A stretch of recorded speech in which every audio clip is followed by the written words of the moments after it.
What up? What up? What up? Feels good to be back. Feels good to be back. All right, we got a lot to talk about, man. Let's get into it. Let's start the show. This is my passion. This is what I love to do. But some days, sometimes, I'm just like you, man. I hate this job. Damn, I hate this job. Damn, I hate this job. Damn, I hate my job. Damn, I hate this job. I'm just like you. Damn, I hate this job. Man, I hate this job. Man, I hate my job. From a good dream I wake, sun rays on my face, planning out my day, hoping this ain't the one that I catch a case. I feel so good, I feel so straight. My manager keep calling me saying, hurry up, you late. Hurry up, you lay off. Y'all, man, I hate this job. Man, I hate this job. Been trying to play it cool, but it's hard to play it off. I've been hanging on to this bullshit, cause my car still ain't paid off.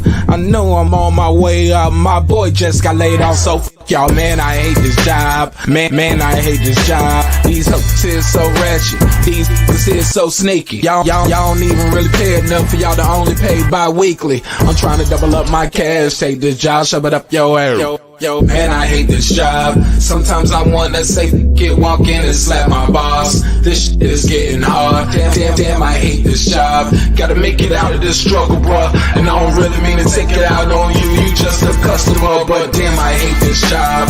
Damn, I hate my job. Damn, I hate this job. Damn, I hate my job. Damn, I hate this job. Damn, I hate this job. Damn, I hate my job. Damn, I hate this job. We're the reason why your stockholders always stay afloat. Yet I'm asking, are they hiring? Like everywhere I go, schedule will say 9, but I think it's fine if I clock in at 9:04. I work 40 hours a week plus overtime just to be bro. So y'all, man, I hate this job. Hate that I applied. So much has transpired since the day that I was high. Told me I could advance, but you were telling me lies. Gotta give your notice before I quit, but you don't say shit right before I'm fired. Damn, man, I hate this job. Sometimes I wanna say, walk in and slap my boss. This shit is getting hard. Damn, I hate this job. Gotta make it out of this struggle, bruh. And I don't really mean to take it out on you. You just a customer, but damn, I hate this job.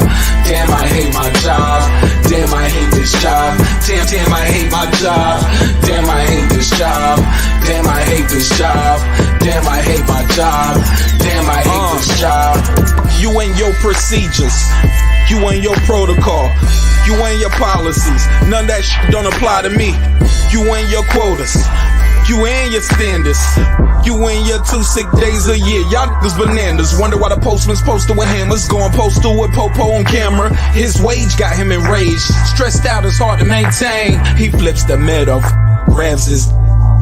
He said, if you don't get the picture, I quit, you ain't shoot. Mother, man, I hate this job. Sometimes I wanna say, walk in and slap my boss. This shit is getting hard. Damn, I hate this job. Gotta make it out of this struggle, bruh. And I don't really mean to take it out on you. You just a customer, but damn, I hate this job. Damn, I hate my job. Damn, I hate this job. Damn, I hate my job. Damn, I hate this job. Damn, I hate this job. Damn, I hate my job. Damn, I hate this job. Look, man, I hate this job. I put my pants on one leg at a time, just like you. I'm out here trying to take care of my family. Damn, I hate this job. It's not always glamorous, for real, but I do what I gotta do for me and mine, you know? Damn, I hate this job. Damn, I hate my job. Damn, I hate this job. Damn, I hate my job. Damn, I hate this job. Damn, I hate this job. Damn, I hate my job. Damn, I hate this job. Damn, I hate this job.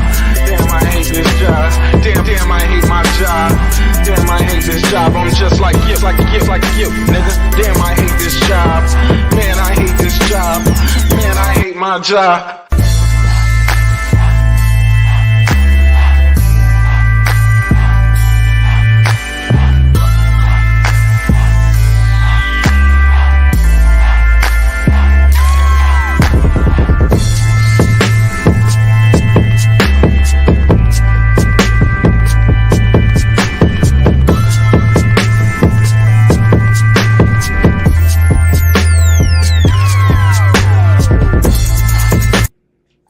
The views and opinions expressed in this program are those of the speakers, commentators, experts, and or the host. They do not explicitly nor necessarily reflect nor represent the channel's policy or the views held by the channel or broadcaster. The broadcaster or its channel cannot be held accountable for all or any views expressed during the program. Basically, if I didn't say it, don't come for me. You come for the person who said it. And please don't sue me for somebody else's words. With that said, let's start the show, motherfucker.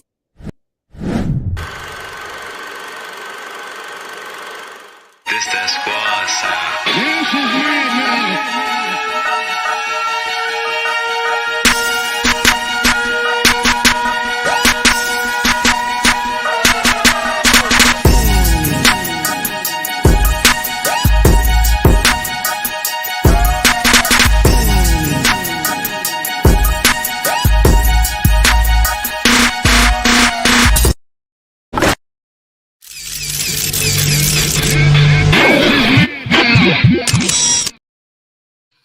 Yeah. Excuse me. Y'all hear the sound effects, so y'all know we back, man. Back in the lab with your favorite neighbor, your man Mark Nash. He is I am he. Back off my sabbatical. I'm back in the studio. Man, I got some stories to tell y'all, man. Oh my God, you talking about a fight weekend? Oh my God. Now, a lot of people I know didn't go to the fight. I get it. It was very expensive. I ain't even gonna hold you. But some of you guys ordered the pay-per-view, and that was dope. So you got to experience that. And it's super dope seeing it, you know, the first time in real time, not after somebody tell you what happened, then you go back and watch it on YouTube or you see the highlights. No, seeing it in real time is crazy. It's crazy, man. But to be there, sitting beside Andy Ruiz and Sugar Hill watching them fight, unworldly.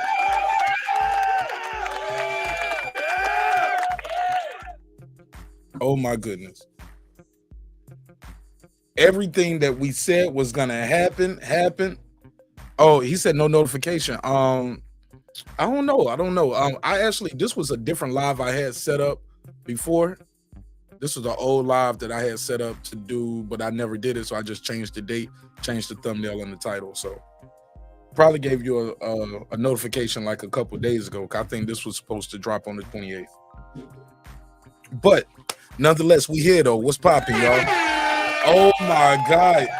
Y'all see the title, you see the thumbnail. Oh, I'm about to get them. I gotta get them then. They said they won't go make no excuses.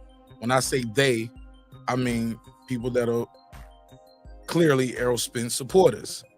They said they was gonna accept the loss, no excuses. They was gonna pull up on the panel, the channel, the chat. Where they at though?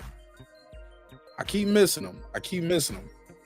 See them everywhere else though, but I'm back off my sabbatical for a couple weeks, and then I think we got another event. I think I'm going back to Baltimore. I might cover that event they having in Baltimore. It's a PBC event in Baltimore. Well, it's not Baltimore. I don't think it's Baltimore. I think it's Maryland, but I might do that. I get the chance to see some of my family up there again for a good thing instead of a couple weeks ago I went up there for the funeral. Oh my God, we're gonna have a good time though. We're gonna have a good time. I'm back though. I was supposed to come back yesterday. Crazy story. I don't know if y'all saw it on members only, but I'll tell y'all the story. Let me put this link out here real quick. Come sharing this on IG too. Let me put it. Spence. My bad. Spence Crawford. What's up, Foodie? How y'all been doing though? What y'all been hearing? Because I've been missing a lot of people's shows. The people y'all watching, are they giving it up? I heard some things today and it was disturbing to say the least. Dan Crawford's a dirty fighter, bro. And then he's a cheater. PDs, bad gloves. Errol was weight drained. The suit was too heavy. No, that was Wilder, not the suit too heavy. What did they say? Oh, he looked like he was drugged. I was like, hold up, now if he's drugged, does that mean Derrick James did it? Y'all think Terence Crawford was able to get over there and drug him? Bro, I was there and I was backstage too. I don't nobody going in nobody's locker room like that.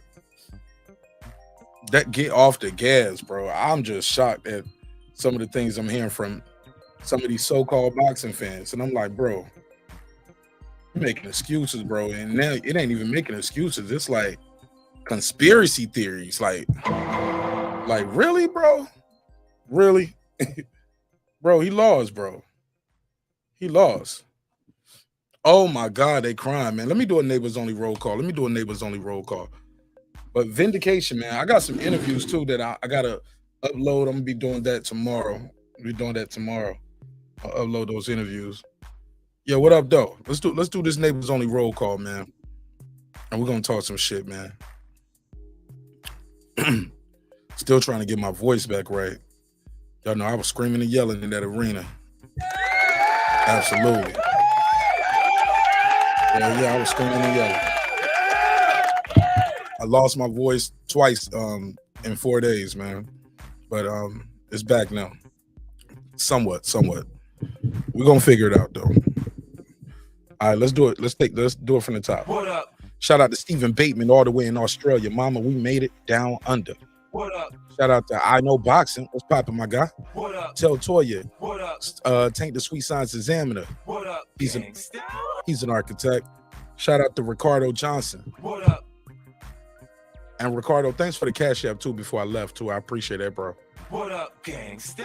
Rockman, What up? Juan Davila, Epoxy Magic, What up? AJ, What up? Johnny Goodman, what's up, man? What up? Electro Jet, What up? Ty, What Miguel Ramos, Vamonos Ramos, What up? Philip H, the all-time great, What up? Abigail Hollis from Wisconsin. Shout out to Abigail. It was a pleasure meeting you and your family, Abigail. That was so dope. That was What super up? dope. What up, gangsta? You know what I'm saying? That is so dope, man. Just when I walked in, you know, hearing people recognize me from the show. I saw Kyle over here, Centos, Abigail, some other people. I didn't even get a chance to find out who they were, but they was trying to tell me their name. But I was working the room, bro. I was working the building, bro. My wife was like, she saw the video. She said, nigga, you in there trying to take over the event. Leave people trying to have a good time. I said, nah, man, they was loving it. They couldn't wait for me to get to them next. I was running through the arena getting interviews with the fans, and they was loving that shit, man. Shit was crazy. Shit was crazy, man. On the mic with Terrence Bailey Sr. What's poppin'? What up? I am Cam Edwards, What up? the XO Factory, What up? Ace Retro, let's go. What Big up? Hove, I thought I told you. What up? Dub Right Side, What up? Mr. Golden, aka the Back End King, What up? Raheem the Dream Soto, What up? like that. What up? That guy Clips 330, What up? girl behind the mic. What up? John Nori came to tell his story. I told you, John. I told you what they was gonna do. What up? Major Key Boxing, what's poppin'? What up? Lady Shan done them season, my UK girl all the way in London. Don't What up? cooking with the champ. Oh, you was wrong. What up? Shelton Moore, you was on the right side of history. What up? SLG, What up? Sam F, What up? Pound for Pound Sports Entertainment. That's my guy F Merritt. F Merritt, you was on the fence. I told you to trust me. What up? Kendall, I can't remember your pick. What up? D-Lo 404 Boxing, you was right. What up? Kansas City Mac, What yep. up? Karma Serene, you was wrong, sis. Love you though. You was wrong. What up? Nick Rich and his bitch, you know we was on the right side of history. What up? Aaron Parker, I can't remember. Nope. What up? Taylor Bell, you from Texas, you was with Spence. What up? Transcendent Sports Channel, I think you had Spence too. What up? Fistiana Fights, you was with Bud. What up? Jacob Sims, that's him, that was Bud. What up? Apollo had Bud. What up? Mike from Boston, I think he had Spence. What up? Um, Gangsta? Patricia Shelton, What up? Miss Queen Sunkiss, What up? Beyond the Ring with Nonito and Rachel Donaire, they had Bud. What True up? Media Today, USA Boxing, that's Coach Malachi, he had Bud. What up? Puto, I need that beard from you, brother. We're gonna do that live too. I'm gonna set the date for that, make that a thumbnail. Yeah, Puro gotta shave his face, man. Yeah, pussy face. Straight pussy face. All of it gone. Mustache, beard, everything.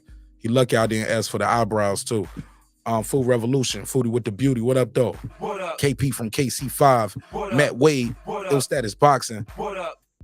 Beyond Above Media, What up? Pittsburgh T, What up? SF City Slicker. What up? Oh, Pittsburgh T, you was wrong too. Sorry about that. Forgot to tell you. What up, gangsta? KP from KC5, you was wrong too. What up? Con Shonery, What up? Cliff Bailey, What Matty up? Yoel, Hit It There, What up? It's Mex, you was right. What up? SF City Slicker, you think you was, can't remember. What up? Lisa Bells, you was right. What up? HOD, you was wrong. What up? Brandon Washington, oh, you was big wrong. Yo. D Bevel, you was wrong. What up, Derek gangsta? Lincoln, and Derek Lincoln, you was wrong too, aka the Big Fish. What up? All right. Shout out to the winners. Shout out to the losers. Whoever you are, wherever you at, if you made a bet. It is what it is. I told you. Hey, look, I've been practicing this right here, but now it's just I've been so hyped. But I'm just down right now because I've been flying all day, trying to switch back over to East Coast time. But I told y'all, and Terence Bud Crawford went in there and showed y'all. Y'all talking about somebody who feel vindicated. That's what I got that on cam too. I was talking to Coach Red Spikes after the fight, and I said, "Hey man, this shit was a lot going on. Do you feel vindicated?" I was like, "Would you describe this victory?" He said, "Exactly, man. That's exactly what it feel like." He was like, "Man, I gotta look you up." Yo, he was like, "I gotta look you up, man. Were you one of them haters?" I said, "Hell no." I told him, I said, "I invented the fish fry." He looked at me funny. He said, "For real, I gotta look that up." I said, "Man, look me up." I said, "Go back to 2020, around 2021 when they was trying to do that ugas fight. We started that fish fry." Then I told him to his face, I said, "Y'all might owe me some money for that, because I invented that shit." Oh, it was beautiful. It was beautiful. Let me see what they said in the chat though. What I miss other than the shout outs? Did I miss anything? Shout out to Clips. He said, "Neighbors, did y'all enjoy the battered fish?" Oh, it was battered, wasn't it? Golly, bro. Never heard of it. Man, what's next for Errol Spence? This was bad. Sidebar too. Did y'all know y'all could bring vapes on the plane? Blew my mind. They gave me that layover. Okay, so boom. I was supposed to come back Monday, but it was one of those things where the airline pretty much paid you to stay an extra day because they needed more fuel, so they needed people to get off the plane so the plane wasn't too heavy. And they needed volunteers, and people weren't getting up. They said the right number. I got up and told my wife, "You going too." I kid you not, man. I kid you not. But the money though is like gift cards though. Like it ended up being like gift cards, and then you only can get X amount in the gift card. Like I don't know, it's weird. Make sure I got this phone line opened up, man, because I got some shit I gotta say to y'all, and everybody ain't gonna like it, bro. But that's a part of the game, man. I'm not here to be everybody's friend, man. We gonna talk about it though. So look, I'm hearing these things going around now, and it's almost like Terence Crawford was one out. There we go. I asked Coach Red, I was like, "Yo, you know, Terence predicted this. He said, watch when I stop him, they're gonna say he was too little, too weak. He stayed at 147 too long." Blah. He was like, they already saying it. Because this is the post-fight press conference. This is after the post-fight press conference, and they all done left. Spence left the stage, Bud left the stage, and they walking back to the dressing rooms. They walking back, they passing off. I said the reporters were us, the reporters, the media, right? And people, you know, as he walking down, he's getting your question, getting this guy question as he walked down. And I asked him, man. I had to ask him. I said, "What's up, Pittsburgh?" I dropped the link out there for members too. I asked him his take, like, "Bro, what is your take on this shit? Like, what do you think of that?" He's like, "Bro, they already saying this shit." But the shit I was saying today, and I ain't gonna say the channel name because I don't want to. For one, I ain't doing no free promo, but also too, I don't want to create an environment where people just start dissing the homie and just start disrespecting them. Y'all know I don't believe in doing diss videos. Fuck that. That shit whacked me. You know what I'm saying? Well, not the people who doing it. I ain't saying they wet, but just the idea of sitting around talking about what another nigga doing all day long. If you don't like it, shit, do your shit better. Okay. So let me do this. What's up, Tom? Toby Bartlett. Hell yeah. Vindication, yo. Put him in the dirt. Oh, everything went the other way, dog. It was a man down. And he was down 3 times. Like, if this was the video game, then when they would have stopped the fight. If you was playing this on a video game and you was trying to line up the damn ring and stuff, you know, when you trying to make the guy get up in fight night with the blurred vision, they would have stopped the fight. Man, I'm hearing everything. I'm hearing Derrick James need to be fired. I'm hearing Derrick James wasn't a good coach when they was just saying he was the best coach in the game. I'm hearing he had no game plan. Spence had no defense. But the crazy stuff I'm hearing is Spence looked like he was drugged. He looked like he was drugged. Come on, bro. Well, who drugged him? They talk about what Crawford's gloves busted when he fought David Avanesian. Was his gloves loaded this time? Well, who checked the gloves? You know, Derrick James and Spence checked the gloves, right? They all go down there and select the gloves. Oh, his hands, the way he wrapped his hands. Crawford been wrapping his own hands since we've been watching them. Him and Manny Pacquiao, they wrap their own hands. That's one thing we know about them, right? They sit there and wrap their own hands. So now it's a bunch of crybaby shit, yo. Raheem the Dream Soto, what up? What's going on with you, bro? How you doing, bro? Man, I'm just getting back to I'm just getting back. You out there styling and profiling, man. Man, I'm just out there doing your thing, man. I'm just trying to make y'all proud over here in the neighborhood. No, y'all got a guy in the room. You know what I'm saying? Y'all got a guy in the room. You already know, man. I was proud of that shit, man. Like my man out there doing his thing. Man, did you see them sit Mike Tyson right in front of me, dog? Yeah, bro, that was when Mike Tyson was in the crowd. I was literally right behind him, and the Showtime camera. Yeah, right behind you. Yeah, niggas told me they saw me on TV and everything. Man, it was me, Manager Marty, Young Billy, Sugar Hill, Jelena was there. And yeah, that was just us. But man, you know me, I ain't sit down, man. I started working the room, bro. I jumped up. I saw them people there. I was like, cut this camera on, nigga. It's a starting, bro. I'm about to turn up. Yeah, you got a lot of shit going. You got a lot of shit going on. I was like, yeah, I'm like Mark Nash got all types of shit going on, bro. But like I said, I'm glad you got down there and was able to get that, man. You blessed, bro. Man, I'm blessed beyond words, bro. It's one thing to go. It's another thing to be on the floor watching it. But then to have the credentials and then to be backstage and you get all them good ass interviews, right? Then my song played during the shit. You know what I'm saying? Like, come on, bro. Right. Yo, come on, bro. Like, come on, bro. I had the best fight weekend. Blessed, bro. All right, you ready? Want to know how great my weekend really got, bro? Good, I hear you. They paid me to stay another day.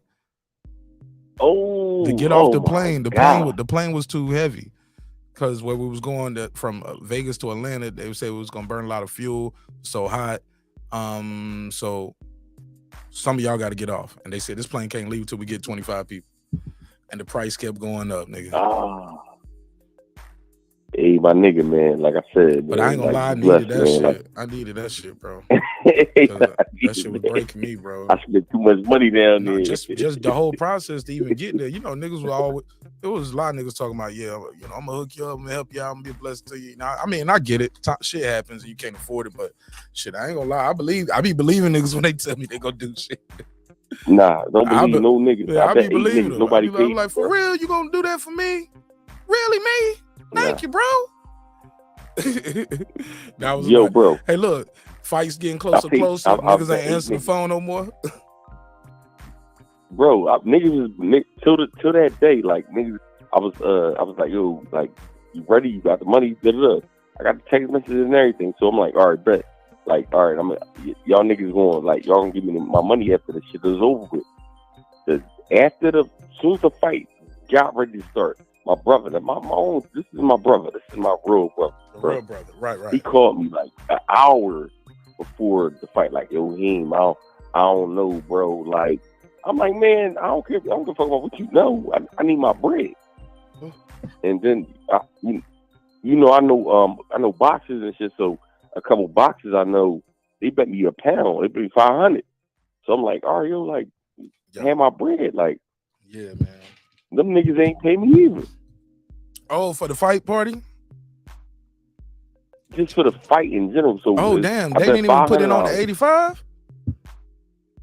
No. They didn't pay me my $500 to be bet. Oh, you was talking about going to the fight.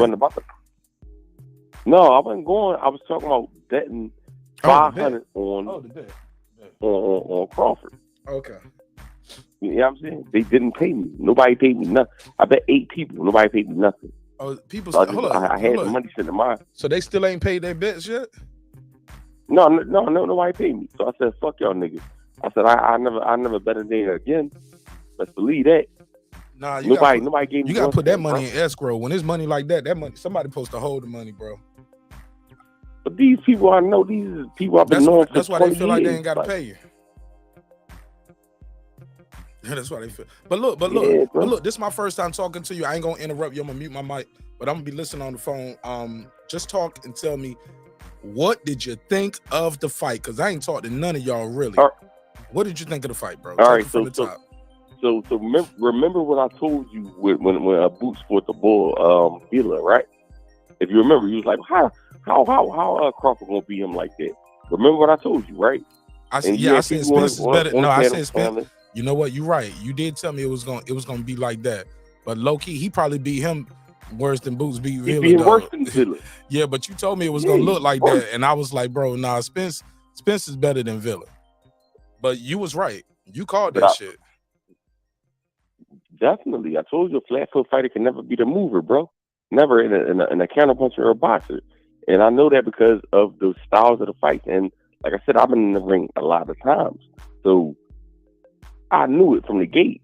You know what I'm saying? But people was betting and talking crazy and been Israel nut ass, wherever the fuck he at. Like, I want to slap him around if I could see him. But I'll never probably meet the dude. But a bunch of people was saying like, oh, well, he gonna beat him up. He gonna do this, that, and other. And I knew that he wasn't gonna do nothing. And then once the fight started and Crawford started picking him apart, I told people, I said, listen, bro, I need my money. That's all I kept saying. I need my money. I don't care about nothing y'all got going on. Just give me my money. Leaving it on their voicemails. You know what I'm saying? Text message. Do text message. Like, you know what I'm saying? Like, we really don't be bickering back and forth on social media. So it's just personal because I know these dudes for years and years, but nobody paid me nothing, bro. So it's like, damn, you gonna do this to me? Like all the people I had the money for y'all niggas. Like, the Spence the one, y'all already got paid out right then and there. I just cashed out y'all the money right then and there. Like, I had it sitting there. Yo, that's crazy. That's crazy. That's crazy that people just stiffen people on their bets like that. But this the typical. These are typical Philly niggas. But so, I know. like I just knew if Crawford would have lost, though, these dudes would be over here just the nan boo boo. And I'm like, come on, fam. Yeah, I don't even see the comments in the videos. You know what I'm saying? Niggas ain't going back. People, they ain't going back and leaving no comment on the video because they could. They can go to the old video. Just go to one of these old Crawford videos. I got a lot of them. They know what episodes they was on or one on. Just leave a comment like, "Wow," or "My bad, I was wrong." Niggas don't want to hold up none of this. They want to do that. They still hurt. They can't even get over the reaction that they hurt. Like 346. Call right back in like 2 minutes. Call back in like 2 or 3 minutes. 346. Go ahead, Raheem. My bad. He beat the shit out of this nigga, man. Like. It wasn't even close. One-sided ass whipping, bro.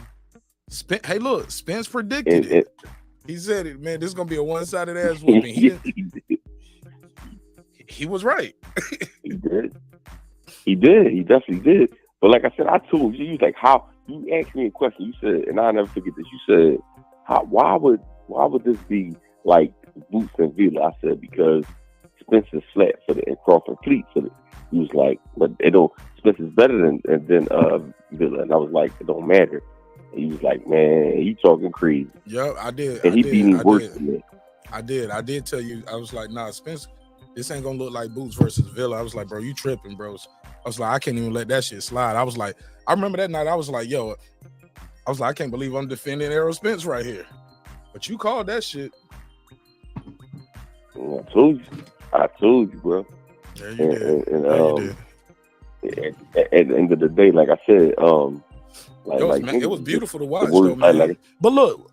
Yeah, I mean, yeah. But man, what is your take on the people that are out here saying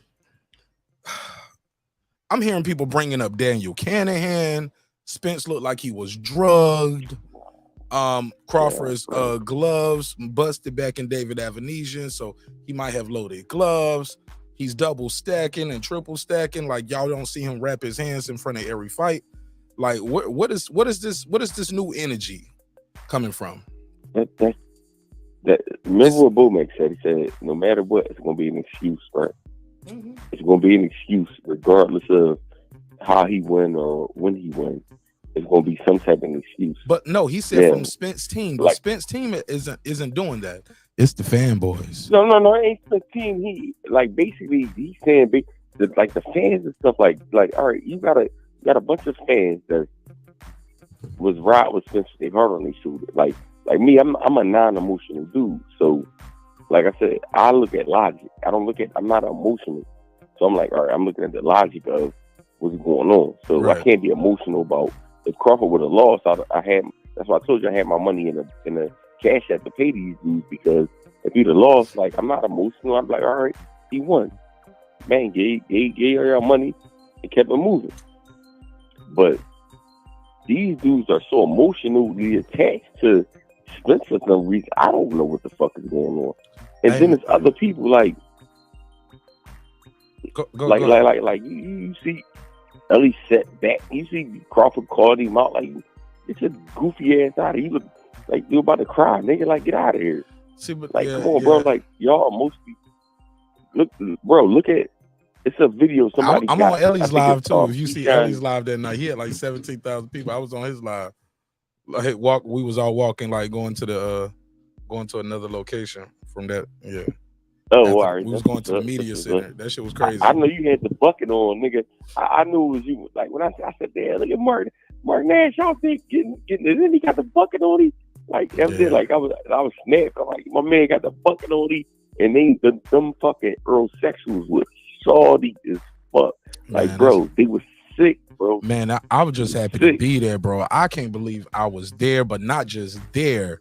Like, I was there.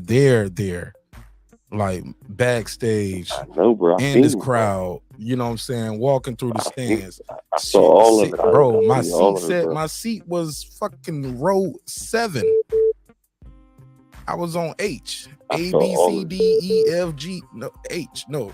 But look, low key. But low key, I think it was on G or H, but it was one of those shit. I was like row 7 or 8 because I left and came back and somebody was in my shit.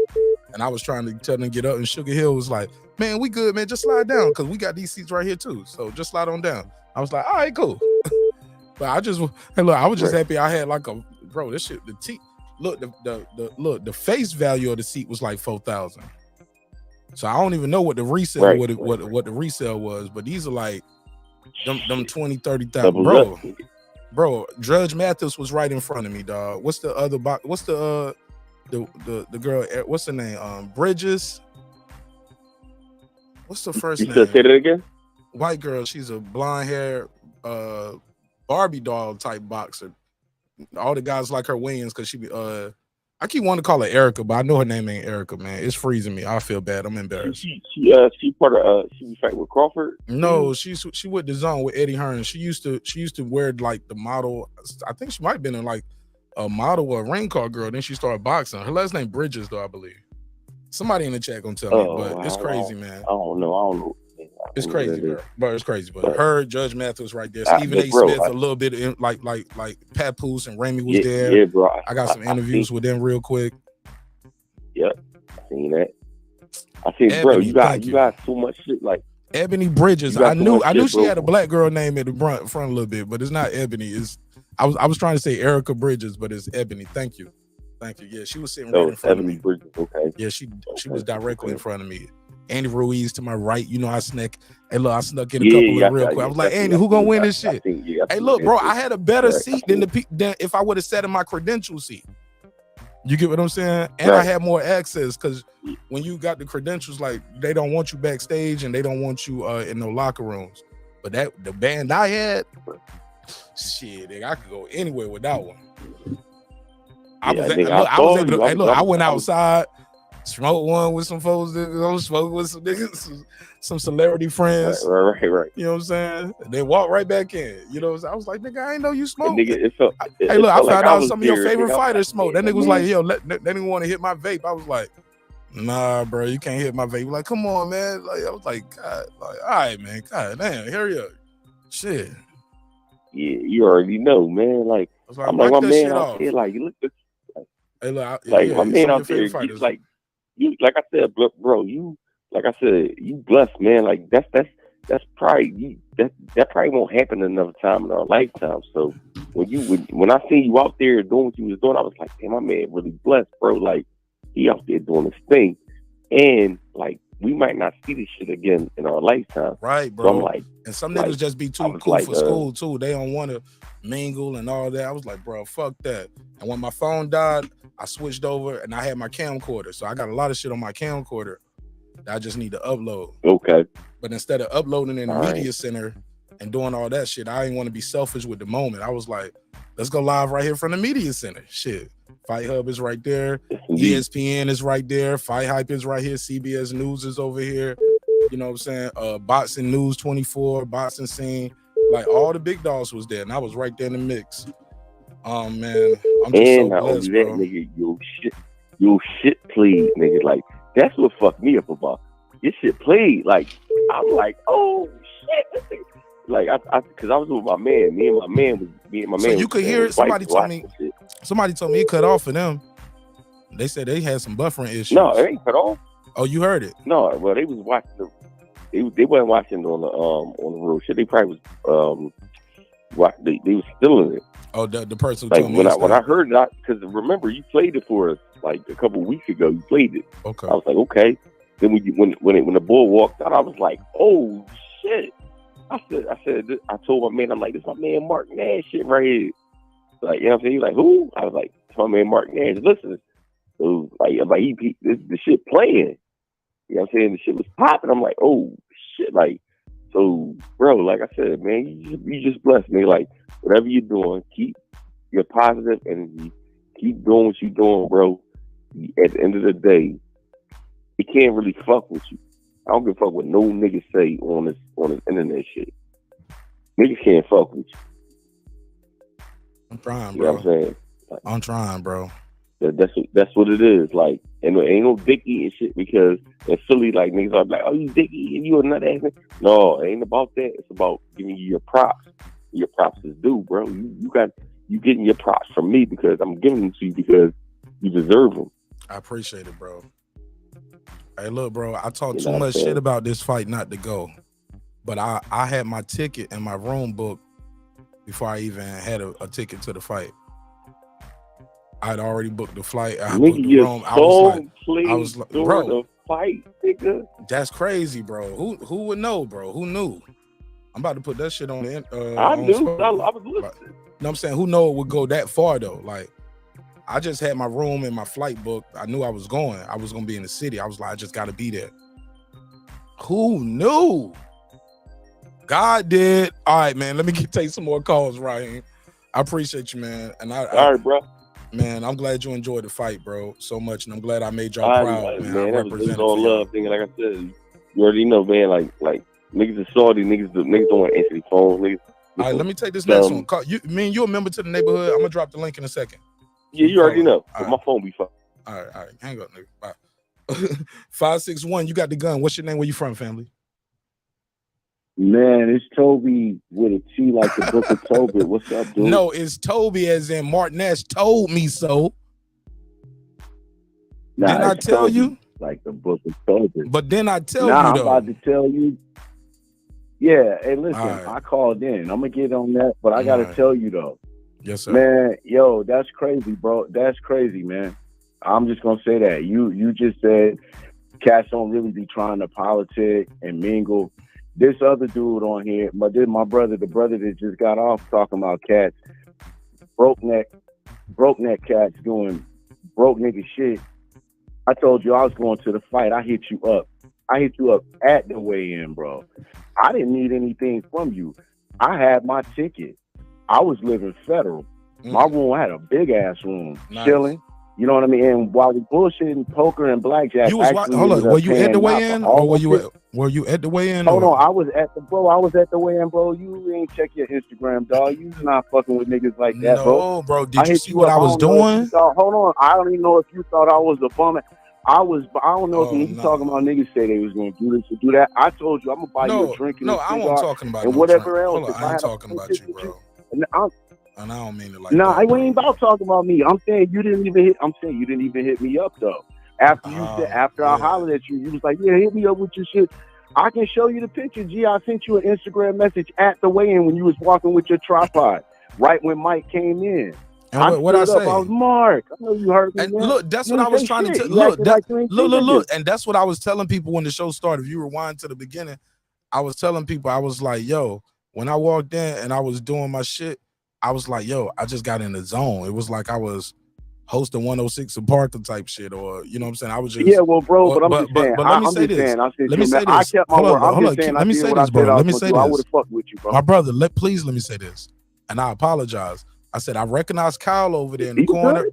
I saw Centos and then I saw Abigail right up front. She was like, "It's Abigail," and blah blah blah. So, but then I said it was other people that I heard call my name and was scream my name in other places, but I didn't know their Bro, face that's already. the type of shit you supposed to, bro. That's supposed. You wasn't looking for it, bro. But it's all good. It though. blew my It's all mind, good. bro. Hey, look, Showtime was there. bro. It blew my mind, bro. I didn't look. I didn't know that So many the of y'all moment was fuck too with me big like for you? that. You a Maybe the journalist? moment was too big for I'm me. saying so you a journalist. So you was starstruck by your own star? A little bit. Come yeah. on, G. But you just Absolutely. you know what, that's crazy, Absolutely, because I've Hey, been man, well, that's crazy. I've been to That's fights crazy. and I've been to events before, but the show wasn't the show as it is now, and this was probably the biggest event too. You get what I'm saying? It's not just an Atlanta event. This wasn't just me going to Alabama for a Wilder fight. This ain't just going to So what that DC. mean, though? Like this was Vegas, and this was the biggest fight. I didn't realize it was gonna be so many people saying my name. I didn't know who was who. My nigga, I go to all the. My nigga, I'm outside. We outside though. My bad, I'm bro. I'm outside, sorry I didn't bro. recognize you, bro. No, you good, bro. You good. Nah, you good. I don't want to make that shit happen to you again. I'm still fuck with your show, but after as far as the fight goes, yeah, I thought Errol, you know, that shit was hurtful, dog. Like 45 seconds, I guess 30 to 45 seconds before he got stopped, I got up and walked out. I was like, man, I'm not about to watch this shit, bro. He out. And everybody like, for real? Motherfuckers laughing at me and shit. I was like, dude, I'm out. By the time I got to where I could see my way out to the breezeway, man, shit, bro, I heard the roar. I heard the eruption. And I was like, oh, shit. You know what I'm saying? I was like, oh, shit. Then, boy, when I got out, turned around, looked at the TV, and I saw the sequence, I said, damn, bro. I was damn near the first dude outside. Like, I mean, I saw the people come out like, man, like water just spilling out. Like, I saw the people come out. I was outside, damn near outside like that. So I'm just saying, like, I was there. Now, as far as, you know, I just looked at it. And another thing that's fucked up about this shit is if you buy it and you don't have DVR and you don't record, if you record it, you have it. But if you don't have a DVR, if you bought it, you can't go back and I hate that about Showtime. That's some bullshit. Yeah. We look. All this paper. But you knew that going into it though. If you've been buying these fights on the regular, that's our biggest complaint with Showtime. Like, yo, I want to be able to go back home and watch the fight. I got a DVR. Yeah, you gotta have cable. I don't have cable, bro. Like I have YouTube TV. Like my whole shit is digital. Like right. Yeah, like smart TVs. Yeah, I don't have cable. YouTube gives you DVR. You know what I'm saying? But I got Showtime as an app. So I would have to buy Showtime through YouTube TV to record Showtime. Oh. Because right now I got Showtime as a standalone app. But that's neither here nor there, man. Look, I appreciate you calling, man. I'm gonna take some more calls, bro. Man, let me check. Can I say this last little bit though? Yeah, Can I say this last little bit though? Yes, sir. Yes, sir. Go ahead. I'm gonna say this. As far as the rematch, and if that should happen, that should happen. Rematch. The contract is a Never contract. heard of it. A rematch. Rematch. should happen. I was. It just ain't gonna saying, be I at watched T-Mobile, it, I watched nigga. it. You ain't gonna get 20,000 people to Well, see that shit twice. You gonna have to put that shit I just watched in it. the smaller I room. I disagree. You probably can't even pull that shit off disagree. in Vegas again. You probably have to do that shit. You probably have to put this shit in Dallas. Let Bud beat him up or put it in Omaha, like to get that fill up the room. I don't know if it. Put it in Omaha and make everybody come to Omaha. Ooh. Whatever. That'd be good for the economy. It's up, but I'm saying a contract is a contract. But I'm just saying I watched it again and I looked at it again. You probably can trick niggas in Dallas because they still got Cowboy fans thinking they're going to the Super Bowl every year. You probably can trick niggas in Dallas. Whatever. Yeah, Bud will beat them again, even in Dallas. Beat them in Jerry's World. Let's go. I mean, listen. I watched it again, and I watched it in slow mo in some spots. And the only thing, my God, you the worst. Like that. You the worst. You the type person that want to see a lion eat up a gazelle in slow motion. That shit look like the Discovery Channel. I mean, whatever you say, but I'm just saying I watched it again, and you know, EJ has some moments, man. I'm not gonna make excuses, but go back and watch the fight. How many rounds you give him? How many rounds did you give him out of 9? 9. He went to the 9th round. I gave him the first round. I gave him the first round. And what else? I gave him the first round. That was it. Okay. That's it. So that was his moment. That was his moment, the first round. Now, he landed. All I'm saying is he landed some shots, bro. Now, with that being said, it almost seemed like, man, he just wasn't prepared, which I find hard to believe. And I don't know what he can do. How can he not be prepared? Derrick James is the best coach in the game. I don't know, bro. I don't know. But he just didn't look prepared. I don't know. And that's, maybe he was prepared, I don't know, but bro. Why Terence Crawford just can't be that good? No, I'm not. No. Why he is that? He's that great. That's all I'm saying, bro. Why he just can't be that dude? It just seemed like EJ is good. He can. Go ahead. It went from zero. That shit went. It escalated. You know how they say things escalated very quickly. Oh yeah. Shit escalated very quickly. I say, Team Crawford, we get active. When he hit that damn table. the action between the first knockdown and the final moment, there were some moments where you thought that Errol was still a live dog. That's all I'm saying. He was a live dog all the way up to the end. But no, he wasn't. No, he was a fish out the water, just flapping. He was just flapping, brother. He was a live dog, man. Brother. He got his ass. He got his ass kicked. Even you said you didn't give him no rounds after the first round. But I'm saying he was landing shots. That's all I'm saying. He was still a live dog. You're gonna land a shot when a guy is standing there waiting for you to throw 2 counter. It was times where I saw him sliding back. I saw him sliding back. Bro. I saw him. Toby. The timing was like EJ said it himself. Jerry, call right back. Jerry, call right back because it's about to hang up. Toby, I gotta get you on record of this, man, because you did a lot of shit talking. Yeah. What's that? Terence Crawford. Yeah, that's true. Terence Crawford. Some people are making. Man, are you one of the people? We gotta. No excuses, right? He stepped over Andre Ward. He stepped over Andre Ward in the pound for pound all time ranking. Wherever else you put whoever else above that, but he is ahead of Andre Ward. Wherever you got, leave Andre Ward out of this. Like this ain't about discrediting Andre. Hold on, I'm just saying how great. It's not, hold on, no. It's not Andre Ward's fault. He didn't have Errol Spence, but he did have a Kovalev. You get what I'm saying? He had a guy who was a crusher. Man, I'm talking about the. So leave Andre Ward out of this. He got his. Andre Ward did his own thing. Man, I'm talking about the performance over a long period of time. Look, sir. Let me ask you this. Let's get this out the way. Are you making excuses for the loss, sir? Sir, you was talking about. How do you get that out of what I just said, Mark? Sir, I'm trying to ask a question, man.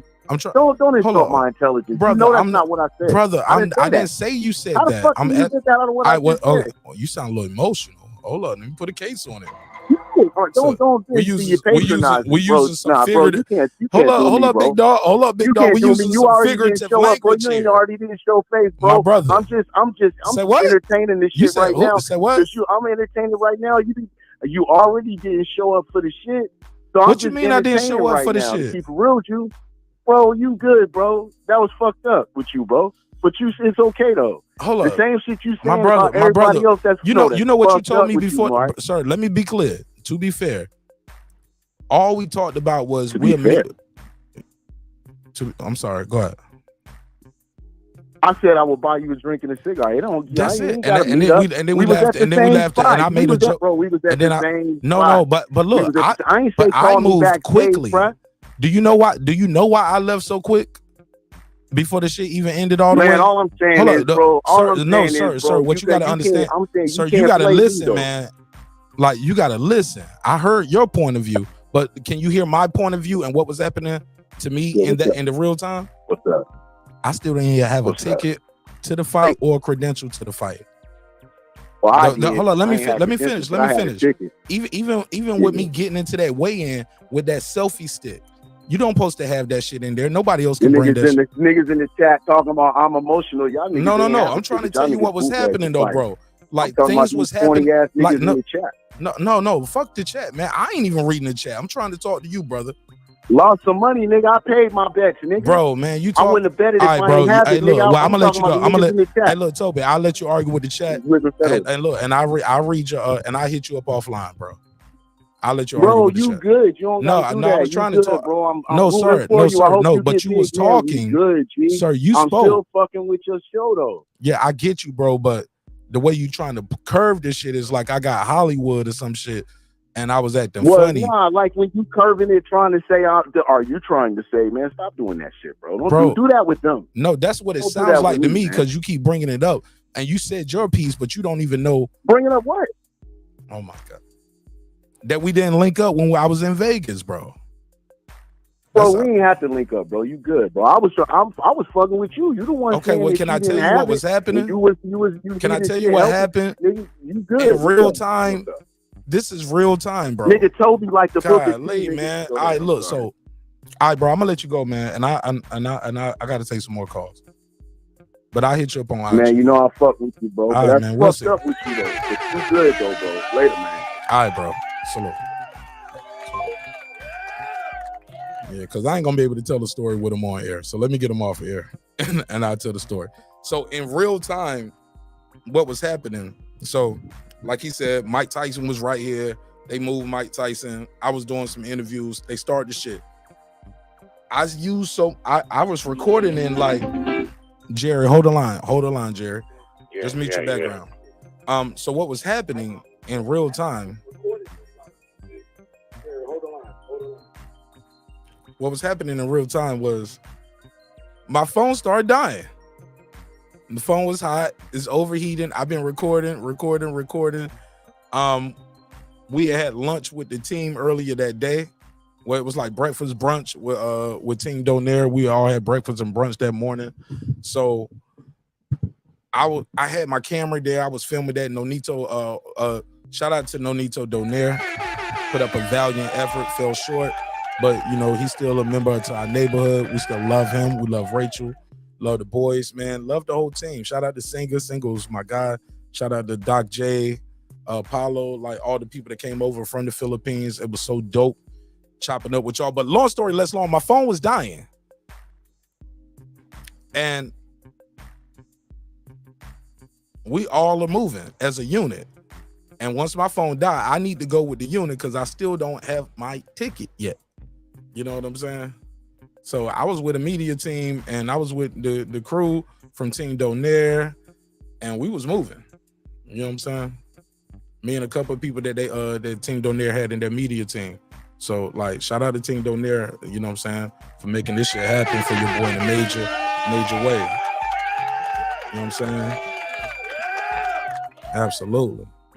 Absolutely. Shout out to Team Donaire. Shout out to Showtime PBC for approving it too. You know what I'm saying? At the last minute. Because I was late. I was like 3 or 4 days late, even submitting a credential request. But In the 11th hour, it got approved. So with that said, let's go to the next call. We got Jerry in Baltimore. So that's why I left out so quick, because I didn't have a laptop. I had no charger, and I need to go with the team wherever the team was going, because we was escorted in. Like, we didn't even go through. We didn't have, like, they wouldn't even let us in the venue, bro. They didn't want to let us in, not let alone me with a selfie stick and all of that shit. And but they found a way to get us in, and shit. They approved all my credential shit literally like on the 11th hour or the midnight hour. Like, I didn't know I had a credential till about 3 o'clock, 2 or 3 o'clock. In fact, might have been like 2 or 3 o'clock the day of. You know what I'm saying? Shit like that. So motherfuckers came through in the clutch for your boy. You know what I'm saying? So, and you know, they real funny about them credentials anyway. They want you to pick them up at a certain time, and they got a block window. Like that Frank Martin shit, I had to pick my credential up by 7 p.m. sharp. Period. Like, nigga, or it might have been 6 p.m. sharp. No, it was 7. And if you missed it, you don't have no credential no more, and you're a no call. So I don't know, man. I don't know. But they approved that shit right at the end. And the credential I had was different from the credential that a lot of other people with the media and YouTube had. Like, they couldn't go where I was able to go. And they damn sure didn't get no free drinks with their shit. And bro, I got free drinks and everything with my damn credential. I was like, oh yeah, because the other credential, you don't supposed to drink at all. Man, I was living my best life, man. And it was a beautiful event. 346, I missed you earlier. I'll get back to you. You got to call back after Jerry. Go ahead, Jerry. What you thinking of Jerry? Did you buy the fight? Yeah, of course. What'd you think of the fight? Yeah, man. Congratulations to Bud Crawford, man. You was wrong, Jerry, huh? Wait on this. Yeah, I was wrong on this one. But I certainly was no Errol sexual. I picked Spence close. Nah, you wasn't an aerosexual. I got to give you your props for that. You was never an aerosexual. Yeah. But you did used to discredit Bud a little bit, though. You know what I'm saying? You did used to discredit him a little bit. We're talking about his wins, who he fought, and who did they fight, and he got hurt by Little Gamboa. So what Spence? Well, he did. That's just a fact. Yeah, but that has nothing to do. Yeah, but you jerking off in the shower. Hold on, but you could jerk off in the shower. It don't mean shit. It was 10 years ago.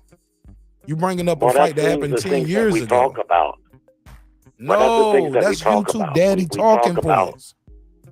Yeah, well, you're guilty of it then too, because you mentioned Spence getting rocked by ugas and stuff. I mean, listen, there's nothing wrong with that. No, bro, that wasn't. Hold on, sir. That wasn't 10 years ago. That's his last fight. You bringing up a fight 10 years ago ain't the same as me bringing up a fight 15 months ago. Everything was brought up. Every single punch these guys have thrown, everything they've done. No, man, nobody was bringing up Van Heerden and shit like that. Of course they were. No, they were. Of course they were. Okay, whatever. I think I was the only one that told you a lot. Okay, go ahead. Well, here's the thing. Ray Leonard, when he fought Tommy Hearns the first time, they fought at welterweight. Tommy Hearns was complaining that he was too big for the weight, couldn't make the weight. Ray Leonard stopped Tommy in that fight in the last round, as I remember it. They fought again a little while later, and they fought at middleweight. That fight ended in a split draw, and Ray Leonard has said several times, Tommy knocked him down twice. Tommy won that fight, and Ray Leonard has I'm confused. Connect the dots with me, Jerry. I got to take another call, man. Well, I mean, listen, I'm telling you. What I'm telling you is boxing is the theater of the unexpected. Coming off of that ass whipping at 47, it's hard to say that Spence going to have anything for Bud Crawford at 154, but stranger things have happened in boxing. That's the main thing right there. I don't think he can. I don't think he's going to be any faster. That's what I've seen. So you want to see? Would you pay for a rematch, Jerry? Is that what you're telling me? You would pay for it at 154. I would pick Crawford, of course, off of that ass whipping. You got to. But you would pay to see it again at 154. So there ain't no excuses, right? Yeah. I probably would. Yeah, I would too, Jerry. I would pay for it, bro. I want to see it. But I do want to throw this caveat in there. because people have said since the fight was so one-sided, you've heard a lot of people say Avanesyan did better, which he did. Benavidez did better, which he did. Green Bean did better, which he did. Now he fights what everyone knew. Spence came into this fight undefeated, I got a lot of calls now. We're gonna do 2 minute calls. I'm gonna get real quick. And a top 5 pound for pound guy, and he did worse than all those guys. So I'm telling you right now, you can call it making an excuse. I don't care. Spence a lot better fighter than what he was the other night. Something wasn't right. Well, maybe the guy. Maybe hold up. Oh, so that is an excuse. You keep saying he's a lot better fighter. Maybe the guy in front of him was just that good. Well, how come he wasn't that good against Benavidez or any of the other guys that did better than Spence? Because he probably trained harder for Spence than he trained for those guys. You ever heard of that? Like, yo, no, I know that's a fact. You ain't, bro. We see it all the time in professional sports where guys play to the level of their opponent. You get what I'm saying? I don't think Spence was and right. Also, man. that layoff was a motherfucker. I told y'all that layoff was gonna be a bitch. That layoff is a bitch. He ain't fought in 15 months. And the weight cut, I don't think he's right, man. I'm not okay, but look, that's not Crawford's fault. Everybody knew that going into the fight. Everybody knew that. We all knew, and if he would have whooped Crawford's ass, y'all would have been like, yeah, see, David Avanesyan won't no good tune-up. But when all of us, everybody else was like, well, shit, he ain't got no layoff. People was like, man, we don't even count David Avanesyan. I was like, you don't count him. But boxing counts it. His body counts it as it's going through the process of a training camp. And I guarantee you, Bud Crawford trained hard for him. I guarantee. He said he did. Guarantee. He said eat and I know that he did. But go ahead. I'm gonna give you a final thought. Cause I gotta take some more calls. Go ahead. Nah, that's it, man. I mean, congrats to Bud Crawford. You can't. I'm not gonna really make an excuse for Errol Spence because he didn't make any excuses. And I but like you that did of though. him. But you plus, did he showed a lot of heart. Well, okay, fine. I did. He wasn't right. I don't think he was right. He's a better that's a fighter new than call. that. All right, I don't give a fuck how much you like Bud Crawford. Jared, I appreciate it. I appreciate it. But I gotta tell you, silence. Silence. All right. Shout out to caller. What's your name? Where you from? AT, man, from Texas. AT from Texas. AT from Texas. What part of Texas, AT? I'm from H-Town. AT from Houston. Go ahead. What you think of the fight? What's on your mind? Nah, man. I'm gonna keep it short, man. I called it. I called it. I knew Spence was gonna get stopped by Bud. Yeah, real shit. But a lot of people are missing. Styles make fights, man. We've never seen Spence with the athletic boxer with great footwork. Bro, I ain't never heard you call my show before. You just be in the chat watching, or this your first time calling, finding my show? This my first time calling in. Oh, okay. I was about to say, bro, I ain't never heard of you, bro. I was like, never heard of it. I was like, never heard of it. AT from Texas? Like, bro, you been in the chat hiding. Now you coming out saying, all right, so you a Texas guy, but you didn't pick Spence winning before. Okay. Nah, it's just because Styles make fights. Like if you, it seems like the casuals was picking Spence. People that's just, oh, he's a popular guy. It's who you see, with PBC. But I feel like if you really understand boxing, you just knew Bud style was gonna cause problems. Yeah. But man, I honestly, I'm gonna just say this. I'm gonna hang up so somebody else can call in. Go ahead. Yeah, we're cool. You got 57 seconds. I'm doing the clock now. I got the clock. I don't. All right, bet. I don't think Spence is gonna mentally be the same ever again, man. Just like to come back from that type of beating mentally. Come on, man. But that's all I got, G. All right, bro. Appreciate it, man. Hey, man, make sure you click that subscribe button in the man. Make sure you subscribe to the show. Shout out to caller AT from Houston. But yeah, man, it's a lot of people out there with some energy. Like, I don't know these people. Never heard of it. And that's cool. I love new callers, but I got to do my research on some of these dudes and ladies that's calling in because look, in the words of John F. Kennedy, Success has 1,000 followers. Success, failure is an orphan. Failure is an orphan. Success has 1,000 followers. Everybody's like, oh, I knew what I told you. Haplo, talk to me, man. Hello, it's Haplotype from Los Angeles. Haplo from LA, talk to me, man. Yes, I'm wondering if all these fucking retards are fucking regretting it. Can you please ask them for me? Say it again, bro. I'm wondering if all the retards who picked Spence are now regretting it. Boy, I'm listening. You got the flow. That was if they bet money, I'm sure they regretting if they bet money. We've been telling him, Mark. I'm gonna enjoy this moment, bro. You got your Jerry Taskers on there, fucking wiggling around like a fish on the fucking dock. It's just a beautiful moment in life, and I feel like really we proud told of him, you bro. that We you, told like, him. I stood on my you square, came bro. into your own. Like you went out there and you fucking put your stamp on that shit. They know Mark Nash was here. And we all had your back, bro. We were talking about you. I was on with Clips. You supported it. You really I was on with Clips. No, I was on with Clips when the fight was going on. We were like, oh, I wonder where Mark is. Clips went live? Who went live? Yeah, Clips and I were live, bro. We fried that fish, bro. That shit was fucking beautiful, bro. Golden brown. Golden brown. Bro, I was working the room, baby. I was backstage. I was talking to Chris de Blasio from Showtime. Man, like, bro, I knew when the press conference was gonna start before y'all knew it was gonna start. I was outside taking a smoke break. And other motherfuckers was out there in the business. Well, I just gotta say, man, I'm super proud of you. I don't want to waste more time than my 2 minutes because I'm no tasker.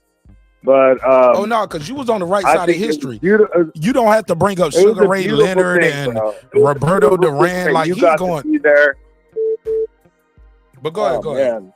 This ain't Michael Jordan. I'm emotional, man. I'm emotional. Like this was like it was almost like watching Saint Michael banish Lucifer to hell. That's how like fucking incredible that shit was. And I'll leave it at that. All right, Hap. Thank you, bro. You more than welcome to call back. Hey, Hap, keep listening because they start talking crazy. I'm gonna need you to call in and turn up on them. Oh, I'm here, bro. Right, I got let me take this one. Let me take this one. On that. All right. 626, you in the mix. What's your name? Where you from? My name is Joseph Crawford, and I'm from Pomona, California. Joseph Crawford from Pomona. Joseph Crawford? California. All right, the phone lines are beeping now. All right, Joseph Crawford, Pomona, California. Turn the TV down in the background so you don't bleed back into the show. Okay, I got you. All right. Joseph Crawford, any relation? I gotta ask. No. I'm about to say I had to ask. All right, go ahead. No. Hey, you know how they say Crawford starts slow? Yeah. Can you hear me? Yes, sir. They say Crawford starts slow, right? Yes, sir. Go ahead. 2 minutes on the clock. Now his whole thing is cats don't kill mice. They just play with them till they dead. You get that? You know, cats don't kill mice. They play with them till they dead. I knew it was going to be Earl. I was telling everybody out here. For the last 5 years, I've been watching this. I've been waiting on this fight. Oh, yeah, me too, bro. I feel vindicated, bro. But I told him, but Joseph, but I told him the excuses was going to come. See, the I told you so ain't in the thumbnail ain't just about the win. The I told you so is the excuses. Is the car accident. Then he got in another car accident, then another car accident. He said some things still hurt.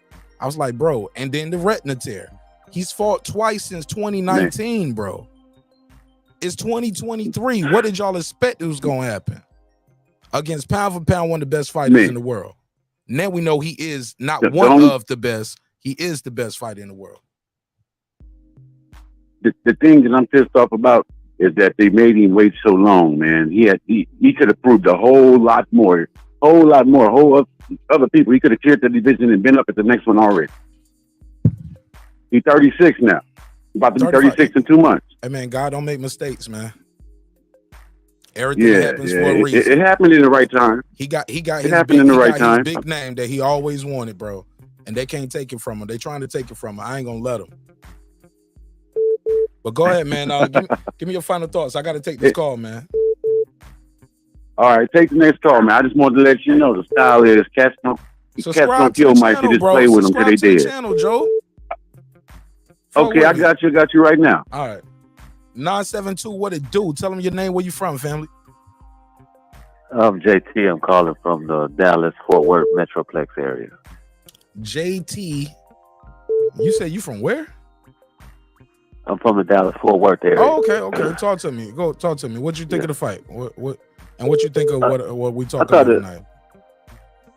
I've been watching it for some time, and and here in Dallas, whatever you want to promote the hometown guy, and that's good, but you got to look at the experience. Nobody's talking about that.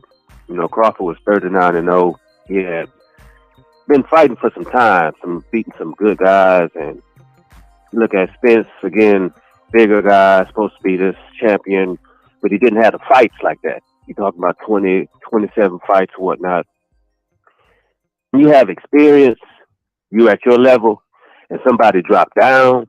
Nobody's speaking about that, man. When you drop down 25, 30 pounds, that's not something that just, we can do, and you're going to be at your level. It's just not that. You know what I mean? You coming down to a guy Sir, are those excuses, JT? Because we saw Spence at the weigh-in, at the face-off. Nobody was saying that before. Here's a picture right here. I don't know if y'all can see the screen.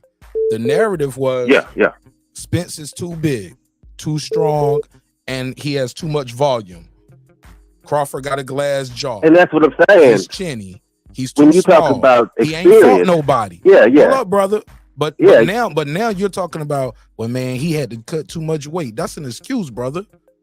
And I got to put no. That's the fact with the fight, because again, we knew that going into we talk about experience.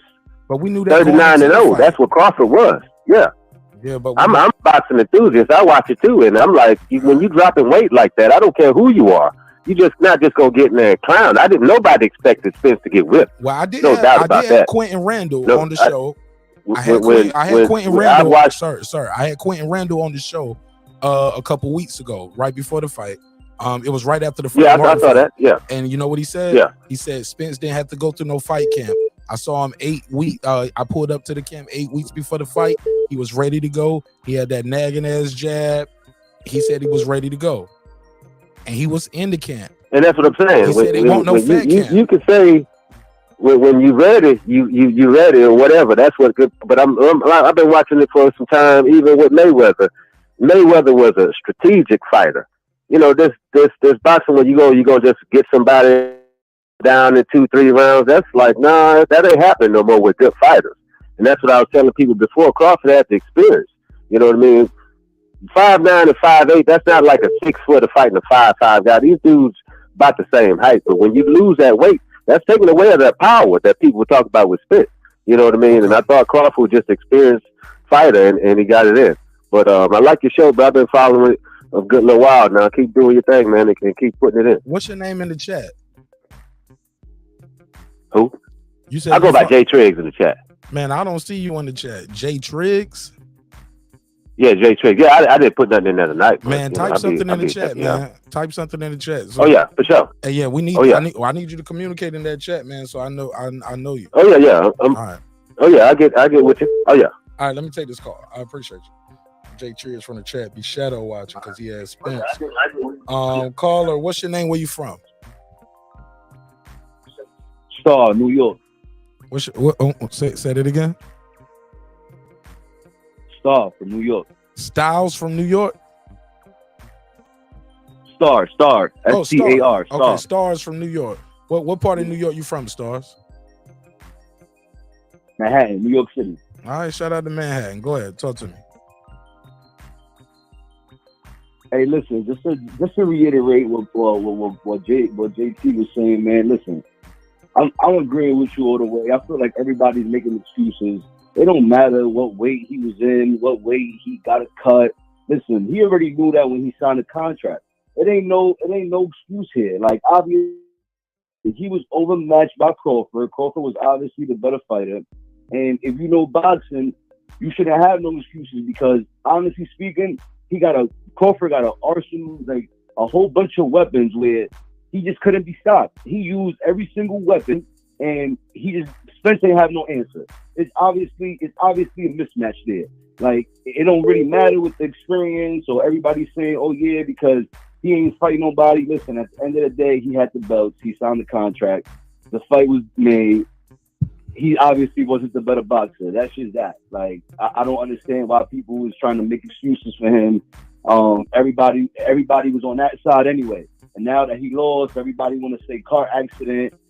And maybe you can refresh my memory. Didn't he fight after he had the car accident? Yeah, he fought Danny Garcia.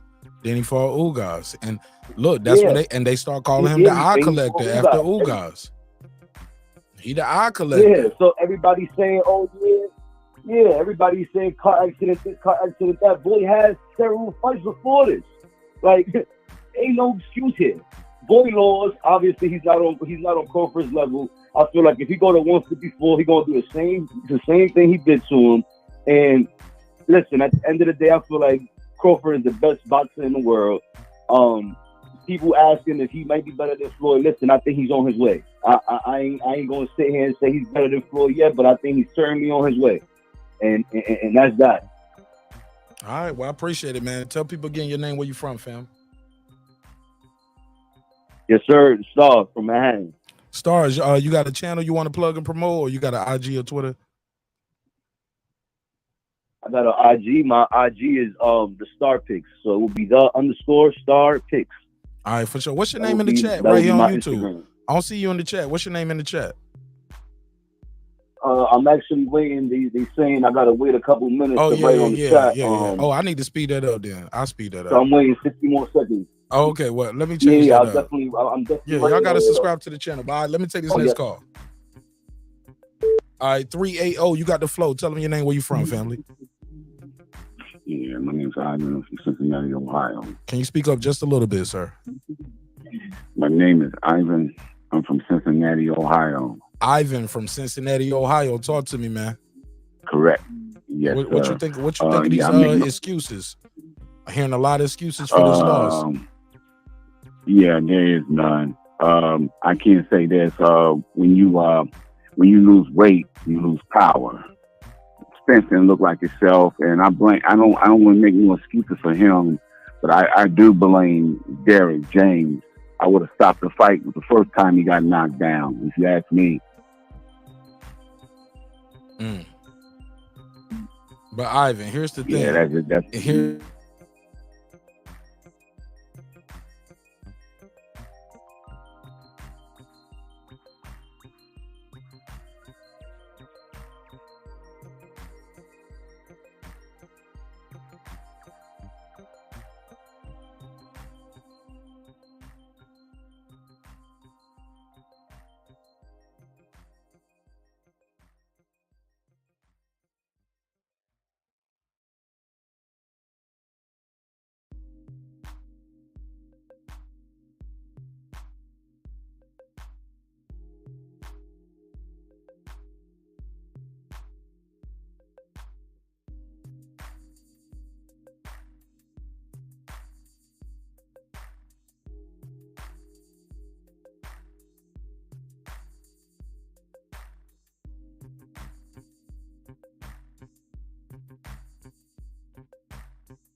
After Buster Douglas knocked him out. He wasn't no good, man. So, it's all wraps for him, man, for real. All right.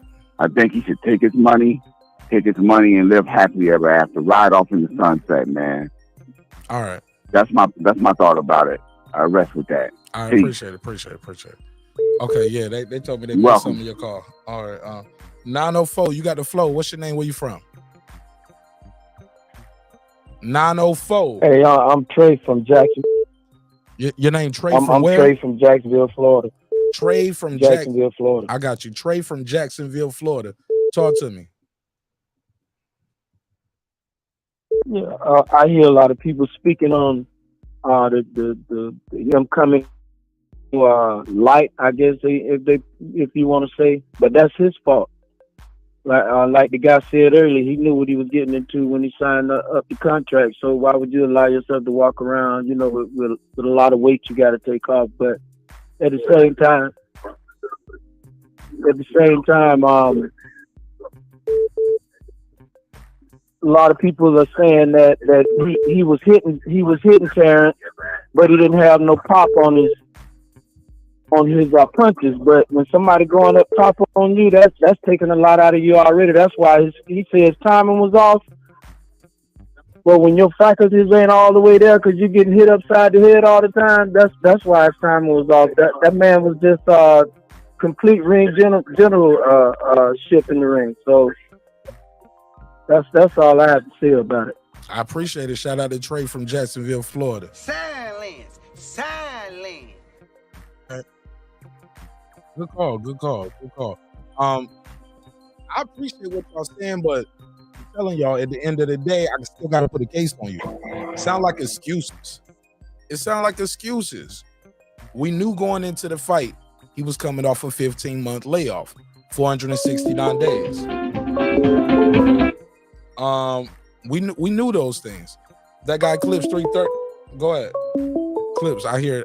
What is going on? I'm so glad you and your people got back home safe. In the background? Oh man. Hold on. Sorry. That's not me. That's me over here. Go ahead. Did you? I think you called the regular line though. Hold up. You go ahead. I think you called my regular number. First of all, I called him. Go ahead. You got on the screen. Go ahead. Fuck it. Yeah, man. First of all, I'm glad you got. Everybody got home safe. It's great stuff. Let me clarify a few things. I'm gonna say it right now to you and everybody. The minute this fight was announced, I said Bud would beat him in a half step, didn't I? I even did a 7-hour live talking about how Bud, with his switching ability, would switch to southpaw, catch Spence every time Spence tried to plant his lead foot, and Spence is gonna think Bud's throwing a jab, but Bud's gonna hit him with stiff, straight rights, and Spence is not gonna know what's going on. Did I not say that? Don't play dumb. I said you got it on your timestamp. I called that. You know what I'm saying? I called that. I'm so happy. I just want to know, everybody out there, before you make excuses, did you enjoy your fish dinner? I told you Bud was going to cook it. Now, another thing I got to correct you on. I said fish fry. We ran with it because we was clowning Ben Israel. We had a debate when we was fucking with Ben Israel and Brandon. And I said, it's going to be the Great American Fish Fry. And we just kept saying, fish fry. We're going to cook this fish. We're going to cook this fish. And I told you, we manifested this thing. I'm so proud of him. I knew EJ just had too many other things going on. I've been having great conversations. I threw up some smoke signals for the show. Shout out to Cabrera. I thought Cabrera beat Pitbull Cruz, to be honest with you. And shout out to the legend Nonito Donaire. You know what I'm saying? It was great seeing him in the ring. He didn't get the result he wanted. But, I'm just so inspired by seeing, him get in there and keep doing his thing. It was a great, great night of fights.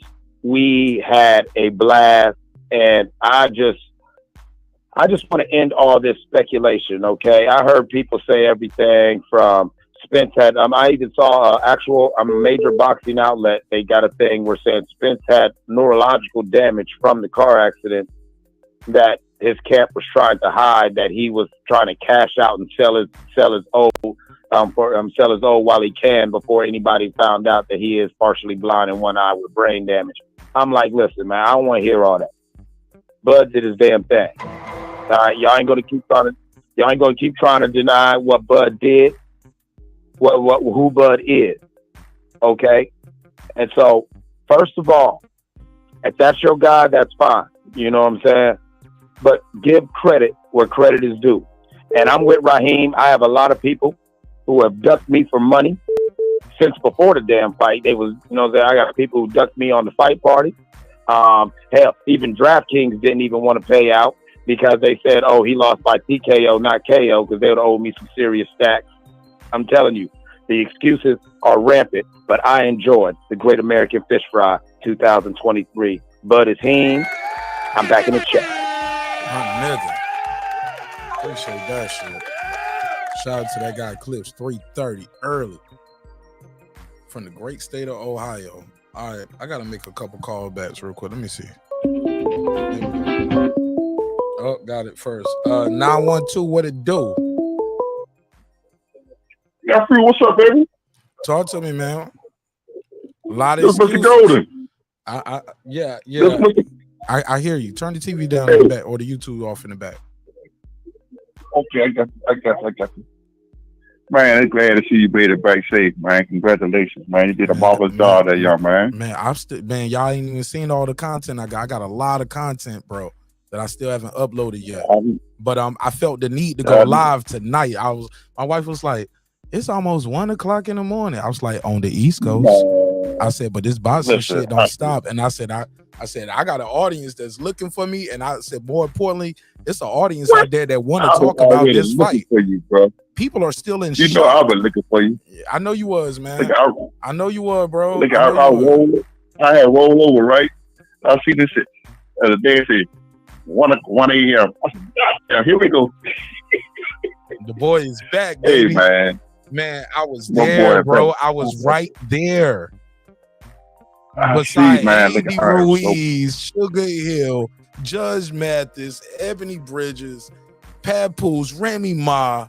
Like, I was sitting over there on that side with that, right, with those stars. Like, it was crazy, man. It was so many people in there, bro. Hey, bro, man. And I was right there, bro. You put Georgia on the map, my brother. You put Georgia on the map, man. You put the little country boys on the map, man. Hey, man, we here, man. We working, bro. We here, man. Yeah, man. I just want to tell you, congratulations, man. And no shout out to Jermaine Dupri. I saw Jermaine Dupri at the airport when I was leaving, and he no, yeah, man, he did me dirty, man. He went off in the little corner, like where he was about, like as he was walking over there. I made sure I got him as soon as he sat down before he even got situated good. And he had his security, had his big ass security nigga with him. I couldn't knock him out. You know what I'm saying? I could have knocked his big ass out. That nigga can't box, son. That nigga too big, yo. Like, yo, that nigga gotta grab me, yo. I hit that nigga with a 1-2 real quick. Hey, look at I hit that nigga with that Omaha hot sauce, nigga. Hit that nigga with that dry rub. Nigga, let me dry rub your jaw real quick. Pop, pop. Motherfucker. Well, bro. Nah, I'm joking. But nah. But he was but Jermaine didn't want. Jermaine was like, nah. He said, let me do something. I guess he was trying to figure out his flight, whatever he was, because he did just walk up and sit right down, and he was like behind the little wall in the escalator. I was like, Jermaine, big fan, man. Blah, I've followed you for years. Can I just get a quick picture with you? I won't even try. See, looking back, I should have went back over there. All right, wait. He said he ain't want no picture, y'all, but this Jermaine Dupri right here. He just left Spence. That nigga probably. What's up, man? That nigga was like, nigga, I got warrants. I don't even supposed to be here, nigga. Okay, then. Okay. Hey, bro, tell me something, man. How was it, man? How was the experience to see Bud fight in person, man? That was my first time, bro, ever seeing him live, and I'm gonna be honest, it don't even look like he hitting these guys that hard, bro. And he changes the pace up. Like, keep in mind, while I'm sitting there watching the fight, Sugar Hill is commentating in my left ear, and I can hear him. But like, look at him, because he's talking to another person who's and I ain't gonna say everybody's name who was all there and who wasn't there, but because everybody might not want that shit out there, especially everyone on cam, right? But he's sitting there and he's talking to another celebrity, and he's describing the fight to them, and he's like, look at him, man, so he's going slow with it. Watch him speed up. Boom, boom, boom. You know what I'm saying? Because after that first round, I looked over. I said, hey, Suge, who you got, bro? Man, I had brunch with Sugar Hill, man. I had brunch with him. Man. Yes, man. He was with Team Donaire, man. So I sat with him. I had the team breakfast, team lunch. You know how you meet up after the weigh-in and the fighter rehydration. Right. Like, man, we was just kicking it, hanging out. Got Nonito to sign some Okay. gloves for me. He signed 2 gloves for me. I'm thinking about doing one as a giveaway to the fans who are members to the channel. You know what I'm saying? Okay. I'm thinking about doing that. Like I said, bro. But I'm holding that. Bro, I'm thinking about holding both of them motherfuckers, and I might wait 5 years. Hold on, man. Because I plan to be around Hold for a on, while. man. So 5 years from now, Man. I might release one of my gloves, like the when he goes to the Hall of Fame. Because one of them I'm gonna keep forever. That's gonna be a family heirloom. But the other one, I might want to give it away to a lucky fan. You know what I'm saying? Who knows though? I don't know. He signed my jacket, my warm-up jacket too. So I might give y'all my warm-up jacket. Yeah, man. Man, I was getting Nonito signed everything.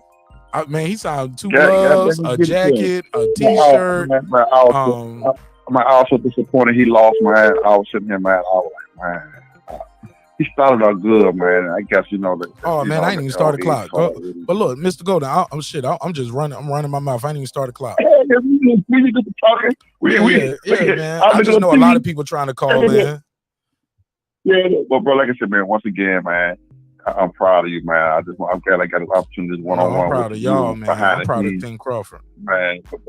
But bro, you did good, man. And like I said, I don't want no rematch, man. Even at 154? Not even at 154. I want to see it. I want to see it, so it ain't no excuses. Look, I don't want to hear the weight drain. You want to fight at 154? Fight it. Now look, you probably ain't gonna be able to do it in T-Mobile. We probably have to do it at MGM Grand. But look, they can do it in Dallas. Beat him in his backyard. I think he can beat him in Dallas. He'll stop him again. But look, let's pack out Jerry's world. Nephew. Stop, man. No, you trying to get that man. You trying to get that man. You trying to get that man goddamn killed, man. Man, I'm trying to get him paid, bro. It ain't gonna go 9 rounds the next time. They gonna look, bro. They'll save him by the 4th or the 5th next time. He gonna be all right. Man, listen. He gonna make some good money. Listen, man. Let's see it again. Listen. Let's go to Dallas. If he had, if Bud had another minute left in the second round, Errol would have been gone in 2.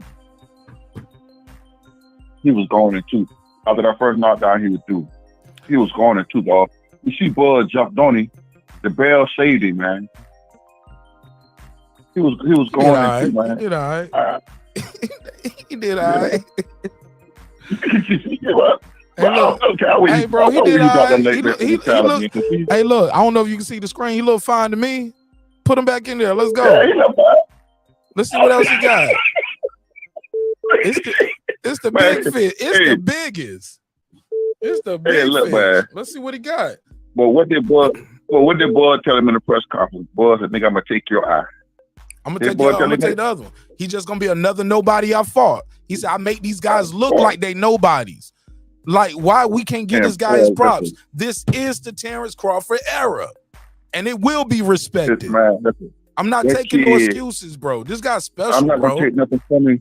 That kid is just something special, man. And I gotta let you go, man, because I need some more haters to call in. Yeah. The haters got excuses tonight. I know. And I'm loving it. I know, but that young man is something special, man. He's just a special talent. He wants to know, This was Kobe scoring 81. This was like Kobe scoring 81 or some shit. Like, you ain't never seen nothing like this before. But let me take this next one, man. Call right back. Okay. Call right back. Shout out to Bo Mac, man. I see you on the panel, man. I'm gonna get him on the show. Y'all need to flood their inbox and tell them that boy Martin Nash been rocking with y'all for years. Vindication. Caller, what's your name? Where you from? Caller, what's your name? Where you from? All right, going once, going twice, gone. All right, so the phone line's back open. I'm gonna try to speed up getting the calls out. Sometimes I just get caught up talking to the people too. Y'all know I love y'all, man.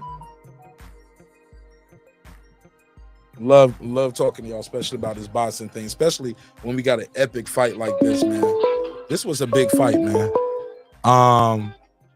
601, what's your name? Where you from? Mario from Mississippi. Turn the TV or the YouTube down in the background for me, bro. It's all love. It's all love.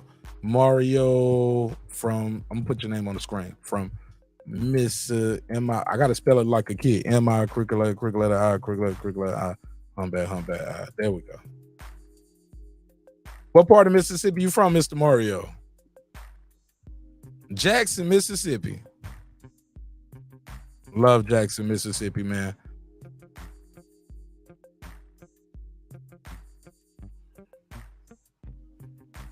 What you think of the excuses? People are making excuses, Mario.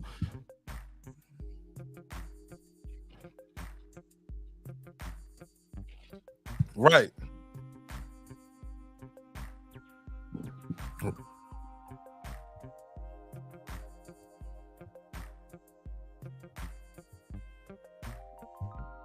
Hey,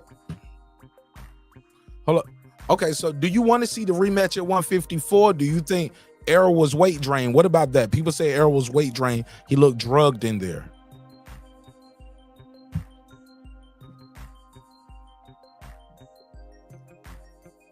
What about some people said Terence Crawford was wrapping his hands and he was double stacking like in New Way. He cheated. He cheated like with double stacking. His hand wraps look too thick.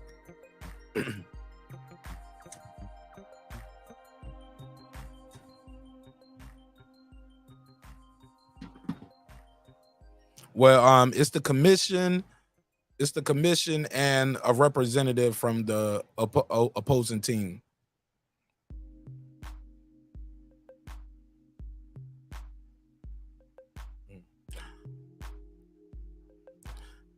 Yeah. Do you think so you don't think the fight would look different at a different weight? What fans watch it if it was in Texas though? Could they sell this in Texas? I'm of the belief they can still sell it in Texas. Maybe not at Jerry's World. Might not be at Jerry's World, but probably could do it at Jerry's World, but the ticket prices would be lower, but it'll be a lot of people there. You get what I'm saying? Next to yeah, Bud might tell him, yeah, I need that at the crib. I'll fight him again. I'll fight him again at 154, but we got to do it in Omaha. Woo!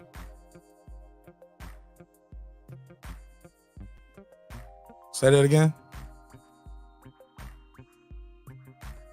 What you talking about? His weight? Nah, this fight was at 147. But they rehydrate, you know, to no, they ain't no rehydration clause. They like he can blow up to 159, 160 if he was. But I don't think the weight matters or the height.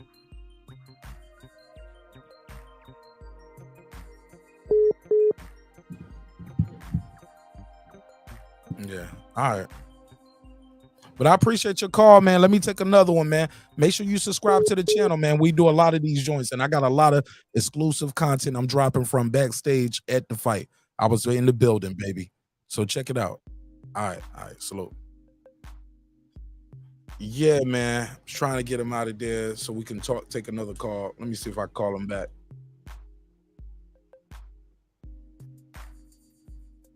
I'm going to call him back.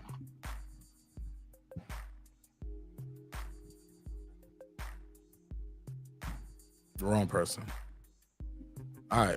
I was trying to call y'all back. The only show that will call you back, right? Haplo, what up? Yeah, this guy been trying to get in for a minute. Let me see if I get him on. 850, you got the flow. Tell him your name, where you from, fam. 850, can you hear me? Turn off the YouTube in the background. Yeah, turn the YouTube off in the background so I don't hear you twice. All right, there we go. What's your name? Where you from, fam? You said Easy Money from where? Pensacola, Florida. Are you got some low? Your audio is low. Can you turn it up a little bit?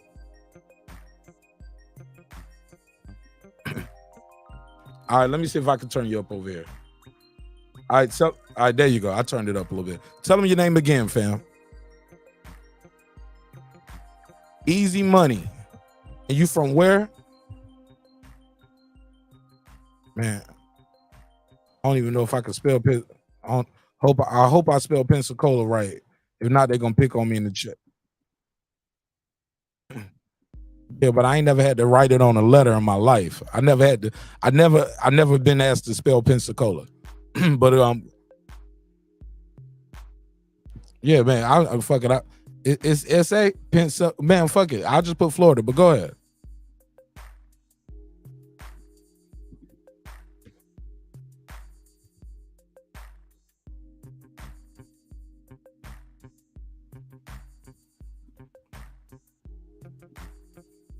Go ahead.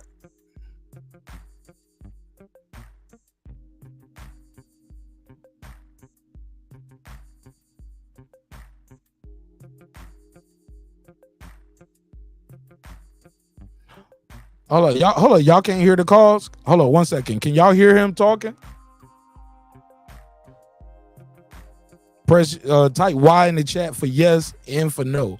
Can y'all hear the caller? Go ahead, Easy Money. Somebody said they couldn't hear the last two callers. Okay, nobody said. Okay, they said they can't hear you. All right, let me see something real quick. Let me fix. Nah.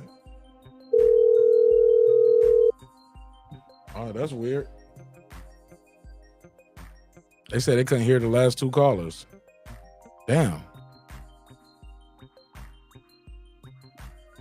That's weird. I can hear them. Let me try to beam out and beam back in it.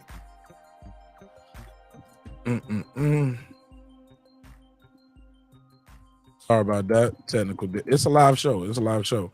And look, and them niggas were talking for a long time too.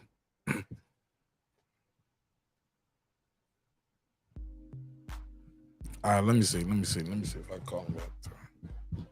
Let's try this again.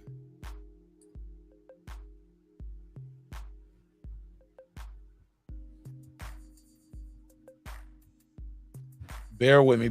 It's a live show. Make sure I got my IG up too. Let me see if they can call me on IG.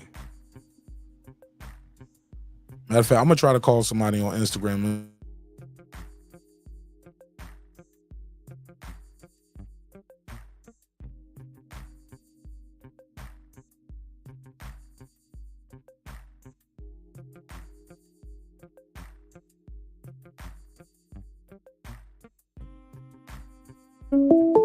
Hold on 1 second, caller. 347. 347. What's your name? 347. What's your name? Where you from, fam? New York. What's your name?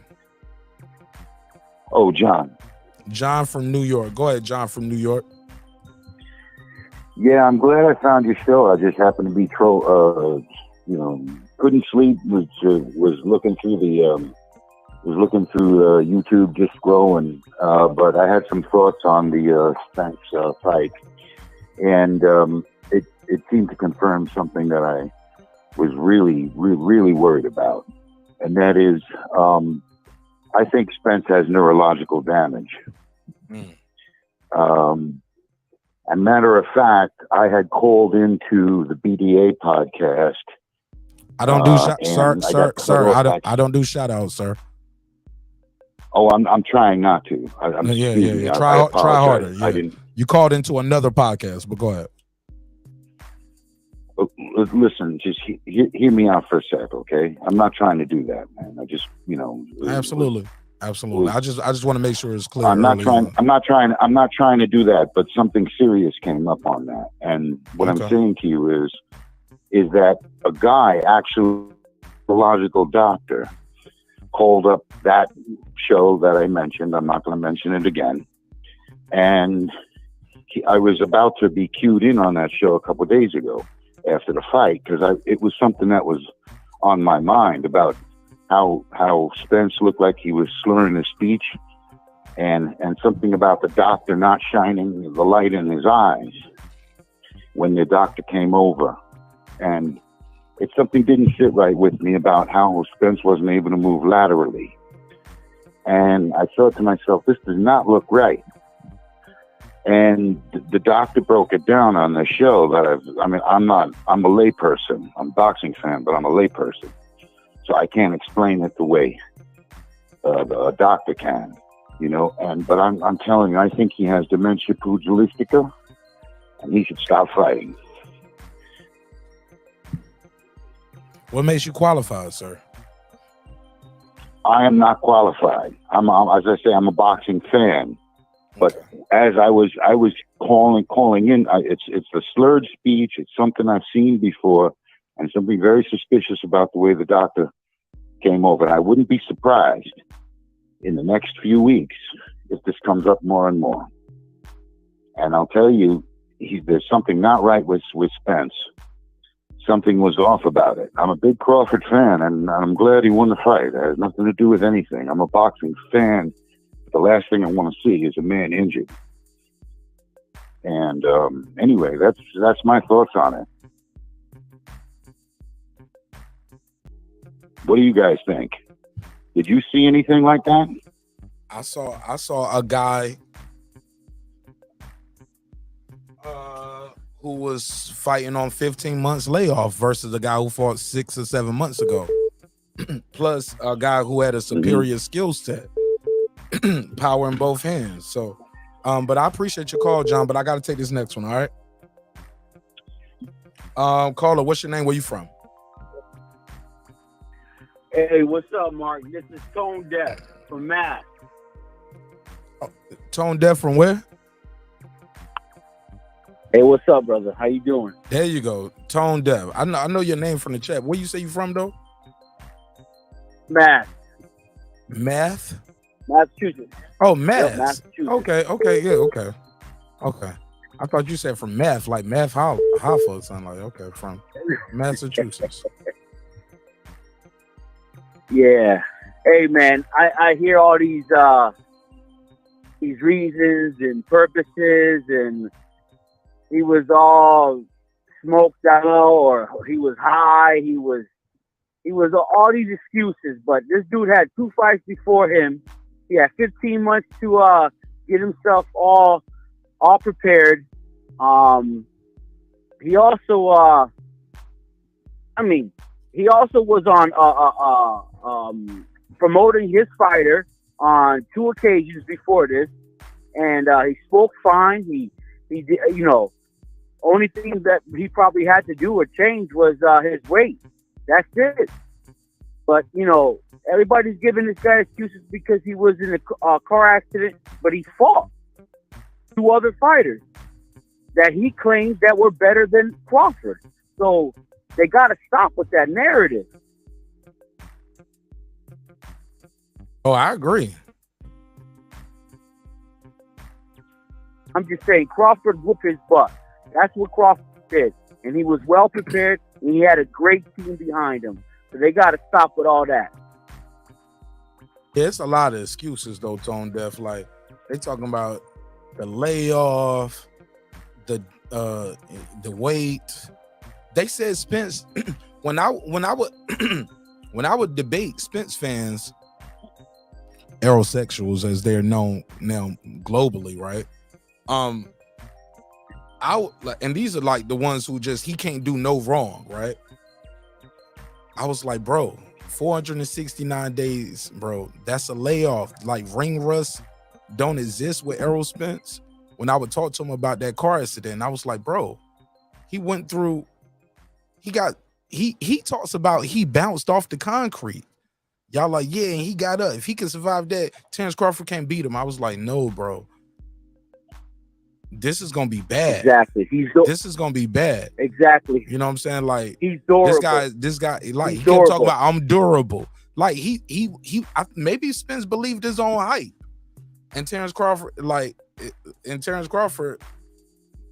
was on that. You got to show me. I'm not with that. I'm scared of you before I get in the ring. You the big bad wolf. He bigger. He stronger. He throw more punches. He the eye collector. All right, he got to show me. Exactly. You can't bully me, dog. You can't bully. You can't bully Terence Crawford. You're not gonna psych him out the fight before the fight. A lot of these guys and the fans kept Look, bro, I don't know if you saw my videos, but the fans was doing it the week of the fight. And I was like, man, this some bullshit, man. These guys got to go in there and watched fight. you all. I just started getting on the show for about maybe a month and a half ago, man. And you've been pointing this out every single day. You did even pop-ups on this. So I know what you've been saying has been on point. Not only that, you've been sharing the truth about Crawford took Abenisian fight just so that he can be preparing for this fight. You saw those episodes. You've been following for a minute. I'm just telling you. Even the way he fought the way he fought that fight, he stood right there. Exactly. And made the pressure fight fold up. They were calling him a nobody. But why did Crawford do these things? To prepare himself for this fight. And what did Spence do? Lay back. That's all he was doing. Well, he said he got. Well, look, I believe he got in that car accident December 10th. They said he got in the car accident. But when I bring that up to the Spence fans, they'll say where he wasn't hurt. I was like, well, he said some stuff still hurt. He said his leg hurt. Which leg? Is it muscle? Is it bone? Is it the ankle? Is it the foot? Like what hurts? Like what's going on? What's the injury? Because Jamel Charlo had to take an x-ray of his hand and prove that to the WBO for them not to strip him. Bro, I've been following this shit for years and years. But I told y'all, no matter what happens, it's gonna be some excuses made. And I was telling people, even the day before the fight. No, but even the day before the fight, I begged people. I said, look, y'all, I was talking to both sides. No excuses. These guys got to get in there. Somebody gonna make a mistake. Somebody gonna have to pay. We can't make it. I was talking to the Crawford fans. No excuses, dog. Don't say they aged them out. Don't say it was the judges. None of that shit. If you believe it, Terence Crawford, everything he say he is, this shit ain't going to the scorecards. He gonna stop this dude. I just hate I didn't pick the right round. I'm so mad I didn't pick a TKO. I got Isha, Terence Crawford's lady on camera. We in the hallway walking through. She on the phone arguing with somebody like, bitch, oh my God, I'm so mad. She picked the wrong round too. I think she said she only won $100. She only won $100. I picked the wrong round, type shit like that. Type shit. And I said, hey, Isha, congratulations. She said, thank you, baby. And I saw Letitia Crawford, like, bro, I was mingling, bro. I was out there wiggling, bro. Man, I felt like Gator off of fucking Dave. It's a you don't even know Dave off of Hulu. Listen, it's like, nigga, I'm out here trying to wiggle, nigga. Bro, I was networking with everybody, bro. I was grinding, bro. Listen, man, that caller that was upset with you before, he didn't get to chill with you because he called your name out. Man, let me tell you, bro. When you said you was but you was in a daze, man. I believe you. You're like, man, I can't believe you in this. Bro, man, you did a great job. I had people chanting my name like I was somebody, bro. Like, motherfucker was like, Martinez, bro. Everywhere I was going, people was like hollering at me, bro. I was like, bro, that shit is crazy, bro. It was one time I didn't want to take a picture with somebody, and that was like, and I thought about it, and I was like, hold up, don't be that nigga. You wearing somebody, huh? Right, bro. If you was behind Mike, you is somewhere, brother. Right, I'm in a good seat, right? Bro, exactly. Just blowing my mind, bro. Man. But let me take this next call, bro. Call right back, though. Oh man, God bless, man. God bless you, brother. And hey, man, kudos to you, man. Continue to do what you've been doing. You're a part of it, man. We'll just subscribe, bro. Brother. Subscribe. You're a part of it, bro. Oh, I already did, brother. I already did, man. God bless, man. Salute. Yeah, man. Crazy night. This shit was live. Let me see if I can call Shelton back. Who's gonna let me call him back?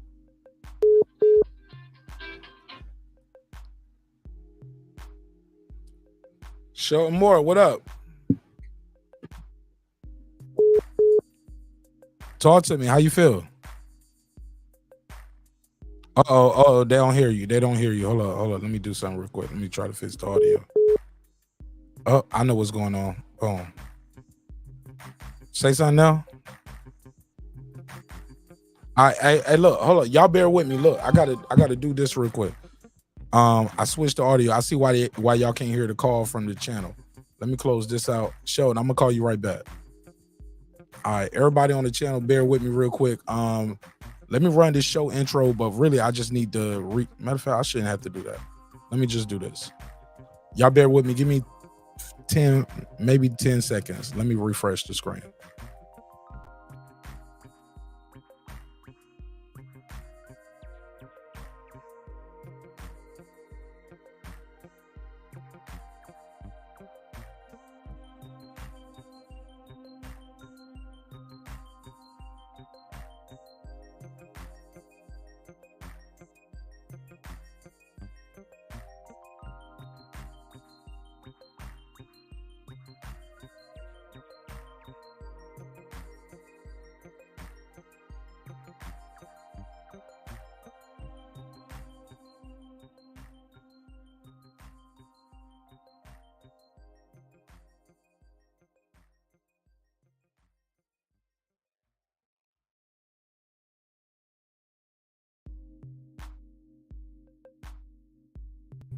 All right, there we go. Appreciate y'all. Shout out to the people that stuck around. Yeah, I had to change the settings real quick. So I can get these phone calls to come through the other device over here. Cause I want to make sure I keep multiple phone lines open for y'all. Bear with me. I got you. I think that's Delaware. I got you. 302. I got you. I'm gonna call you right back. 302. I'm gonna call you right back. That's me beeping in. Let's make sure this shit works. Yeah, did y'all hear that? Could y'all hear that? Let me see. Let me call 302 back. Sheldon, I'm gonna call you back after 302. I'm just trying to make sure I got this shit set up right. Y'all know I had all my equipment unhooked, so 302, what it do? Oh, they can't hear you. They can't hear you. Nope. So I'll call you right back. I'll call you back. Yeah, they can't hear y'all. They can't hear y'all. All right, so y'all bear with me. Yeah, they can't hear you. Hang up. I'm gonna call you back, bro. All right, so y'all bear with me over there on the live stream. So this is what I'm gonna do. So we don't have no dead space. Y'all bear with me. Cause I already know what I gotta do. Shit is hot swappable. If you're a computer face type nigga, you know what hot swappable means. That means like you plug it in, as soon as you plug it in, it start working. But sometimes hot swappable devices don't swap right. It don't just turn right on. So let me enter the studio here. So I'm gonna switch over to the backup. And I'll read some of y'all comments where I reset the main device right here so I can I want to take y'all calls on the other device. So bear with me. Let me switch over.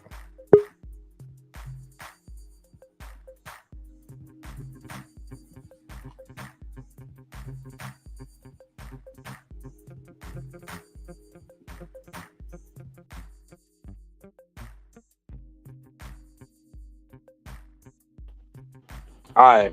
There we go. All right, so boom. So while that's restarting real quick, and it's real fast. All right, let me go to PBC Central. He said everyone is running with this brain damage narrative from this so-called quote unquote doctor as 100% facts. Bro, never heard of it. PBC Central. I'm not letting them get that off, dog. We're not riding with that shit. They tried it though. Congratulations. You tried it. But I'm slapping niggas with that shit. Nah, we ain't riding with that. Who believes that though? So now he's brain damaged after the fight? When some people said that before the fight, they was like, oh, that's disrespect, blah, blah, blah. Don't say that. Never heard of it. There was all kind of shit going on. Nah, we can't rock with that, bro. Nah, man. Can't discredit this man's win. That's disgusting, right? So what y'all saying? Derrick James is a bad coach? PBC, Showtime, Al Heyman, Steven Espinoza, everybody's in the wrong. Could they put this damaged guy in there? He's that damaged now after he lost. Let me switch.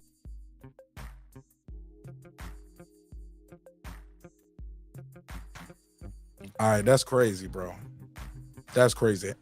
All right, so I'm switched back over. Let me try to take a call over here.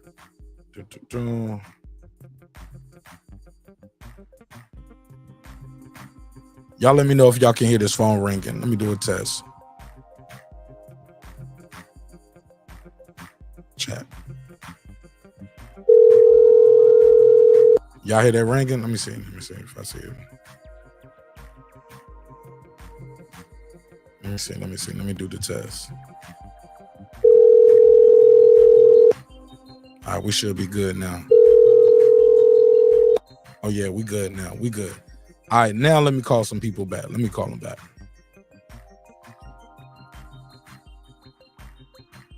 Your call has been forwarded to an automatic voice message system. 30242.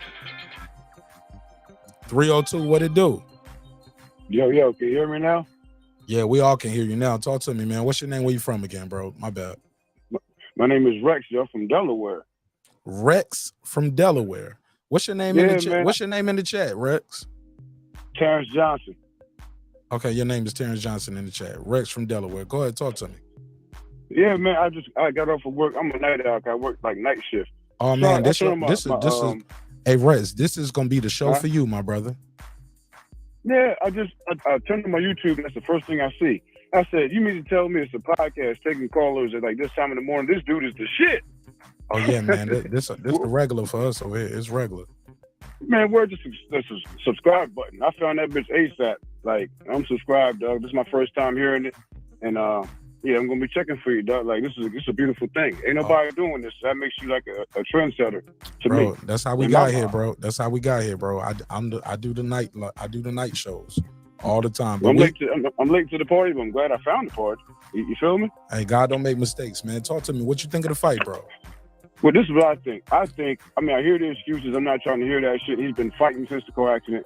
This is what I think. Not what I know, what I think. I think the man got punished so badly, which I couldn't even believe. I expected Crawford to win, but I didn't expect it to be so easy. But this is why I think it made it so easy.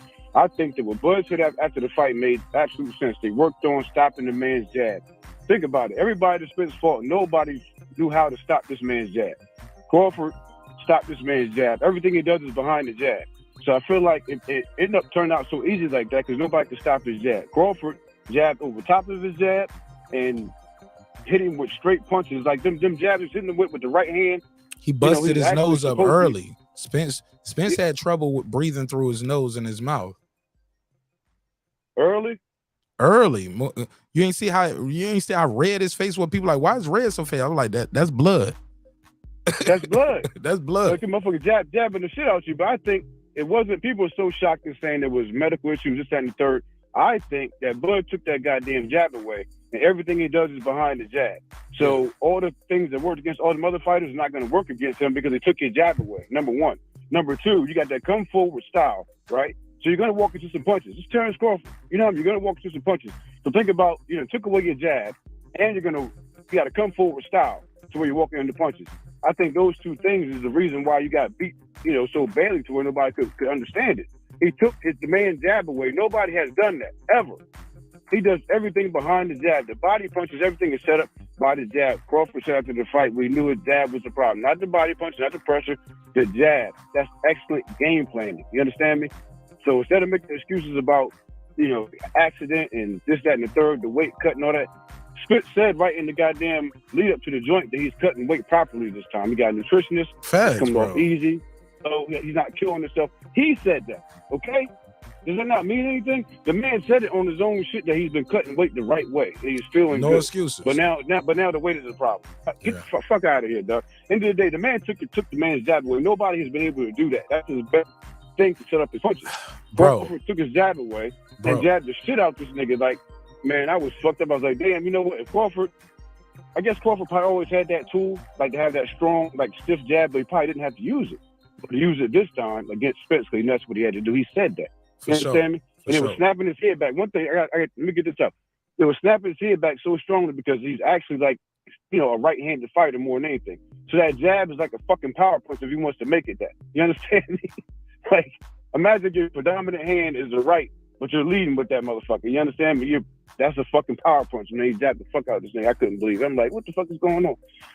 But the other day, what you say? What? Hold on, let me hit you with the Ron Osley drop. What the hell is going on? That's what the Spence fans were saying in the arena. They was like, what? Hey, look, every time Crawford would hit him, they was like, hey, let me stop that shit. That's some dumb shit. I'm like, nah, nigga, you can't stop it. You can't fight for him. All them t-shirts, y'all niggas bought. Now I'm gonna tell you, I was at the fight. I saw more Spence, bro. Spence had the numbers, bro. Like everybody, bro. What in Vegas?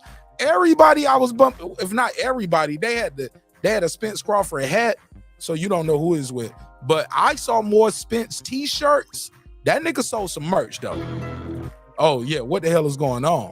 What the hell is going on? Shout out to Spence. Them niggas was buying them shirts. Spence sold more man down shirts than anything. 50-50. So was it 50-50? No, I ain't talking about the Spence Crawford merch. I'm talking about that strap season, the one with the Smoking Bud shirts. I saw all them Smoking Bud shirts, all of those strap season where he knocking on the door.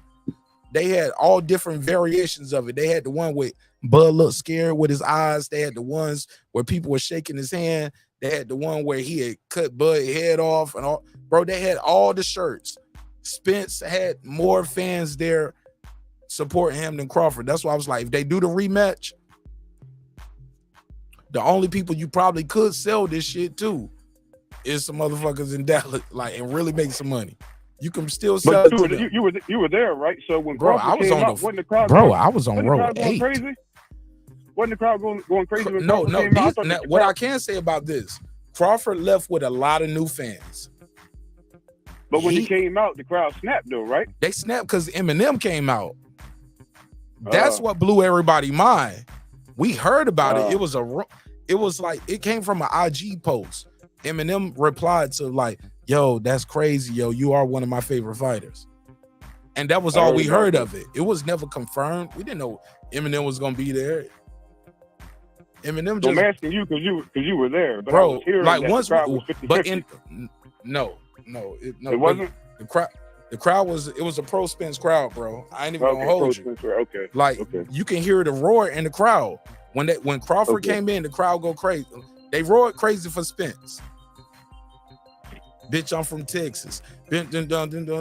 Diamonds on my necklace. Disrespect, bitch from Texas. Like he came out, that shit was hard. But bro, Eminem, his arms are sweaty, knees weak, arms is heavy, just bombing on his sweater already. Mom's spaghetti is, and he just stood there, and Crawford just bobbing while the beat playing. Like niggas know what it is. Like that shit went crazy, and then he got in the ring, the crowd cheered. It was a big ass cheer. But when they said, and in this corner from Dallas, Texas, man, that crowd went crazy, bro. I don't know how it sound on TV. I got you. I don't know how it sound on TV, but in the room. So you're saying the walkout was like Spence, Crawford, the Crawford, Eminem, but bro. I'm gonna tell you what's crazy. I'm gonna tell you what's crazy. That might have been Spence. People said Spence won one round. Spence might have won that right there too. When they announced him, the crowd went crazier. It was a louder cheer. They made up for that Eminem cheer, but after that, it was over. It was over. Okay, it was a pro Spence crowd. Okay. But Crawford won everything else of the shit. Crawford won the coin toss. You can't make this up. It was, bro. This is God's work. He won the coin toss. He won the coin toss. You know what I'm saying? He got everything he wanted in negotiations. No, you are not the A side. You not the favorite. You ain't gonna beat me. He said I do everything better than Errol Spence. He had a better coin toss. He won that. He had a better ring walk. Yeah, Eminem. And then he went out there The and man dropped the came out guy with a 3 fishnet times on and his stopped shoulder. him. He came out with a fishnet on his shoulder, brother. Bro, and caught the goddamn fish. Put him in the dirt. Put him in the came out dirt. there in a fishnet and caught the dirt. Bro, the fish, it was talking about, great. I think fans are, I'm going to be honest, Spence and Crawford fans are still in shock by what we saw. Like what Man, I I'm told in y'all the shock. night And I'm before a the Bucks fight, fan. bro. The night before the fight, bro, I was in Vegas and I still couldn't sleep. I did a live about 4:30 in the morning, bro. And I was geeked, bro. You there for the people, bro. I was there in Vegas. I'm sitting in front of the hotel 4:30 in the morning. I can't sleep. My wife was like, nigga, you still ain't even got your ticket yet or your credentials. Like, you gonna sleep through everything. I was like, no, I can't sleep. Like, we got to do some shit in this room real quick. That man said it's gonna be a one-sided ass whooping, and it sure was, but it was your ass that got whooped. Bro, it was crazy. That's the crazy part. That was your ass that got whooped. One-sided ass whooping. Yeah, you was right. You talking about it's gonna be blood all over the ring? Yeah, my nigga, it was yours. That shit crazy. End of the day, man, I ain't gonna hold you up, man. But look, his name is the truth. His name is Errol Spence, the truth, and he didn't lie. Away his jab. He told the truth. Crawford taking away his jab was the reason why he got punished so badly, because nobody's been able to do that. Right or wrong? Show me a fight where somebody took away the man's jab. He does everything off of it, right? But also, he took away his jab multiple ways. He took away his jab with just a little step back. He took away his jab just by controlling distance and range with the longer arms from the southpaw stance. He started at southpaw. Right. Right. I don't recall him ever switching. He never did. He punished him. We all, everybody, bro, he was the better southpaw. He said, I do everything better than Errol Spence. I flipped the coin better. Heads or tails, heads. I did the better rain walk. I'm the better southpaw. He was the better. Bro, I don't know how long you've been watching the show, but I did a breakdown. PBC took it from me, took my little idea, and they had the fighters do it. But I did this breakdown, and it was called Checking the Boxes with Martin Nash. Better defense, better jab. Where is it? Because I want to watch it. I just joined. I'll tag it in this video. I'll tag it in the headlines.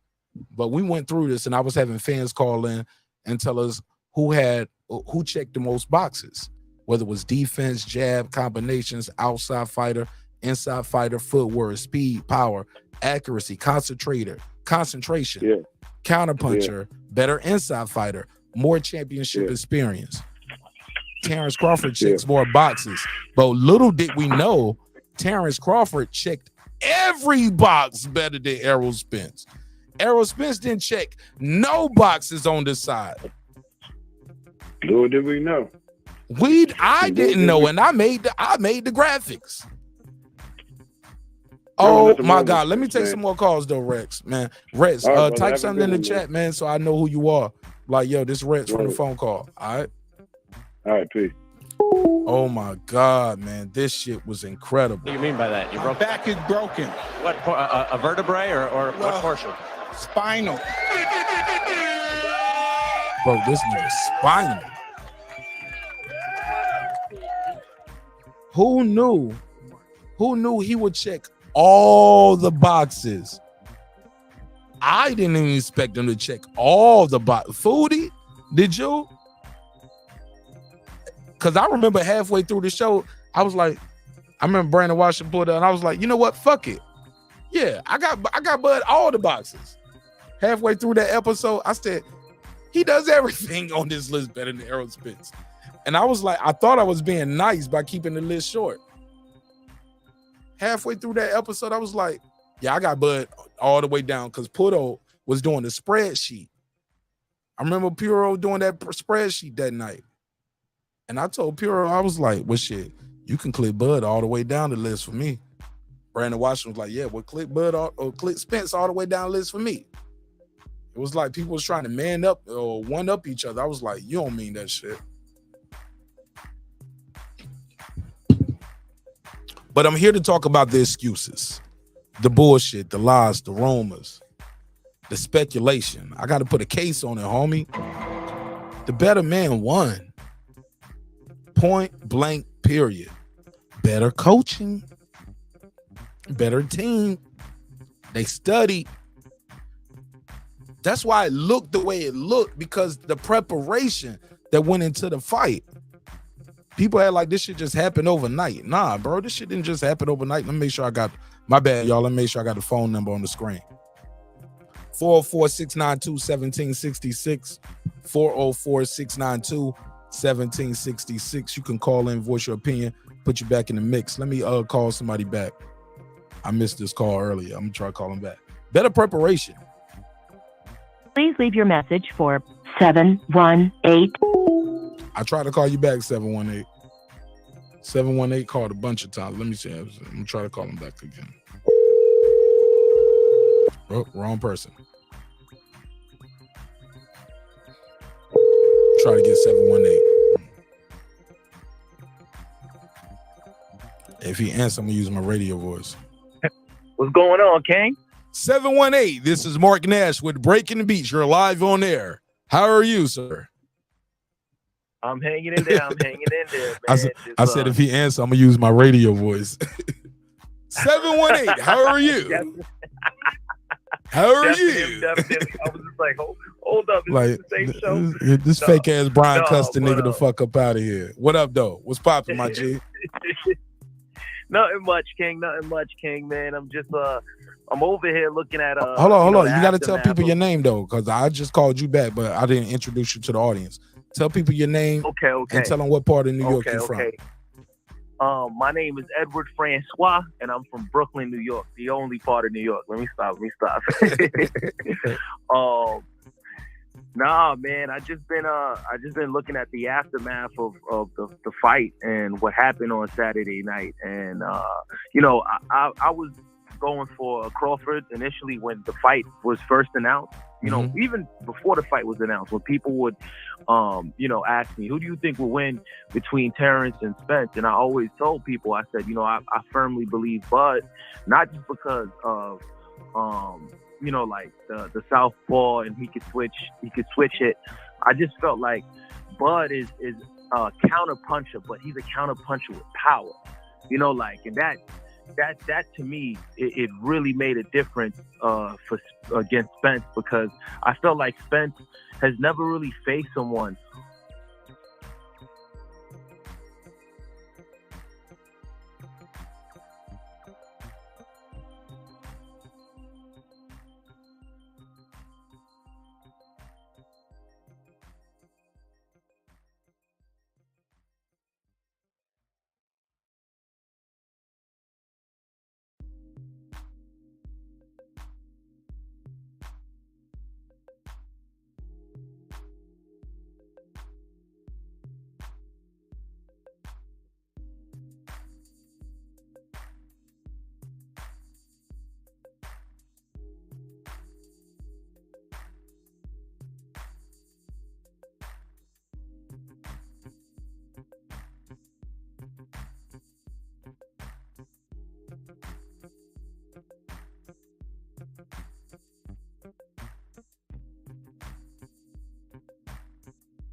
Oh no, I felt like My bad, y'all. Terrence, That was the buzzer. Go ahead. I feel like in spurts in some of the rounds, Terrence, I gotta don't go. wanna say pity. No, bro. I feel like Go back to the chat. Go back to the chat, and because I've been doing a breakdown on this already. I'm gonna tell you what it is. But tell people your name again. Where you from? Okay, my name is Edward Francois. I'm from Brooklyn, New York. What's your name in the chat? You ain't in my the name chat. in the chat. See, you should bullshit. be Brooklyn Basquiat. See, you bullshit. I don't even see that in the chat, man. You got to subscribe to the channel, bro. Talk to me. Okay, hold All on. right. Nah, I ain't got to hold up. I'm live. You hold up. You do that. All right, Brooklyn. All right, Brooklyn. I'll see you on the next one. Let me say this, man.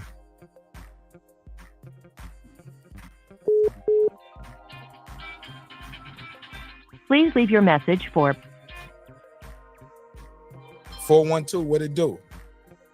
Yo, I want to come and say something about that fight, and it might sound a little crazy, right? Hold on. You got to introduce yourself. What's your name? Where you from?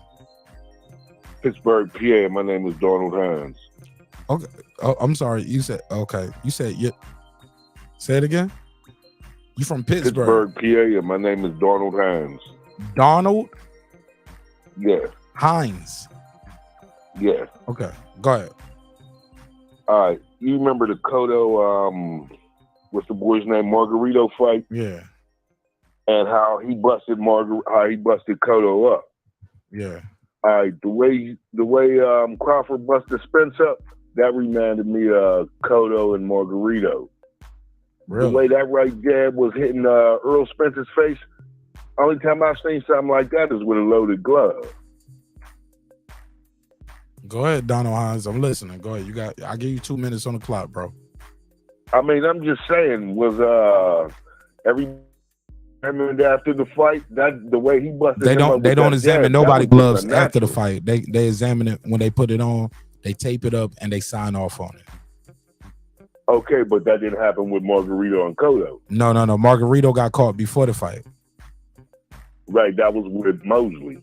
Right, but nobody examines gloves after the fight. The only time I've known that happened was with the Billy Resto. I'm sorry, with Billy Collins versus Resto.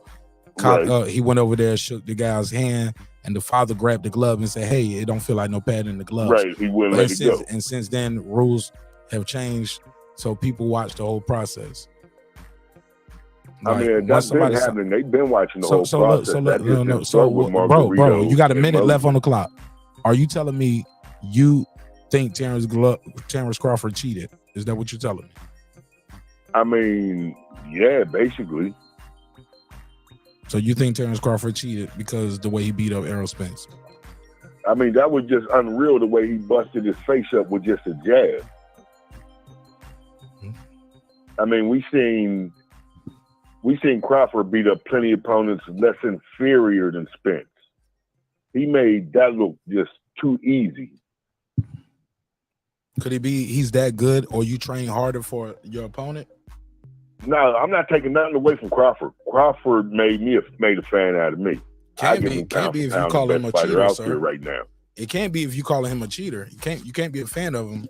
I mean, if he did that legitimately, then yeah, he's the best pound for pound. But like I said, I haven't seen a jab do that type of damage since Margarito Cotto. When last time you got punched in the face? It's been a long time. A jab is the most important punch in boxing for a reason, sir. It stops your rhythm. It stops your track. Touch somebody with the jab, you can burst their nose up. You can blacken their eye. You can discourage them.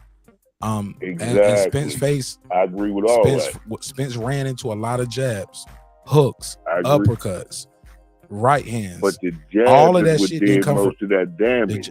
Yes, it was. It was a power jab. I watched the fight from a couple different angles. Hey, look, did you hold on? Let me ask you this: did you see Jensen Rosario versus Jamel Charlo? Yeah. He gave him a touch jab to the body. Jensen Rosario was on the ground shivering and shaking, and Derrick James walked over. Hold on. No. He was never able to take a body shot. But a touch jab. This wasn't a power jab that he got hit with. But all I'm trying to say is nobody's saying Jamel Charlo was juicing or cheated when that fight happened. You get what I'm saying? Like we can't Rosario up even like Crawford did with Spence. But why Errol Spence ain't say that? Errol Spence got too much class. All right. And you ain't got none. Gentlemen. All right. All right, Donald Hines. I'll talk to you on the next one, bro. Let me take the next call. Love you, bro. All right. All right. Let me call 414, man. Donald Hines, I got to put a case on you, bro. You tripping, fam. He said Crawford made me a fan, but I think he cheated. Like, come on, bro. You can't have it both ways. Bro tripping. He tripping. 414, I'm calling you back.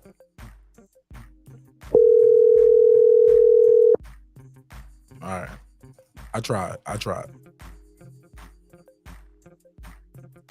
There's somebody. Let me go to my IG. I think somebody hit me up on Instagram. I think Instagram is getting lit right now. They asking for it. Instagram is saying drop the link. Okay. Drop the link for me. Okay. Somebody said drop the link for me. I got you. That's Foodie.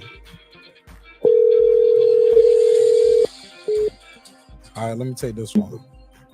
414, you got the floor. Tell them your name, where you from, family. Yeah, my name is Bam. I'm from Milwaukee.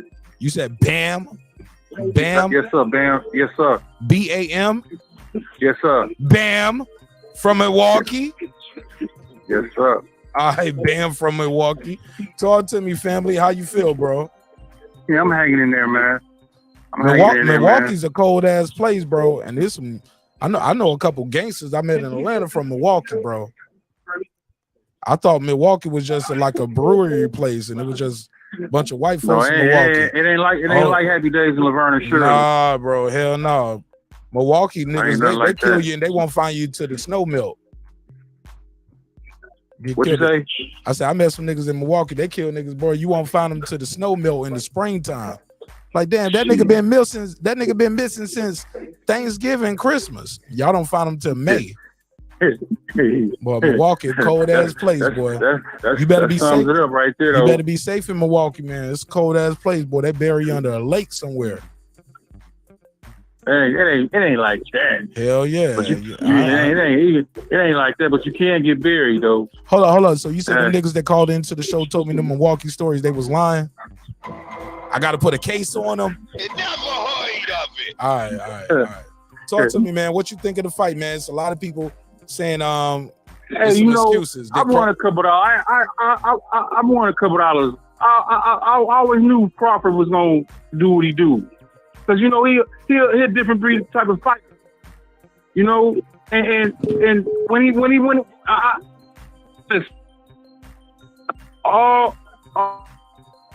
but you know what? I ain't saying somebody drugged that brother, but when they walked up in that ring, man, I said, dude, don't look right. I said, damn, dude, look goofy as hell. If you look at that brother, man, when that brother looked goofy as fuck. Hey, I ain't got nobody in his corner doing nothing like that to him, or Crawford got a spy over there that did that shit to him, man. Just his shit wasn't there. It looked like his equilibrium was fucked up. It looked like he looked slow. Maybe Crawford is one of those guys that slow the game down. You ever heard of that in basketball or football? Yeah, but you know, slow the tempo down. Man, Floyd man. Mayweather used to slow the fight you down. You gotta look at this, man. Hey, listen, Spence. Spence can fight. Spence can fight, man. He can't. He just can't beat this guy. Crawford is a different breed, but come on, man. Something was wrong, man. No, maybe that guy. Why Crawford just can't be that good, yo? That's what we saying all night, y'all. Y'all niggas calling in with excuses, bro. And y'all giving backhand compliments. That brother is that good, man. No, you can't. Bro, but hands down, I knew that brother was gonna whoop you, but not like that. Fuck out of here, bro. And I ain't saying that to you like permanently. I ain't trying to tell you like you're not welcome at the show, but as far as that narrative, I ain't riding with that shit. I've been telling niggas. Look at the fight and look at that brother, man. Shit, what you mean? I saw it. I was there. You was there. Well, you should have saw that nigga was looking goofy as fuck. No, I saw a better fight in front of him. I saw all that. I saw you can't intimidate him with all that the eye collector, the bone collector. I'm gonna break his will. I'm gonna break him mentally, emotionally, spiritually. It's gonna be like Kunta Kinte when they cut his foot And off. you know what? Like, hold up, nigga, hold up. When he found out, I don't think he knew that brother was that strong. I I saw a don't think motherfucker he knew that I brother saw was somebody that who strong. believed in their own hype, thought they was Billy Badass, got in the ring with Billy Badass, and found out, you know what? I'm good at drawing pictures. Man, listen, I don't want to fight no more. I want to draw hey, pictures listen, and play. I don't watch all that brother fight like But you 10 ain't never times seen over. him. Hold up. Fight. Has he ever? Have you ever? Well, I'm gonna tell you what you ain't never seen with Errol Spence, and what I told y'all what was gonna happen. He never took the belt from an undefeated champion. That's different, bro. He never took the belt from a nigga who ain't never lost, and I'm a champion. I got something. You gotta break my will. Terence Crawford has done that. Errol Spence never had to fight an undefeated champion and take their belt. Like, that's just a fact, bro. And it's different. But I gotta take some more calls. I appreciate you, man. Listen, I take heed to what you're saying, I give you 10 though, brother. seconds. Go ahead. Close You it hear out. me? I take heed to what you're saying about Spence, but I didn't even know that. Yeah, Terence Crawford, he beat Postal, undefeated champion, and Dongo, undefeated champion, Jeff Horn, undefeated champion. Now you might not have think those guys was nobody. You see all those fights. Spence had, and I gotta go. I gotta go, bro. I gotta take another call. All right, brother. You have a blessed night, man. You have a blessed night. But I'll see you in the chat. Talk to me in the chat or call back. Let me take the next call. I gotta take the next call. Bro, the dude got more knockouts than Spence had fights. When people said it before, it was a talking point. 17 experience. The guy had 17 professional fights. 17 championship fights versus 7 championship fights. 17-7 at this level. It's levels to it. Caller, what's your name? Where you from? My name Max. I'm from Tacoma, Washington. You said Mac or Max? Max. M-A-X. Max. Max from Tacoma, Washington. Man, y'all got some good bud out in Washington, man. Oh yeah, come on now, yeah. Man, I need to throw an event. I need to throw an event out there, man. Oh yeah, man. We'd like to have you up here. But man, as far as Spence Crawford, Spence was clearly outmatched. But hold on, Max. What's your name in the chat? People telling me you ain't subscribed. What's your name in the chat, Max? In the chat. Oh, this is my first time people in the channel, bro. Hold on. So you just pulled up on the channel, see the phone number, and just call right in. You don't even click subscribe or nothing. No, bro. I ain't even. Oh, Max, I'm about to hang up on you, bro. I'm about to hang up on you. You gotta click subscribe, Max. I'll subscribe. Max, I'm gonna give you your 2 minutes, bro. I'm gonna give you a strict 2 minutes. Go. I'm definitely like and subscribe though. But what I think it comes down to is first of all the experience. I know that Spence is a world class champion, but when you break it down, Spence been boxing since he was 15. That's when he started. Crawford will be 36 soon, and he started when he was 7. So you're talking about 28 years of experience versus about 15. And another thing, Spence has had a lot of outside distractions when you talk in the ring. You know, when you talk about dealing with alcohol abuse, having feuds with rappers in his city, street politics and stuff like that. So I think, you know, when you talk about Terence Crawford, he's all about boxing. You know what I'm saying? That's one thing about him. And Spence, you know, everybody know he buddy with Adrian Broner. You know what I'm saying? He likes to drink and party a lot. I just feel like that's what it really came down to. Yeah, man. It is what it is, man. I kind of lost enthusiasm on this call when I found out you wasn't subscribed, bro. I'm sorry, man. He really, he heard about that. That broke my heart, bro. 'Cause I grind hard on this shit, man. Grind real hard. You got to click subscribe, bro, and type in the chat so we can build a rapport. That broke my heart, man. Damn. Yeah. I work hard on this shit, man. 202, what it do? What's your name? Where you from? And I'm about to end this shit because we getting a lot of calls, but I don't see no super chats and no cash app. So this is about to be a real short show. I can just go to members only. Yeah.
Check 1 2. Yeah, y'all tired of the show dropping, man. I need y'all to hit that Cash App, man, so we can get our own virtual private network and get my own server going over here so we don't have these crashes, man. Hell yeah, y'all gotta support the show. This is for the people, by the people. This is for the people, by the people. With that said, let me call one of the people real quick that actually support the show. Yeah, I see the calls. I see you, bro, but it's for the people, by the people. Yeah. This shit is not cheap and it's not free and it's not easy to keep this show going. So and I appreciate all y'all trying to call in, but let me call somebody who's actually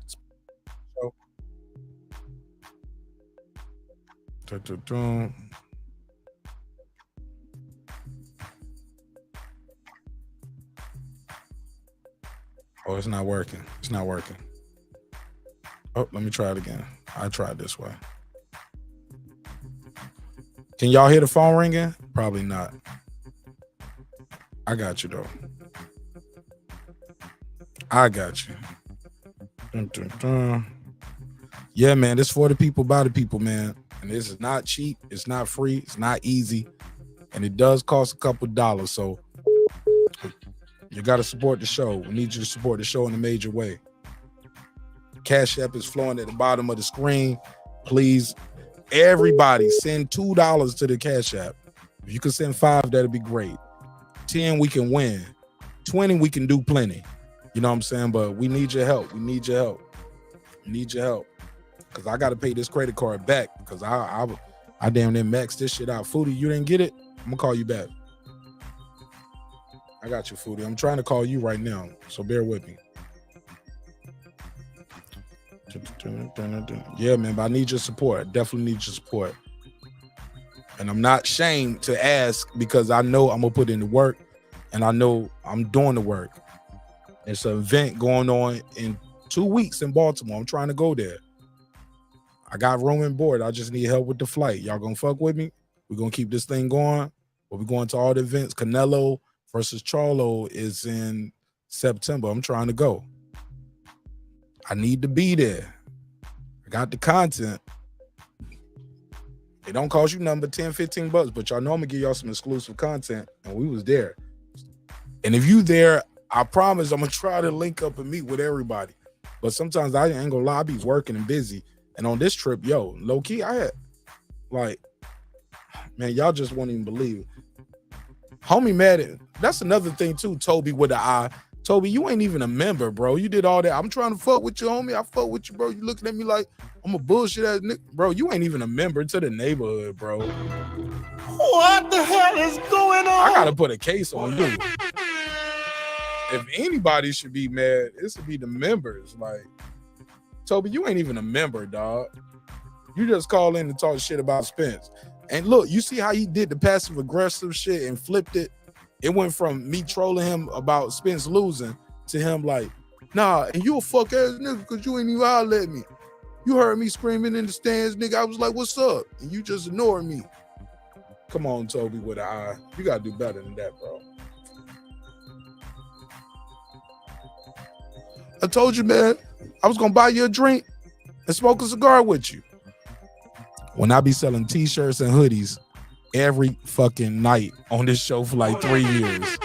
Like, nigga want to buy me a drink and smoke a cigar. Nigga, buy a t-shirt.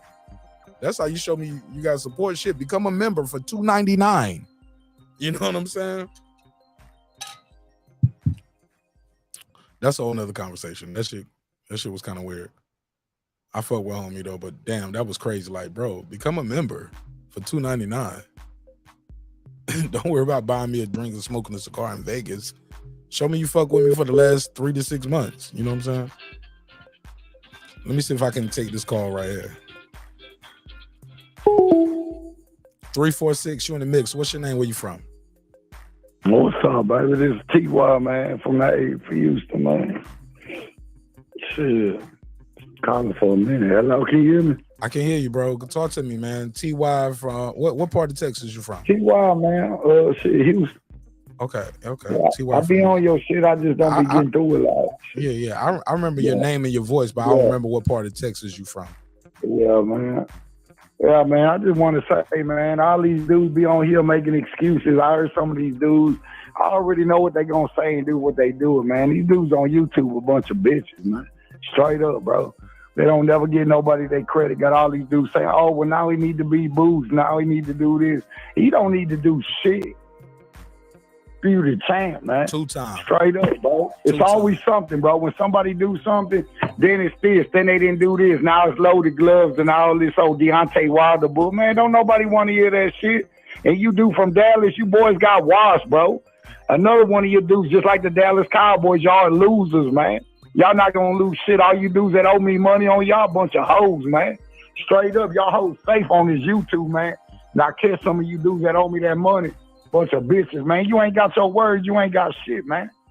Suck ass niggas. Y'all motherfuckers run y'all mouth on here, y'all lose a bet. Y'all talked all this shit what this man was gonna do too big. Walk him down, he was too strong. Like I told you when I always broke this fight down, this man too good, bro.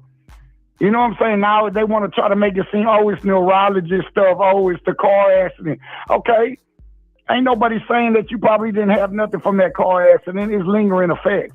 You know what I'm saying? I'm not even going to lie about no shit like that. But at the same time, bro, you already had fights before then. You already had 2 fights. You won them fights. So all of a sudden that shit just kicked in when you fought Bud, though, right? Is that basically what happened? That shit just started kicking in? Oh, I got something for you. It's called. It never heard of it. Bullshit.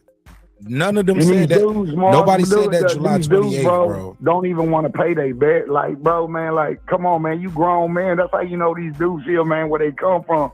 They think they just safe on this internet, man. Like 3, 4 people. Like, bro, you talk all that, bro. But if it was me, you would have already been cashed at, bro. You know what I'm saying? I got to feed my people too, man. But that's why I don't be doing all that, bro. That's why you got to put that money in escrow. Like I do escrow, bro. Somebody got to hold the money. If ain't nobody put no money on the floor, we ain't got no bet. You know what I'm saying? Yeah. Money on the ground is money. That's the bet. Money on the floor. Yeah. But I appreciate you, T.Y., man. You got to fuck with me on members only, bro. I got a lot of shit on I be coming in, but sometimes I come in late. No, y'all be on some other stuff. No, members only. Like shit that I do, like everybody don't see it ain't public.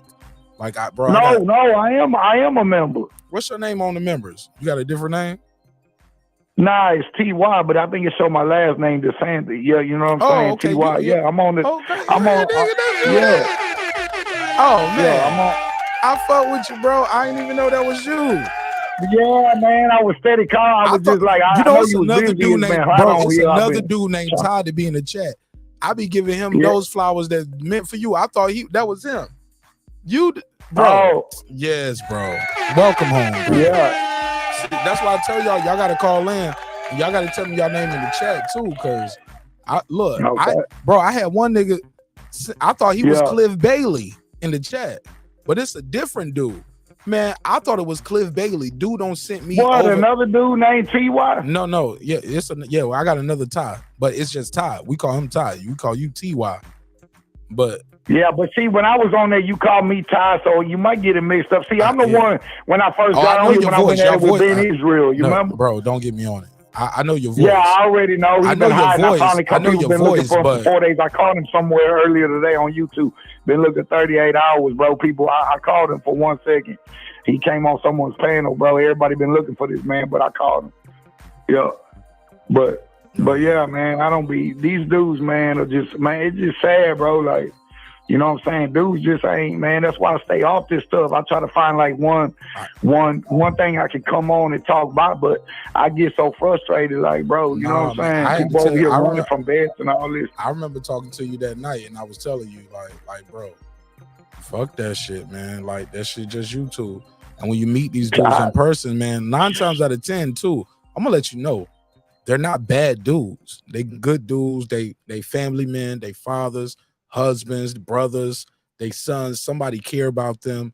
Like these dudes ain't bad dudes. So that's why I'm so proud of myself. I never like got caught in the midst of joining no quote unquote crews or YouTube gangs. I don't do diss video. I don't do diss videos. Like even when niggas I fuck with do diss videos about other niggas, like I stay out of it. I ain't even in the chat on them shits. I don't want to be a part of none of that shit. You know what I'm saying? Cause I didn't get into this business to be a part of that type of shit. You get what I'm saying? I don't want to look over my shoulder nowhere, cause I'm gonna go everywhere, dog.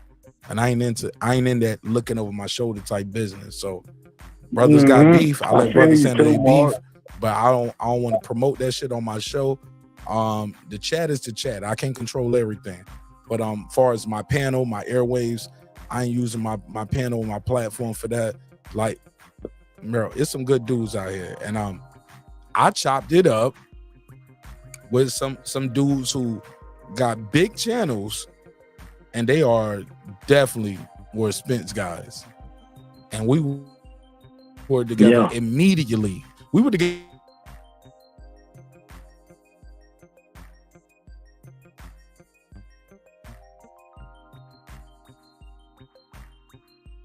They gonna say because I've been on here, these people on here, these people that just always got something bad to. Go ahead, and I gotta take this other call. 10 seconds. Go ahead. All right, I lost him. 678. What's your name? Where you from?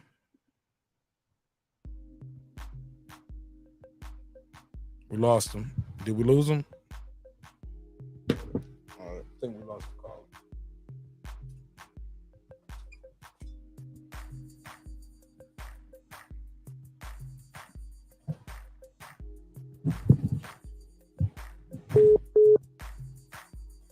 I'm trying to take the call. I promise I am. Trying to answer the call now. 678. What's your name? Where you from? It's Kev. DJ Kevy Kev. DJ Kevy Kev. Can you turn the YouTube off in the background or turn it? Matter of fact, don't close it out. Just turn the volume down. I got it down. There we go. We need our watch hours. There we go. Talk to me. DJ Kevy Kev. Hey, look, did I interview you at the fight? Were you at the fight? The weigh-in? Nah. Okay. Actually, I was working. I interviewed a guy named DJ. He had Kev somewhere in his name. But you are from where, sir? What's your name? DJ Kevy Kev. Hey, I'm in Clarkston. Okay, DJ Kevy Kev. Where you DJ at, man? I'll be down at Whiskey Barbecue down in Riverdale on Saturday night. All right, I'm gonna come holler at you, bro. You said where in Riverdale? Because that's not too far from me. Whiskey Barbecue was right there. Highway 85 and 138 with Little Giant Plaza. Highway 35 and 138. Highway 85. Highway 85. Hold up, that's on the corner right there. That's like with the Zaxby's. It's behind the Zaxby's. Okay, in that plaza, it's a plaza right there, and it's a barbershop. We right next to Whiskey Barbecue, right next to the barbershop. Right on the end. Okay, I know where you at. I used to get my hair cut over there, bro. I'm gonna come pull up on you this, bro. I'm gonna pull up on you this Saturday. That's when you DJ at? Yep. All right. I'm gonna pull up on you, DJ Kevy Kev. You gonna be there this Saturday? Yes, sir. All right, you got my drink? Yep, I got you. I drink tequila, bro. I'm gonna be there this Saturday, bro. What time you start your set? We just get about 8.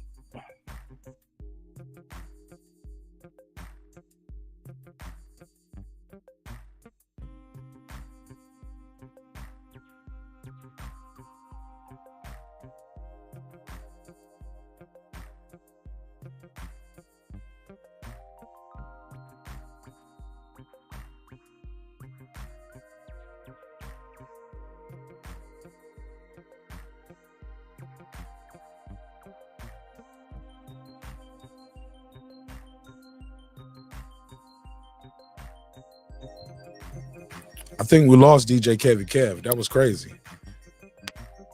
Hey, look, I got an invite to the club, and then I lost him. Let me try to get him back on. I'm gonna call him back.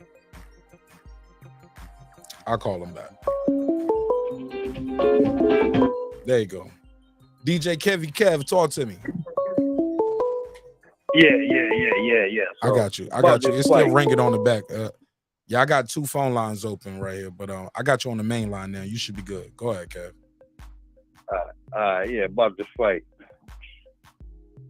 And Bud is just on another level. I've been watching videos since Saturday night, and I've watched about 2 or 3 of them a day on a training that Spence been doing. Spence ain't ready. That's just the bottom line. Spence ain't ready. At what weight? Like you don't think he can beat him at 154? Man, he can fight him at 160. Crawford still win. Levels, right? He don't have a skill set. He don't have a skill set. He don't throw no hooks. Nah, he threw some hooks, but he got countered. He threw a hook. He was throwing hooks, but Crawford would catch and shoot. Because you know why? Because his punching technique, he's not a precise puncher. His punches is wide. Bud see them punches coming from a mile away. Ring IQ. So the ring IQ is the biggest thing. Is what you're saying? Ring IQ, technique. But DJ Kevy Kev, they said Errol Spence was Tim Duncan and Terence Crawford was Kevin Durant. No, not Kevin Durant. Kevin Garnett. It's like both are great, both are winners, but Tim Duncan got the fundamentals. Kevin Garnett don't got the fundamentals. And Terence Crawford replied, he said, "I'm Kobe. I'm not Kevin Garnett. If we're gonna use a basketball reference, if he's Tim Duncan, I'm Kobe." Yeah, but Spence defense is terrible. And he looked like Kobe playing Tim Duncan in a one-on-one. Tim Duncan is good in the team game. One-on-one, I think we all bet on Kobe. I agree. He looked like Kobe playing Tim Duncan in a one-on-one. I agree. But boxing ain't a team sport. You're in there by yourself. Absolutely. But your coaches do get you prepped. But you got to have it in you too. His team didn't prepare him. Nah, they was prepared. They overlooked, bro. Nah, they prepared, bro. I think they overlooked, bro. They no excuses. They prepared. Crawford just that good. Oh, that's my point. They prepared. They prepared as best they could with what they got. Hey, look, you and I can prepare all day for Crawford. Y'all think I'm about to go in there and beat? Well, I'm a heavyweight. Y'all think I'm about to go in there and beat Deontay Wilder? Y'all can prep and train me all day. And I was watching like this videos today, he didn't have one left-handed sparring partner the whole training camp. Not one. Where did you get that information from, sir? I got to put a case on that. I watched the video. I seen Okay. the link. Okay. Yeah. This Send me is that a link. dude. He a coach. He be breaking down. And when you see the shit, But you be like, oh, is man, he this is saying bad. this after the fight? What's the date on the video? Is that after the fight? Because after the fight, everybody can say anything after the fight. Well, he got. Is it dated before the fight? Is that dated before the fight where Spence isn't training with southpaws? Or did he say that after? The way he got the video broke down, he got clips of the fight in the fight and clips of the training, and you go on the show, okay, this is what he's doing in training, this is what he's doing in the fight, and these are the results. I'm gonna send you the link. Because I caught it and I'm like, the way he trained is the way he got beat. The way Jackson trained him, the way his trainer trained him, is exactly he trained him to lose.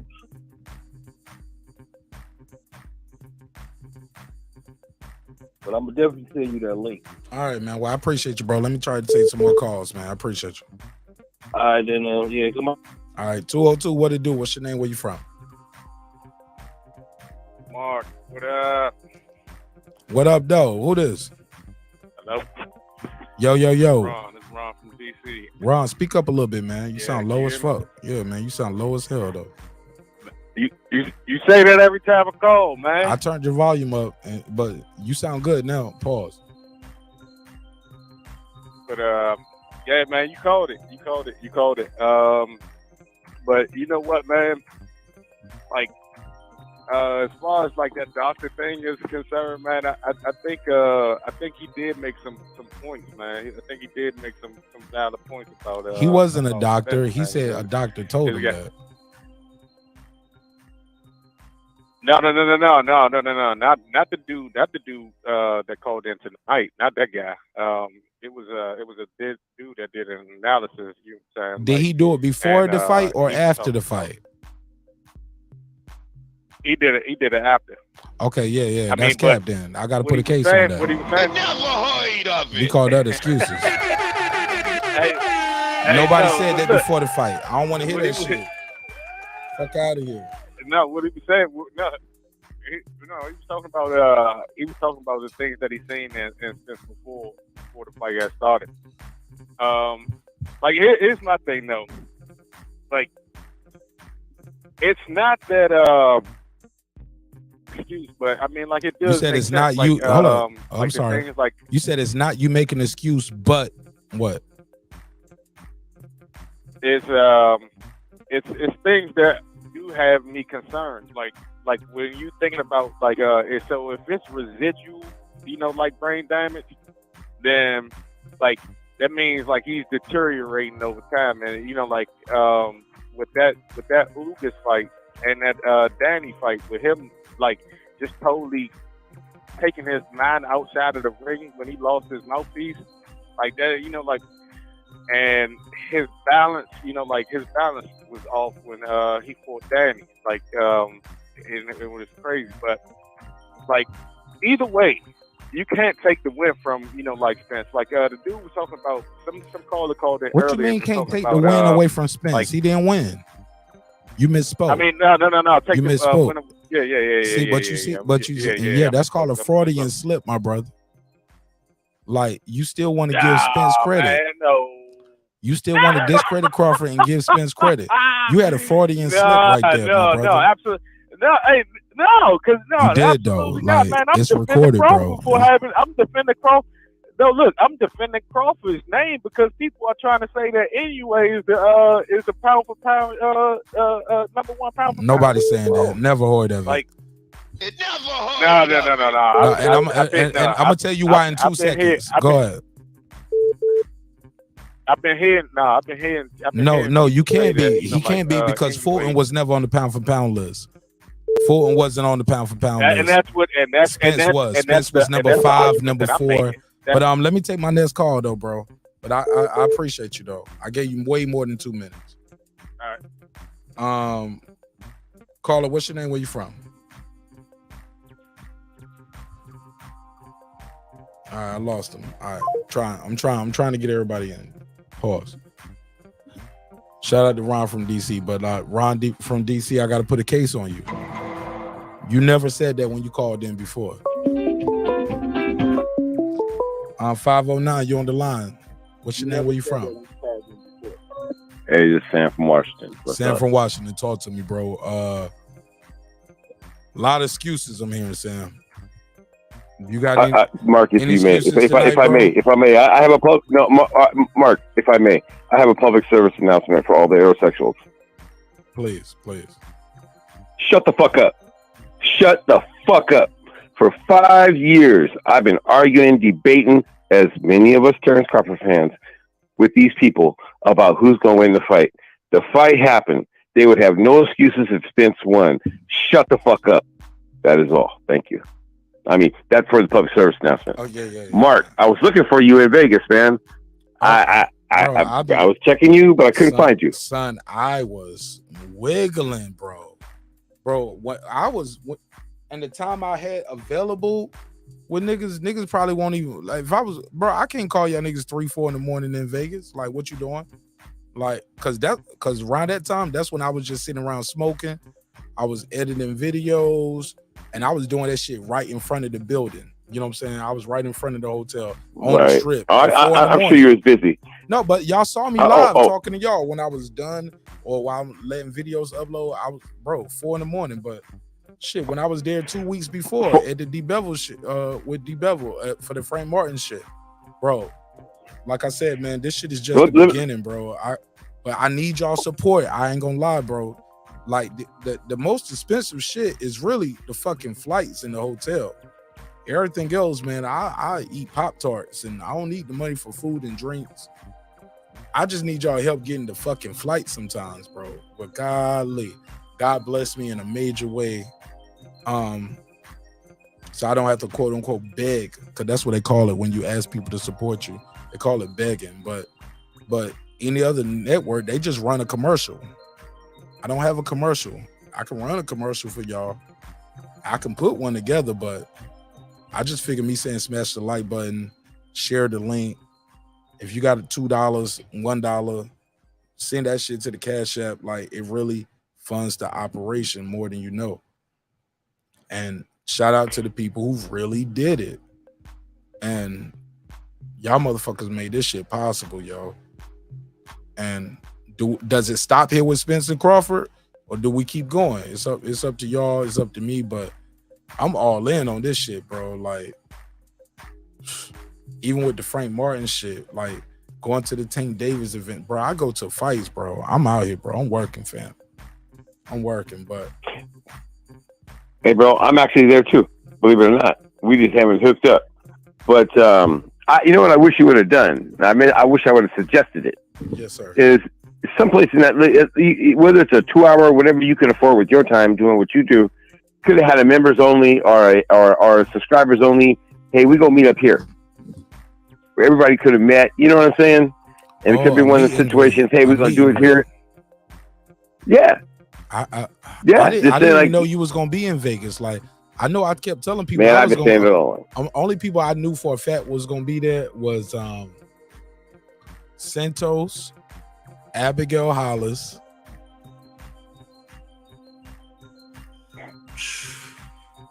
Abigail, is that her name? Abigail. I'm trying to think who else I knew. I knew Tate Jones was gonna be there. I knew Drew was gonna be there. I knew BFTB was gonna be there. Marty the manager, Young Billy. These are other content creators that I just knew was gonna be there. I thought YSM Media was gonna be there. Where I don't know if they had a representative there, but I know YB, of course, represents them as well. They that's like his right hand man, but I didn't meet like the guy who's in, the guy. From the channel. But I mean, I knew the Boxing Voice was there. I was invited. Man, I was invited to the Boxing Voice shit. I don't mean to say shit like it was shit because it's super dope. But they had their meet and greet. I know Chicken Talk had a meet and greet. I'm gonna call you right back. Arlington, Texas. I see you. That's Keisha. No, that's somebody else. Okay, but I'll call you right back. But yeah, man. But I want to do my own meet and greet though, and I'm gonna do one in Atlanta. But I'm gonna do it like on a weekend where there's other shit going on in Atlanta, like BET Hip Hop Weekend, or like it's gonna be some other shit going on in Atlanta, and I do my meet and greet around that. So while you in Atlanta, it's just gonna be a star-studded weekend. So where you at Lenox Mall, Phipps Plaza, Magic City, wherever you into, you gonna meet celebrities there because it's just gonna be that type of weekend. But also while you here, you're gonna get a live podcast, Martin Nash Breaking Beats, and we're gonna cover the event. You get what I'm saying? So, but I'm kind of a West Coast. I'm a West Coast cat. I don't get to the East Coast much. Bro, but I dream big. Like I want you guys to come in. Like you guys gonna be members. Like the members get treated differently. Like you guys are upstairs, but like I just want that shit to be laid out. Like you get drinks with it or food. I don't want to. Is it all inclusive or do I charge people for food and drinks? So like it's all the things that go around it is like logistics, but I'm planning it though. But you don't have to start that route, bro. You can do it at a place where everybody can just meet up. But if you do it in Vegas and you want to organize something, you get with me. And I'm not going to go into too many details, but I got family in Vegas. When I go to Vegas, I that's how I do it. But are you on the mob? Anyway, bro. What's that? Are you on the mob? No. He said, they got jobs. No, not the mob jobs. Not the mob jobs. Can't refuse. Hey, look, I'm gonna be back in. I think the next big fight we got in Vegas is Canelo versus Charlo, and I plan to be there for that as well. But but we got a lot of fights in between there, and I plan to be at those too. Like I'm moving, bro. I'm moving. We got one in we got one this Saturday. It's the two coaches. I want to go there for this one, just to see Calvin Ford versus Coach Bullet. Like that's a real fight with these two coaches. I want to go there just to be a part of that event. I got family in Baltimore, so it really ain't gonna cost me no money to stay nowhere. I just need to get my flight and get my flight booked. Right, and I'm scared to fly with Frontier after what happened last time. Y'all remember that Frontier flight I took 2 months ago? They moved me 3 times, bro, and then they moved me twice on the way back. So I'm just trying to find a way, bro. But I appreciate y'all. I love y'all. I thank God for you, and I thank God for brothers like Santos who just dropped that 50 on your boy. Let me give him a drop.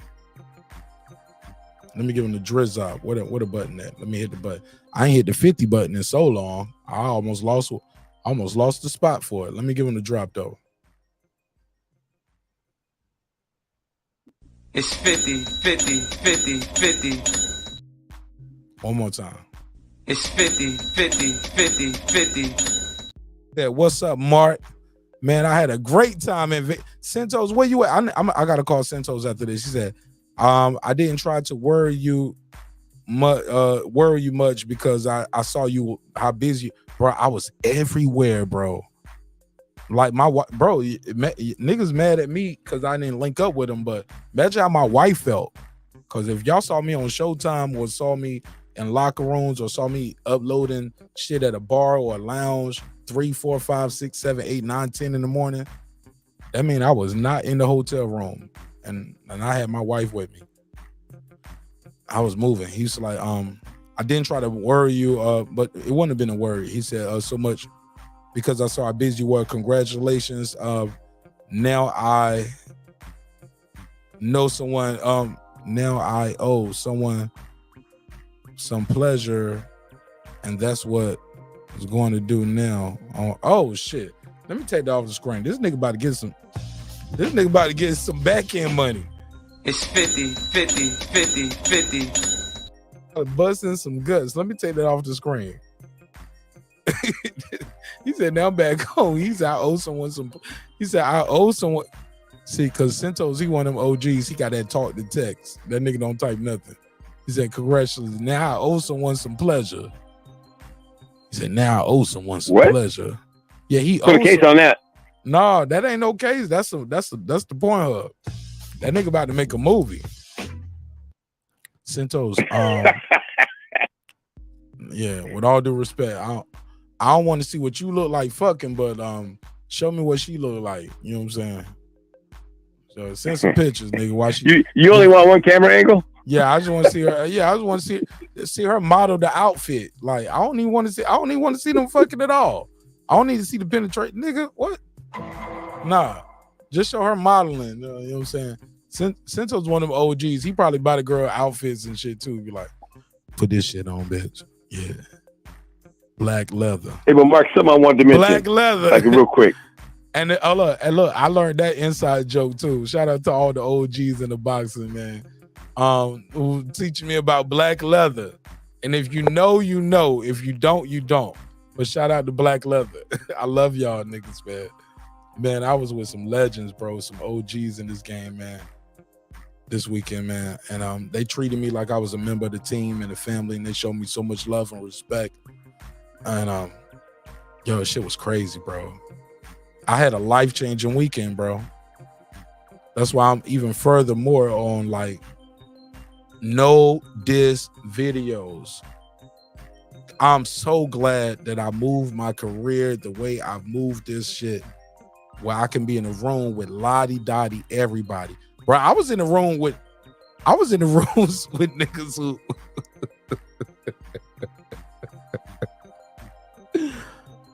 they the biggest of the biggest. Pause. With the Terence Crawford slander, hate, whatever you want to call it. And they were so cool and so chill. I felt like an asshole. Like I was like, nigga, who are you? Like, calm down. I was so happy to do the nana. It was like, it's a boxing match. You win, you lose. I was like, yeah, but you had said this. It was like, yeah, man, it's a job, bro. I got an audience. I got a job to do. I was like, oh, okay. I felt like the nigga that was like, I look weird, I was too hype about the win in certain circles and rooms. It was like, yeah, man, it's just a job we do, man. Our fans and our audience love this fighter. They love this right here, this type of content. So that's what we do. They're good people. I felt like Donald Trump. I was like, it's good people on both sides. But go ahead, Sam. You got anything else, man, before I take this next call? Yeah, man, I just wanted to, and one other point besides that, I know we're all happy about basically the vindication of our boxing knowledge. We're all told that we don't know about boxing. Facts. We don't understand the sweet, smart science. And when it turns out, though, that shit got flipped. But you know what I found really interesting? There's a dynamic coming up, bro. We was right the whole time, bro. Damn straight. And I was there, and I saw Texas was strong in Vegas, but they was all walking out like zombies when after the fight. But you know what I find interesting? PBC's biggest fighters has been Errol, Spence, and Charlo. Right now, he's undisputed. Yeah. Then they signed Canelo just recently before this Charlo fight, and Bud to a quasi, kind of multiple fight contract. It was two fight deal. And right. and the two fight deal and the 2-fight deal was for Spence. It ain't no switcheroo. Either here's the conundrum rematch or I reenact them rematch. Now, what's gonna be funny? Here's what PBC got going on. Now, here we go. That's a whole nother episode, brother. Here we go. Let's go. I play. Let's go. What time I got? Go ahead. Oh, I said what's gonna be really interesting is in the next to September, from now to September, the face of PBC can be the B squad of PBC. If Canelo beat Charlo, then Charlo gonna fight Crawford if that happens, because they're gonna have to give Crawford the money to do it. Because if he when he whoops Spence again, they will have lost the face of their franchise in a 6-month period. Just think about that. It's all gonna switch. Spence has been the flagship. Charlo's been the flagship. I'm gonna tell you the crazy thing. Canelo and what's that? You got to wrap it up because I got so much I want to say. I'm looking at the time and I still got people telling me to drop the link. And I know if I drop the link, I damn sure ain't even gonna get to talk as much as I'm talking now. But I'm trying to get people on. You know what? That's really all I had to say. I wanted to say what's up to the fam, to the Mark Nash family. the channel family, and that this is all Man, victory you for can all of join us us as for well. $2.99, man. $2.99 and get all the exclusive. Bro, footage I'm that I already a got. member. I'm already a member, bro. What's your name on the membership? Man, if you don't know, then I can't help you. You Sam F? But my credit card, though. You told me you Sam. I asked. Bro, you told me Sam from Washington is not Sam F. Because I no, remember. that's what he told you. SLG, nigga. You SLG? Yeah. Get the fuck out of here, bro. Stop it. What do you mean by that? You broke back is broken. Spinal. A vertebrae or what portion? Spinal. Bro, you SLG? Bro, I gotta save your name in my phone. It's Sam for Sam. What is why do you call it SLG then? What does the SLG mean? You gotta tell me that. There's some other factors in it. Shoot me an email, bro. They remain my own. They remain my own. Just initials. Okay. But fair enough. Yeah, what's personal is personal. Yeah. Anybody using their real name on? Anybody using their real name on YouTube? I didn't know Sam from Washington was SLG though.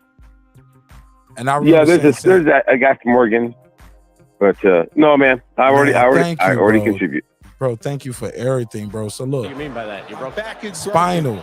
So look, let me keep this shit going because I still got some shit I want to put out for members only, and I know I can't do that while I'm live, and so I'll do a members only. I'll leave y'all on members only and let y'all cook and talk some shit. But I need this device right here that I'm on to do that. To upload. No, I'm gonna let you. I got some need to shit for make a y'all drink. I got some shit for y'all on members only, bro. But I'm gonna give y'all raw, uncut, without the watermarks.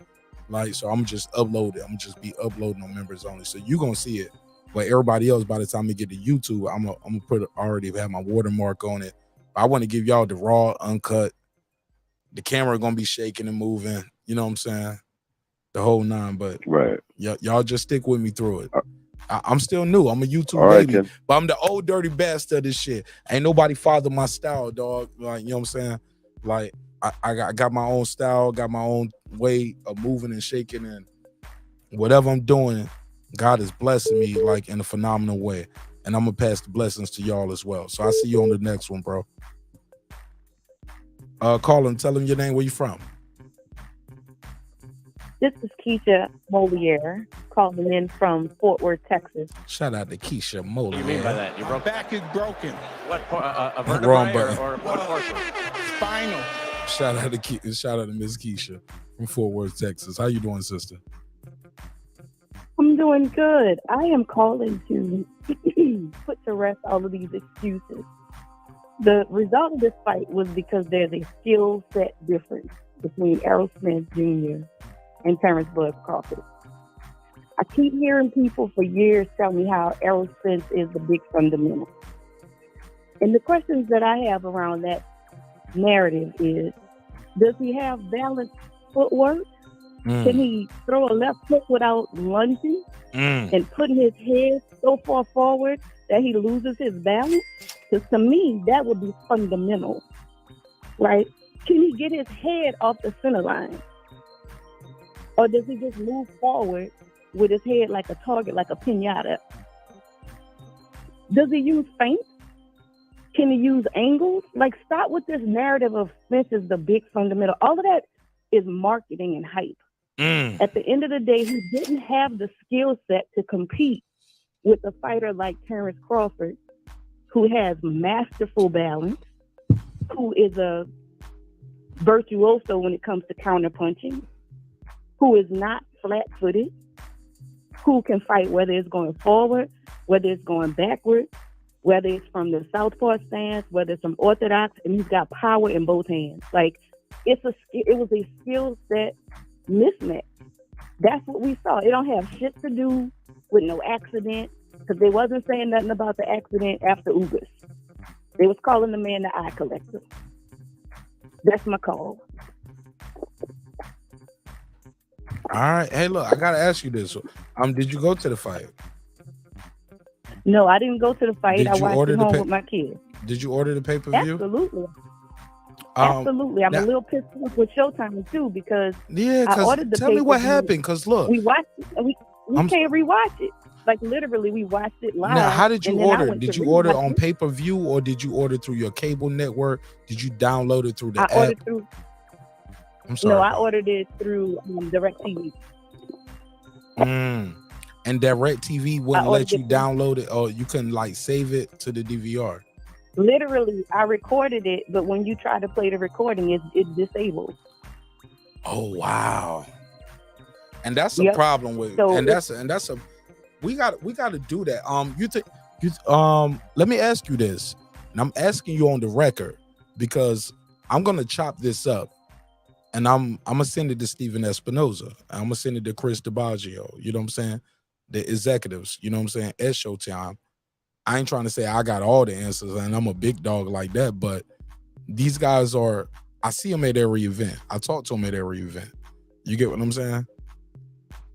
Absolutely. I mean, at the end of the day, Maybe this is something they need to hear from the fans. Like this they is need a to big fix it issue because when I order with the fights- pay-per-view buys. Yeah, when I Like, order fights, you can watch it on Absolutely. YouTube before you can watch it where you pay for it, $100 for it. absolutely. When I order something on DAZN, I can go back and rewatch it. When I order it through ESPN Plus, I can go back and rewatch it. Like, I'm an avid boxing fan. I rewatch film. I like to pick up on tendencies. I like to see like what caused this fighter to have success versus another fighter. I'll pay you $85 for the fight. Hold on. Don't tell me we got us a new lady. Hey Keisha, I did my women's weekend boxing back in February. I don't know how long you've been watching my show, but we did I hadn't found you back in February. I did a women's weekend boxing. It's my Okay. thing. Nobody else has ever did this before on YouTube, anywhere else. I don't know what made me do it in February. Maybe it was all the stars aligned, but we had women. It was a women's weekend boxing, and we had women that were fighters, champions, Hall of Famers, managers, promoters, matchmakers, worked in the Olympics, and we talked about the business of boxing. And we learned a lot about the bit. Like people, most people in the audience never seen the term sheet. We put one on the screen. You get what I'm saying? That was around the time where all the stuff was happening with Adrian Broner and BLK Prime, and the opponents kept getting switched out. And I had all those guys up here too. Every opponent that Adrian Broner was supposed to have, I had him up here. Ivan Redcatch, Hank Lundy, and Mike Williams Jr. All three of them was on my show. People was like, man, your show is cursed. Like everybody, you had all three opponents and nobody made it. I was like, well, the fight was gonna be in Atlanta. I'm based in Atlanta. I told y'all I'm working, nigga. Y'all don't think they're gonna come through breaking beats? You don't think I'm gonna try to get that interview? It won't given to me. I work for it. But who knew none of those fights would come to fruition? He ended up fighting this white dude in Florida that nobody heard of, who was a lawyer, and he was like, yeah, my niggas got case. Keisha, that shit was crazy. I was really hoping to see him versus Lundy because the talk would have been epic. Like the build up to that fight would have been epic. Lundy. Yeah. Lundy can Yeah, talk. but no, I'm not gonna hold you. I know you got other callers, but I'm just kind Keisha, of send me an email though. Send me an email. My email is in the description block of this and every video. My PO box is there, but I think if you go to my about page on this, I don't know how you found the show tonight. If it was Instagram, Twitter, Facebook, YouTube, how did you find the show tonight? No, I think I'm subscribed to your channel, but I found you like maybe a month ago. I wasn't aware of your channel back in February. But yeah, I'm just sick when of I did my women's week. Narratives. No, I didn't know about you back then. Man, that women's but week I'm is just fire. like, You just need to be a part of that, Keisha, though. Yeah, at a certain point, we got to stop repeating these narratives without questioning if this is true. And I'm again, Derek James bragged about how head movement was overrated. Like, at a certain point, we got to stop thinking that this guy Spence, he's a good fighter, don't get me wrong, right? If you're a person that's going to stand in front of him and let him beat you, then he's a great fighter. But think about anybody he's ever fought that had lateral movement. He was not that successful. I mean, Shawn Porter gave him fits. Shawn Porter just didn't have the power that Bud had. So maybe we should stop repeating that narrative that, oh, Spence is the big fundamental. Because, again, if you can't balance your footwork, if you can't get your head off the center line, you can't use feints, you can't use angles when a man is jabbing your head off so you can avoid that. Like, I'm starting to wonder, are you fundamentally as sound as they've told us? But look, they said Crawford cheated because they was like, show me somebody else that Crawford made their face look like this. I was like, well, Kobe didn't score 81 points on every opponent neither. Wilt Chamberlain didn't score 100 points every night, but he's still Wilt Chamberlain. Show me somebody else who doesn't move their head off the center line, and I'm pretty sure it would have looked the same. Once again, it was a skill set mismatch.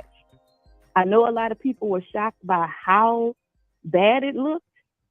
I thought Errol would have put up a little bit of a better fight. I thought Derrick James would have had him a little bit more prepared.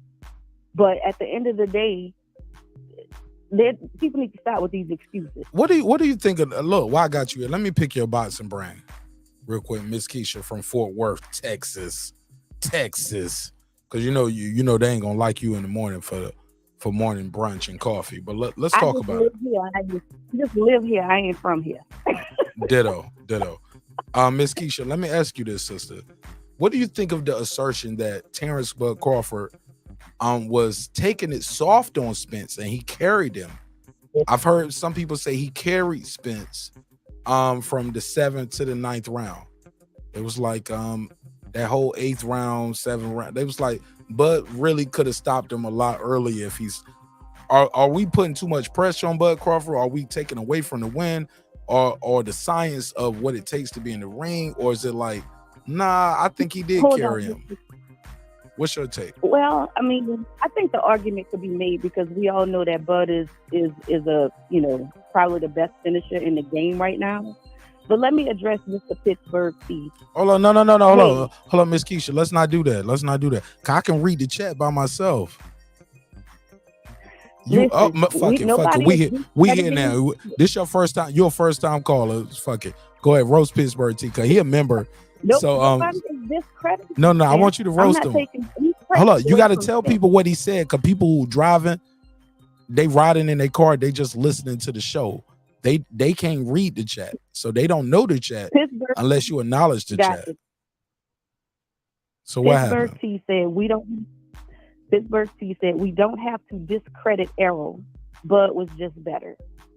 Me pointing out basic facts is not discrediting Errol.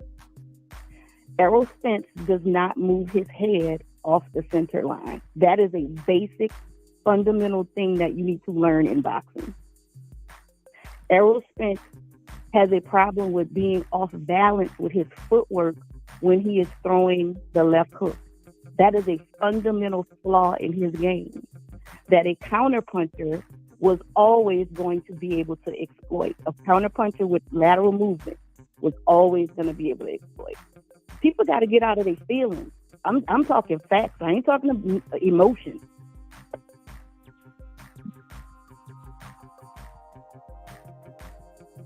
I'm listening. All right.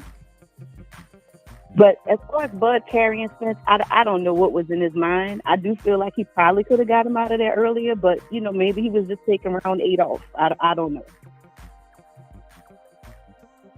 You said, and look, I always hear those old school trainers, and I appreciate you pulling up too, Keisha.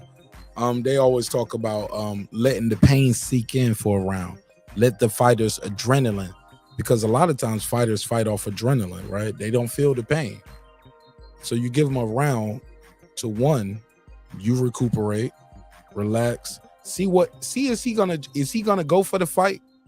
Is he trying to just survive? Or is he just like, oh, if you ain't gonna do nothing, shit, I ain't gonna do nothing either. I'm just happy that you ain't throwing no punches at me right now. I'm just happy you ain't hit me no more. But in the process, they crazy, they crazy as fuck. That's why I took away all the wrenches, because sometimes people Like they might have gave a donation one time back in the day, and they think now they can say whatever in the chat. And I'll be like, hold on, no, I'm not a part of that. Because these people be in YouTube gangs and all kind of shit. This whole community is crazy, man. And I'm just here to take care of my family, have a good time, talk boxing. I want to go to the events. I ain't trying to look over my shoulder. You know what I'm saying? Like, I ain't with that looking over my shoulder shit. You know what I'm saying? So I show love and I get love everywhere. Cause I live by this one thing. Respect is free. Disrespect can cost you everything. It costs you nothing to respect somebody. So show love, show respect. But disrespect can cost you your family, your freedom, your finances, and your life. So I don't be out here trying to disrespect nobody. You know what I'm saying? Like, especially strangers on the internet. Cause y'all gonna see me before I see you. I ain't gonna know who the fuck you are. You gonna be an avatar, but y'all gonna see me with that red bucket hat on. You know what I'm saying? They gonna see me across the room. That's Martin Ash. You know what I'm saying? So I just show love, man. But I ain't with all that goofy shit. But I'll give you the final words before I take my next call. And I hope this ain't your last call. No, man, my final word is give Bud his flowers. It's a skill set difference. And what you saw is the result of that skill set difference. It don't have nothing to do with no car accident. If Spence had never had that car accident, he fought the same way he fights now as he fought before the car accident. It is a skill set difference. Give the man his flowers and stop with the goofy excuses. Y'all have a good night. Yes, ma'am. Shout out to Miss Keisha from. What do you mean by that? Your back is broken. What, a vertebrae or what? Spinal. Yeah, man. It's a lot of excuses, man. His back was broken. He was weight drained. But look, it's a clip going around. I got to make this a whole nother episode. This will be my episode tomorrow. I do a pop-up.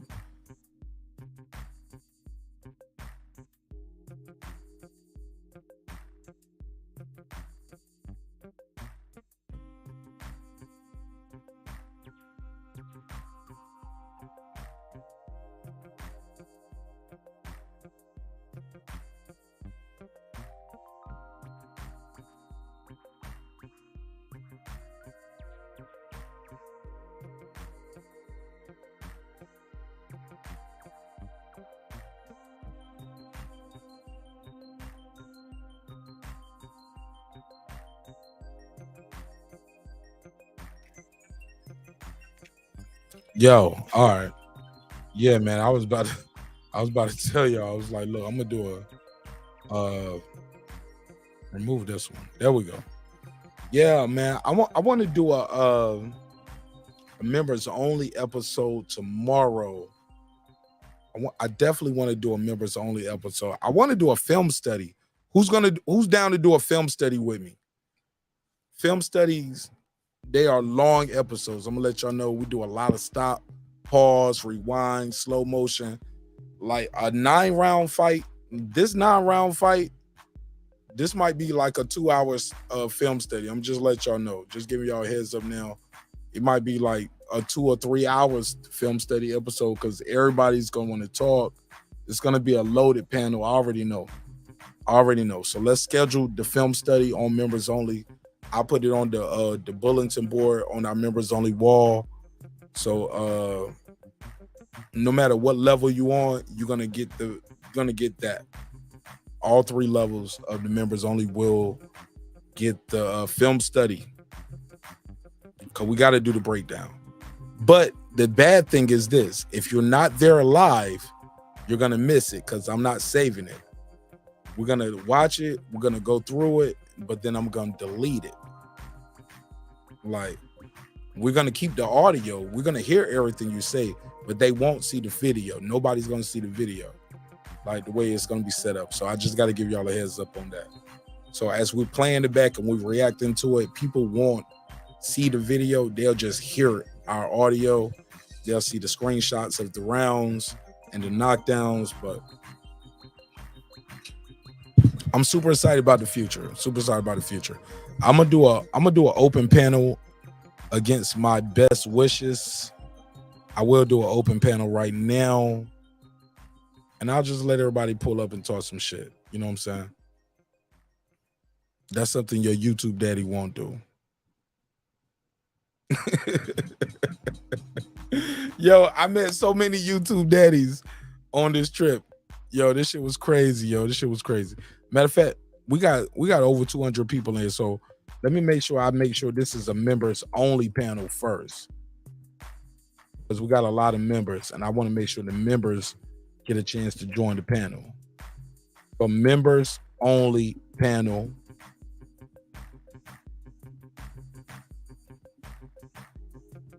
And I'll do that right now. Oh shit, somebody just taught me something right here. Let me try this. I got an idea. Let me try this. Accept all. Get started for free. Boom, boom. Somebody told me, it was like, man, you should use this app. Let's log in for free.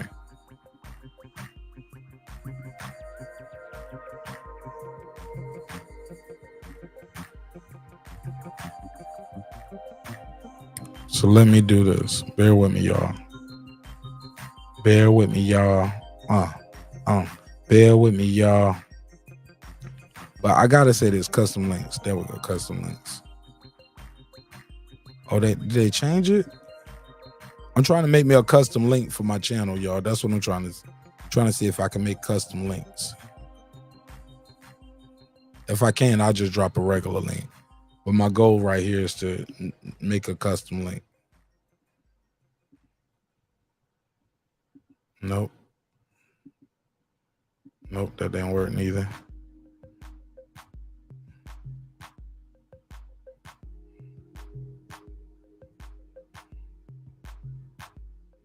Oh, I got one. Here we go. Home. Go to links, make it short. Bear with me.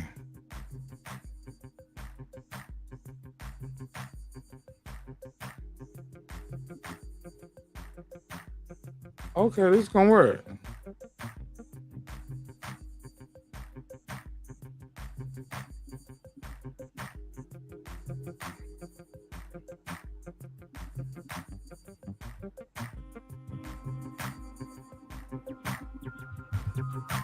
Oh no, it's not working. Fuck it. I do it on the other way.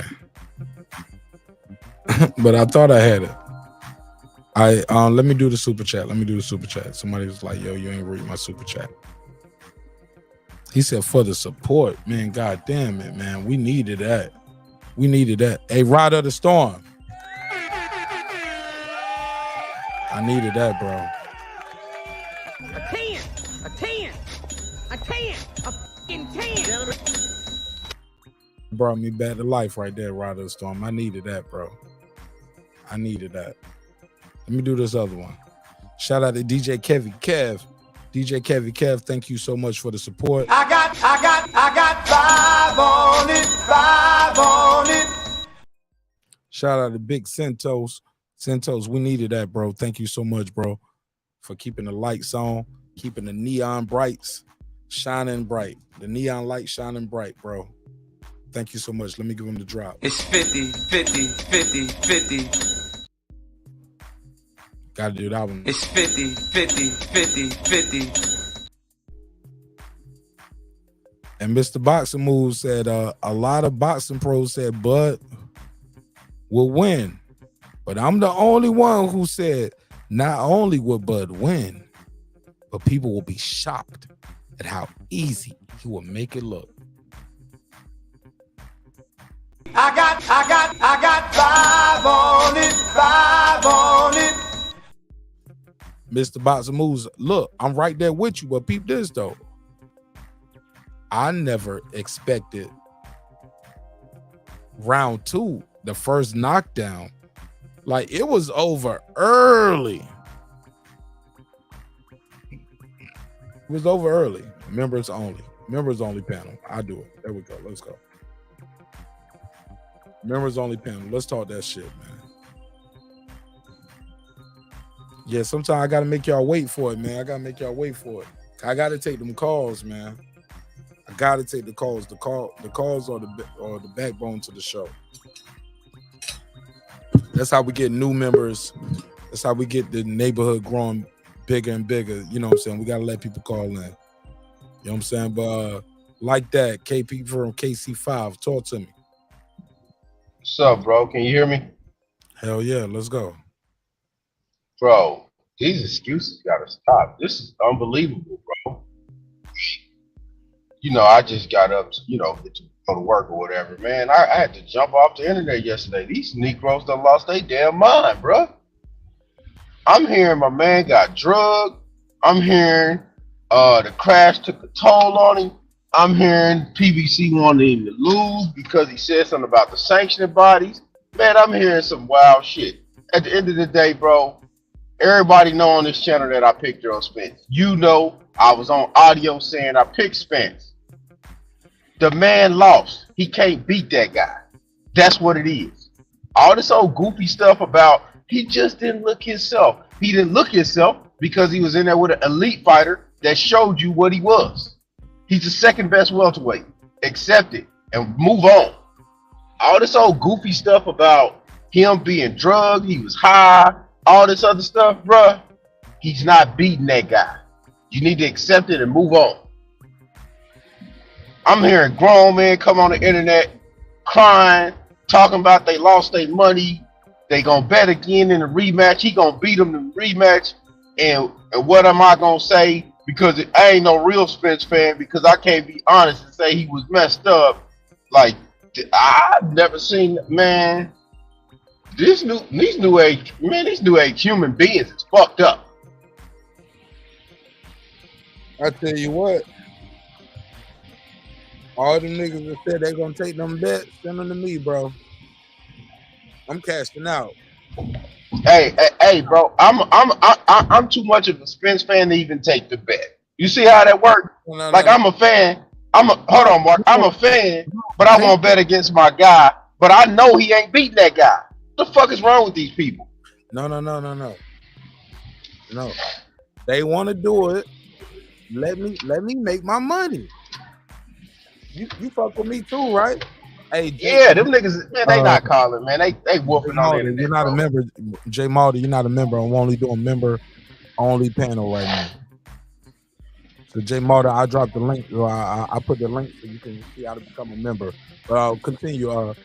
KP from KC5, like that. Talk to me, man. But before you go to like that, I'm gonna say this. No, don't hang up though, because I got something I want to say to you. But no, I ain't hanging up. I'm on. What I'm saying is this, bro. That man got his timing down in the first round. After he got his timing down in the first round, he jabbed with him. And every time he jabbed with him, he caught his jab with his left hand.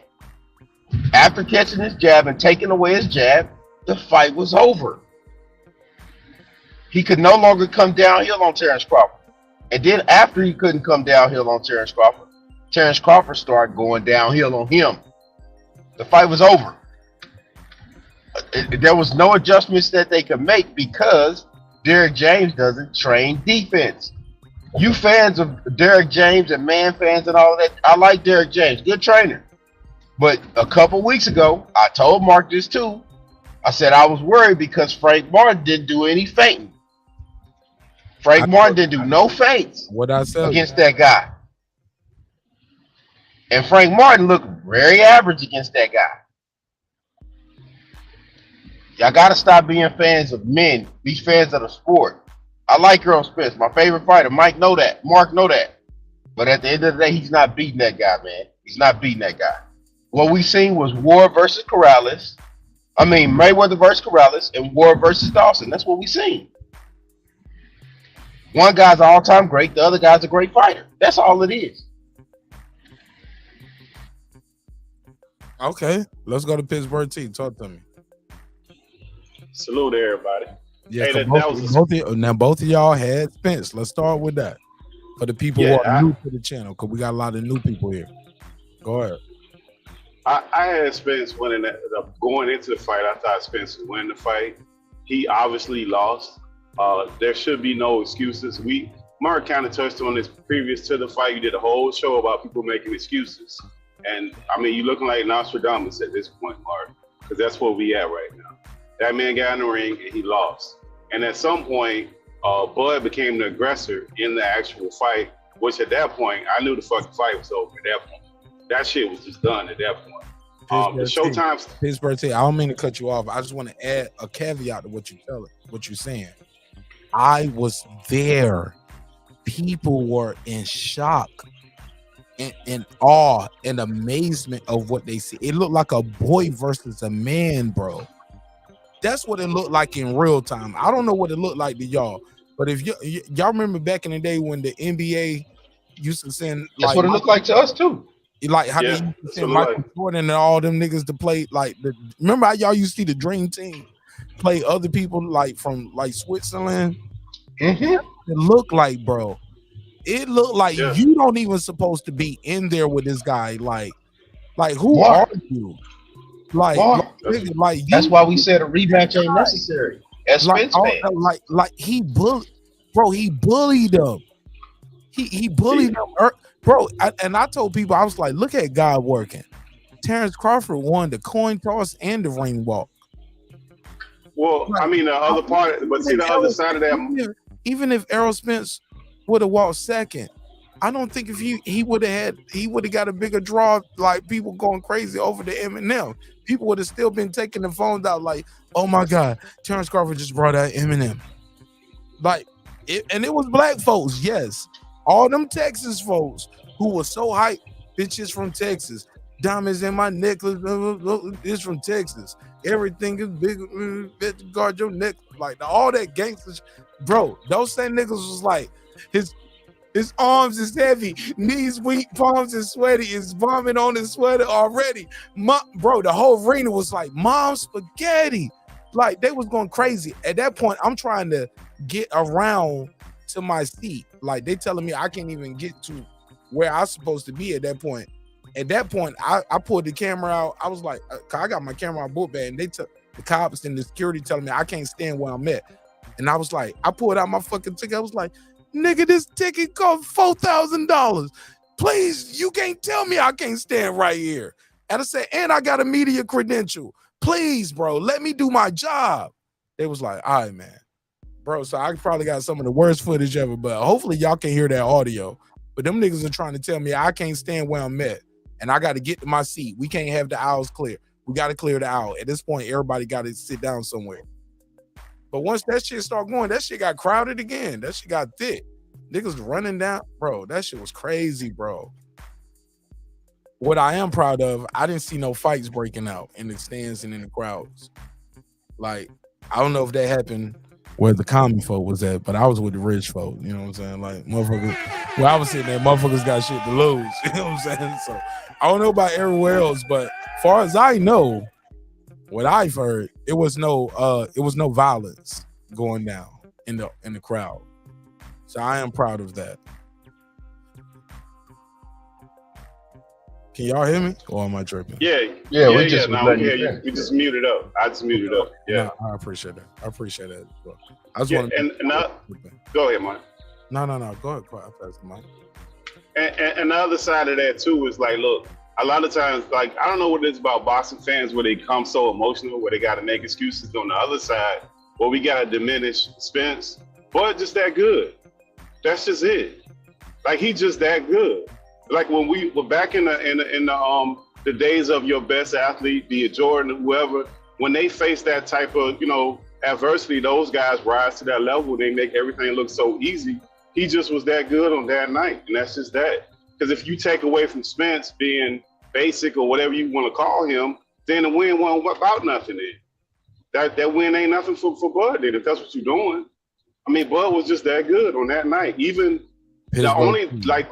My thing is, Pittsburgh T, if y'all saying Spence was drugged, well, who drugged him? No, I ain't saying that. No, I ain't saying you, but that's the narrative. Bro. Mark, I don't want to hear that. Bro, I'm telling you, I don't hear everything from where his gloves split during David Avenesian. So that means his gloves are loaded. I've heard people say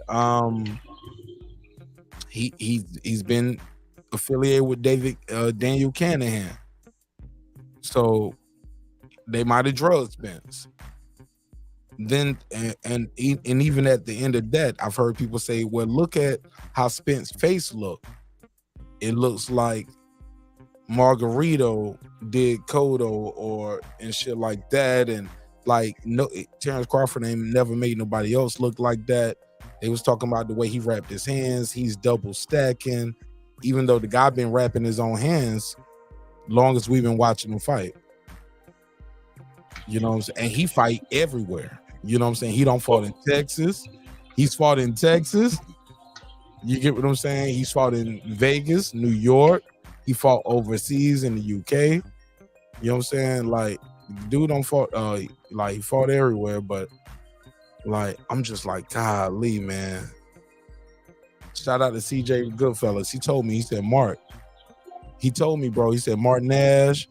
Like, I don't know if he said it to me directly or he said it on one of his uploads on a live, or maybe in my mind he said my name. But shout out to CJ from Goodfellas Sports. He said, in my mind, he said, and Mark Nash, none of y'all niggas that's supporting Bud Crawford. And this ain't no diss because he the homie for real, for real. Like, this ain't no diss. You know what I'm saying? Like, well, everybody the homie, man. Like, we ain't dissing, you ain't dissing me, shit, you the homie. You know what I'm saying? Until you say we ain't homies. You know what I'm saying? That's how I roll. You know what I'm saying? It's always love. Till you say it's not. You know what I'm saying? But that nigga is funny as fuck. Cause that nigga told me, Mark Nash, you will not get no vindication. They're gonna make excuses. And I was like, don't say that. He's like, it's gonna happen. And I was like, you know what? You're right. And I started telling people, I was like, you know what? The excuses are baked in. And I was like, I hate to say it, but CJ was right. I could see it happening because Spence kept bringing the car crash up leading up to the fight. And after everything I've been through, the car crash, like, because if he wins, it's a story of overcoming adversity. But if he loses, it's an excuse. You get what I'm saying? Terence Crawford wasn't bringing up, like, leading up to the fight, Terence Crawford wasn't saying, well, you know, back when I got shot in the head, you know what I'm saying? Like, I knew I was here for a reason, you know, so I've been like, come on, Spence, you done fought 2 fights. Spence, man. Mark, you don't get to, as a person, people don't get to create their own problems and then try to be a victim and a victor at the same time. Fuck that, bro. I'm not dealing with that. That's goofy. Anybody that's running with them narratives that they try to pump like that, nah, bro. I'm standing on what I said. I said Errol Spence was gonna win the fight. The man got beat by the better fighter. That dude is better than him. I gave you the examples because to show people that there's different levels of fighters. And that guy showed that he's a different level of fighter. He just knocked out Sean Porter too. He knocked out Kell Brook. And he knocked out Errol Spence. But he did it with a jab, though, KP. That's the other problem with that. Like, all the people that saying that his face messed up, he never did. He never knocked nobody down with a stiff jab either. But you know let's start right there. But that's, you know what, he was beating him up with just a jab, so that's a problem. That's why he was able to but he the hell out. Trained for that. Pittsburgh team. He said we trained for him. We trained for the jab. No, but I'm just addressing the people that say he never did it. He never got on the addressing the people. Hold on. But let's be clear, because that's what they saying. Because he's never did it before, or like, bro, sometimes you train to the level of the opponent, but also sometimes you go levels above and you realize these niggas ain't even on. They won't even on my first level. Thank God he never got that comfortable, and he made it look that easy. He never got comfortable, bro. Oh my God, he might be better than I thought he was. Like, and that's what I'm thinking right now. Like, as good as I thought he was, he's better than that, bro. Like, I still ain't went off, bro. I'm still in shock. Y'all are in shock, nigga. I'm in shock. He's better than I thought he was. And I always knew he was great. I didn't know he was this great. Like, he's better than I thought he was, man. Like, because I thought if he was gonna end Errol Spence, it was gonna be early. But little did I know it would look like this. Like, bro, he just and Errol was this tough. How about that? Mark, gotta give Errol his credit. Errol's tough as fuck, bro. Because a lot of motherfuckers would have packed it in. Mark, he's tough. Mark, he's tough. The issue is that broken. I'm gonna break him. You got broken. Hey, Mark, the issue is that hold up, bro. I ain't done yet. Oh, let me put the graphic back on the screen. Cause nigga, you was Team Spence. Let me put this back on the screen. I ain't letting you off the hook, KP. Pittsburgh T. Now one of y'all, Porto. I see you too. Like that, you was ready the for only the beard. Ready for the live for the beard. No, you better grow it out thicker, bro. I might not thick as it's gonna get. I might not cash in on that beard to Christmas, nigga. Like, I ain't gonna remind you either, bro, because I try to remind somebody to collect their bet and they did it. All I want to know is yes, sir, every now and then I might will do a check-in with you. You can't cut your beard, Pildo. Bro, I don't. I need to see your face once a week on this live, and you can't cut your hair yet. But when you do, you're gonna use probably one of my sponsors because I might get a sponsor deal coming up, nigga. Your boy Martin S was out there networking. I'm working, baby. I'm working. I'm grinding. But I couldn't do it without y'all.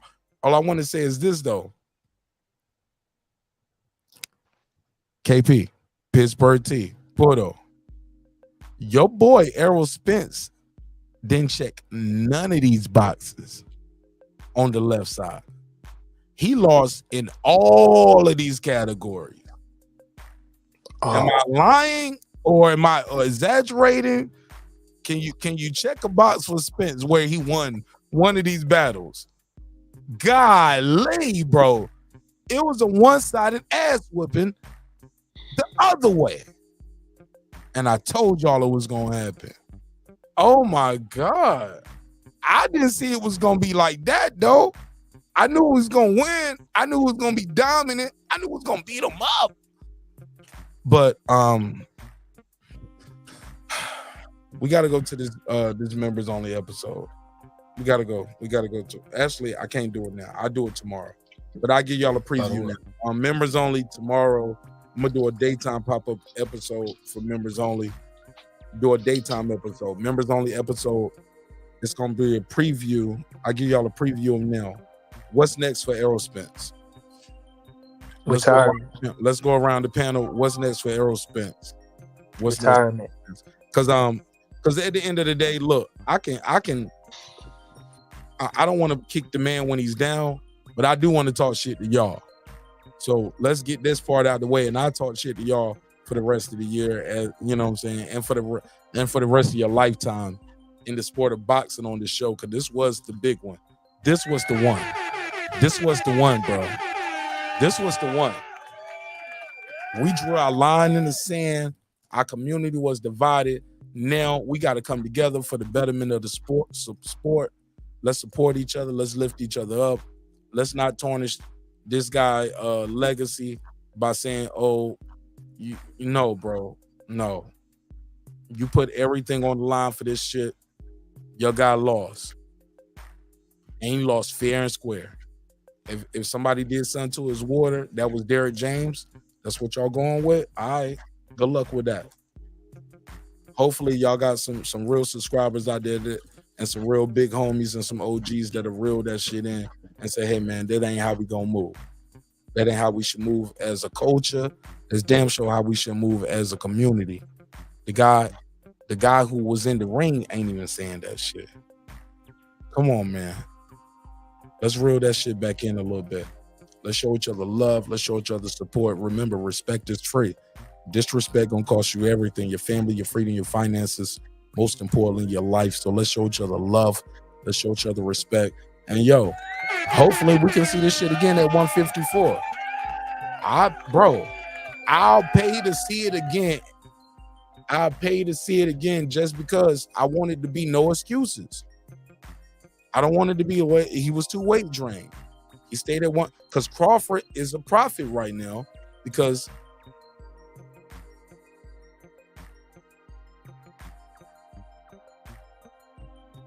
Where's it me?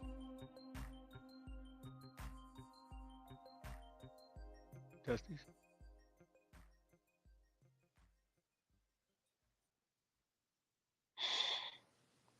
Testing. Yeah, everybody's still here. It's just he dropped off. Yeah, we here. Oh, he dropped We off. here. He dropped Yeah. off. Hey man, can we Yeah. get some of these like closet Errol fans to stop like diminishing Bud's win? That's all I'm asking. Yeah, bro, they irritate me, bro. Cause I mean, Bro. I'm a Spence fan. I went to the man fight, bro. The man cannot beat that man, bro. That's just it. But I don't know what the hell these fans making up this shit for, bro. This shit is irritating. I mean, They're saying that night, they would do the same thing. Like, I mean, like, why would you discredit your fighter for? I mean, it doesn't make no sense. I mean, to be honest, that night nobody went beating Bud Crawford. I don't care who you put in front of him. Nobody was beating him that night. And One dude was so crazy and said that Ugas like literally like he was paid off not to knock out Errol. That was his troll or his, I don't know what he was doing, bro. The guy wild out. Really, what I saw in that fight, man, I saw really Crawford. Normally, when I watch his fights, he normally like build up. Like it's kind of like he build up everything that he put like by the 9th round, he put everything he does together. But in that fight, it's like he came out and he put everything. And I really think he put everything together from the first round. Like normally, as the fight go, you will see his defense come in. Then you start seeing this controlling the range more. Then you start seeing him get more accurate with his jab. But from the start of that fight, he just came out on excellent on every. He didn't leave nothing unchecked. And I think that was the separation in this fight. He didn't let nothing build up. He came out knowing like, bro, and be real with you, man. He can like Errol can thank Rolly for this ass whooping. He can thank Cambosis for this ass. All these little robberies that been going on that put Terence in that mindset of like, bro, I can't give you shit. Like I can't even let you look like I'm hurt. That's a good point. Took it out of the judge's hand. I don't know about that. I mean, I think the other part of that too is Showtime, man. They got to stop that shit they be doing, man. Because you look, when you buy that fight, you couldn't rewind that shit. You can't go back and watch. It's just a live stream. That's all you get. Like your DVR, if you gotta have YouTube TV, that shit won't let you record it. Like, bro, that shit is ridiculous, man. That's beyond ridiculous to pay that kind of bread for that shit. Also, people were saying that Errol wasn't keeping his head off the line, which was true, but he was bobbing and weaving. It was just that Crawford, he had his timing. Man, that's an excuse, bro.